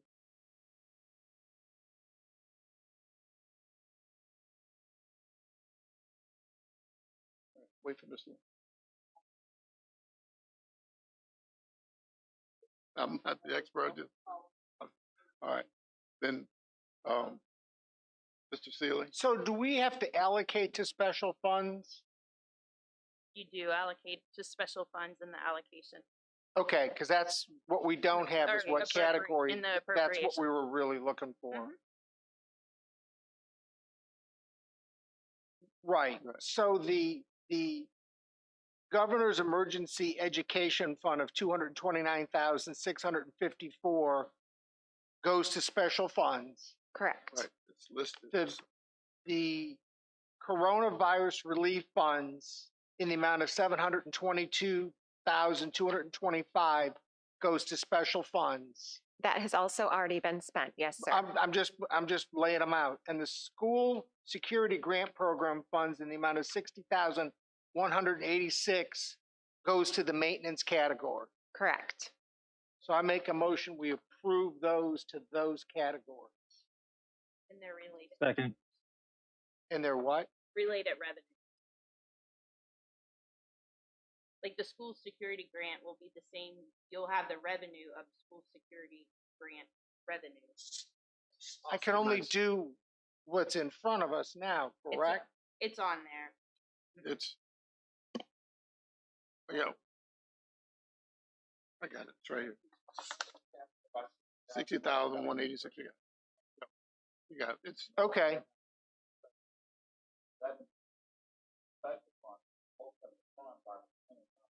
That's why I read the amounts, is because they would be increased. Those are the increases to those funds that were appropriated. To those categories, yeah, to those categories. They spent. That's my intent, is that those amounts go augment those categories. All right, there's a motion that we appropriate the grants to the proper categories in the amount of 229,654, 722,225, and 60,186. For a second. All right, here, you second that, Mr. Black? And a second by Mr. Black. All in favor, say aye. Aye. Any opposed? Thank you, Madam Superintendent. Thank you. Ms. Smith. All right, item number 11, first read of Mr. Fincham, I believe that's you, the proposed amendment of section 103-46.5 of the Code of Mr. Carolina.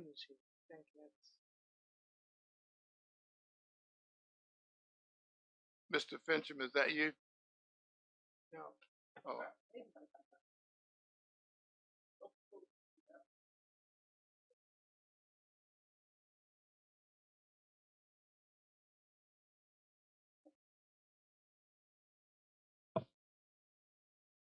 I'm stalling to get the commissioner's office down.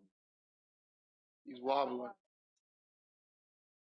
Mr. Chairman, members of the board, during its 21 special session, the General Assembly amended the code and put a new section in place that would exempt one motor vehicle owned and used primarily by or for a qualifying a veteran. And so that's different from, this is a total exemption. As you recall, you have in place now a reduced tax rate for qualifying veterans, but that you don't have to be totally disabled to qualify for that. So what we're doing here is amending the county code to codify the new state law and put in place the personal property tax rate, or allow that to remain in place, the 70% reduction, codify the new state exemption, and then specify that a veteran who qualifies for personal property tax exemption on the one vehicle is not also eligible for the reduced rate on another vehicle. So that is the intent of the ordinance amendment you have in front of you, and Commissioner's office can answer any specific questions you may have. Good evening. Good evening, Mr. Purcell. All right. Any questions on the paralleling programs? I don't have any. Board members have any questions? I just have one. Mr.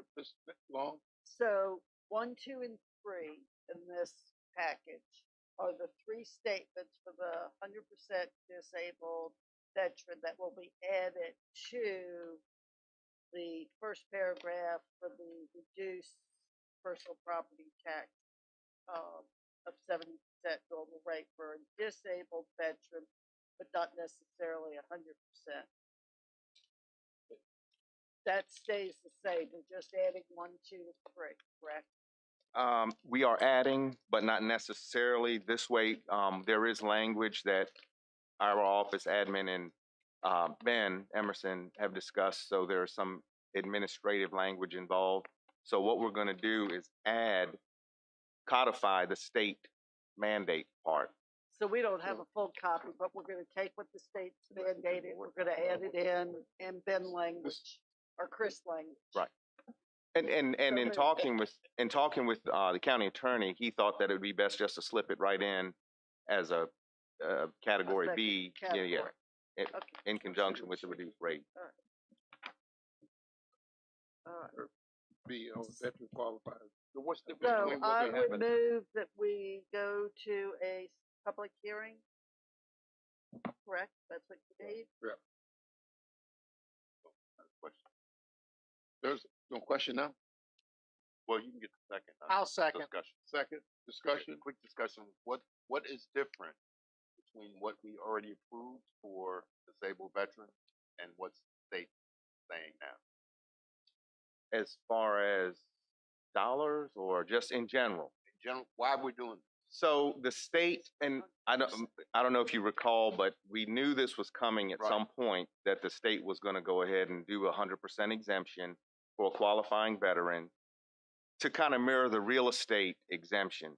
There was talk that the language was a little insensitive in the reduced rate state code section.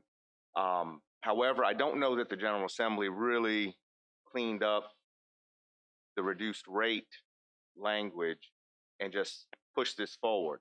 So counties that have both programs, the veterans will enjoy, a choice between the two. It was a state Veterans Affairs, Department of Veterans Affairs, they had coming forward with a little bit easier process for the veteran at the 100% totally and permanently service-connected disabled. So the state's finally following the county. They're finally following the real estate easy language to just get it processed in a quick manner. Right. There's a motion and a proper second that we have our public hearing for the first read of the proposed amendment, section 103-46.5 of the Code of Virginia. All in favor say aye. Aye. Aye. Those opposed? Guys have public hearing. Thank you. Thank you all. So before you leave, you didn't charge anybody for not filling out the personal property form, did you? No, sir. There were they never went out to invoke a late filing penalty, no. I saw somebody that said that happened. Okay. All right, agenda item number 12A is It's removed. is AAU girls basketball program. Oh. Yeah, Mr. Chairman, I just wanted to briefly bring this before the board's attention and ask again if there was any way the board could make a token contribution. I'd probably ask the schools to make the same kind of token contribution since it is the girls basketball program. But you know, in thoughts and compliance with Title IX, I think we've never done anything for purely girls program, and I'd like to see us do something, a small contribution, $1,000, something like that. They needed 5,000 or something like that. One time thing. But how do we do this without other organizations saying we've never contributed? I'm just worried about the cascading effect of this. Well, it is a program that was affected by the pandemic. So what other programs are going to come back and say they were affected by the pandemic? You yourself said we should continue to fund the Historical Society in Port Royal and the County Fair during the pandemic. And Caroline's Promise and other organizations, and yeah, those are organizations that we fund annually. but they had no activity. I agree. During the pandemic, and it's just like the senior gala. We didn't do senior gala last year, so there's $10,000 in our budget for that we didn't use, or more. I think this board should stand up and take at least some token effort. If that's more than the whole thing or whatever, I think we should stand up and do that. And under normal circumstances, Mr. Thomas, I would probably, I know, would not want to, but I think this is extenuating circumstances. I think a lot of, as the Coach Richardson said, a lot of families were affected by COVID. I'm sure everybody who's been working or was not working or had impacted by COVID possibly did not generate the revenue in their family. Most of these young ladies are Caroline high school students. We have a few from the outside. So I don't really have an issue with one-time support. Is it a school-sponsored event? No. It's not school-sponsored, but the majority of girls go to they have some high school things, and from what he said, many of the girls that are in this program actually were potential scholarship winners, and since they didn't have a season full, they're using this as a chance to get a scholarship. Yeah, to showcase their talent. It might be a late scholarship, a walk-on, or something like that. Yeah, AAU is an opportunity for those folks who don't show during the regular season. Coaches see them. Yeah. My granddaughter, she's playing in Cincinnati this weekend. Give coaches an opportunity. This is actually their last hope. So, yeah, I would like to see us possibly show some support for, like I said, because some of these are our citizens. You know, they participate in sports in school, so I think we could give support without hurting or breaking the bank. I know we don't want to set a precedence, but we've given other organizations. Yeah. $1,000 would be a small gesture. They got $1,000 from us, $1,000 from the school board. They'd be more than halfway there, and parents, contribute the rest, things like that. But Dr. Rollins, you heard that, didn't you? I saw you turn your head. And it's all about the love. It's all about the love. And Mr. Thomas said this is the first time they've done it this way, where they need to take them out. They don't have the right. They didn't have the season, so it would not be a repeat. It's a one-time, right? It's a one-time. It's a one-time thing. I'd make the motion that we contribute $1,000. They are a 501c3 as they set up, so they're nonprofit. But I'd make a motion to do a one-time donation to the girls AAU basketball team that was presented to us by Coach. Second. That's it. There's a motion and a proper second that we support the AAU team that was presented by Coach Richardson of the amount of $1,000. Any discussion? Hearing none, all in favor say aye. Aye. Aye. Any opposed? Motion carries. Thank you. Mr. Cully, you want to do the information calendar? Yes, you did. We included in your packet a capital, status of capital projects. The first page obviously is county projects for your review, and the back page is the school projects.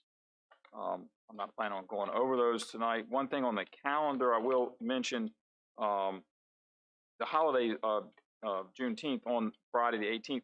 On the 17th, the admin building will be closed. Dominion will be upgrading our service and our CT cabinet due to the generator installation.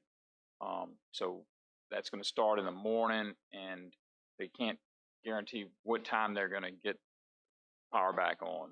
I wanted to push it to the afternoon, but then we've been paying overtime if they ran over for the Dominion employees. So we're only admin, but that would obviously be D&B. Everybody in admin building be closed that day. So you're going to close the admin office on the 17th? On the 17th. On the 17th. 18th is a holiday. Holiday, so 17th, 18th. So we'll be closed, but everybody else will be. Huh? No. Mr. Cullen, when is everything opening back up again? What date? The 22nd. When is the last day for DMV appointments? Whatever the last day of DMV appointments, like the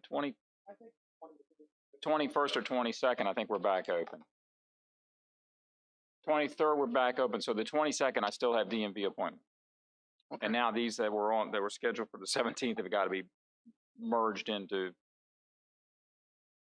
other days between now and then as well. But yeah, that was the 22nd will be the last day that the building will be under control at the front door. So the doors will be back open and back pre-COVID on the 23rd. Thank you, sir.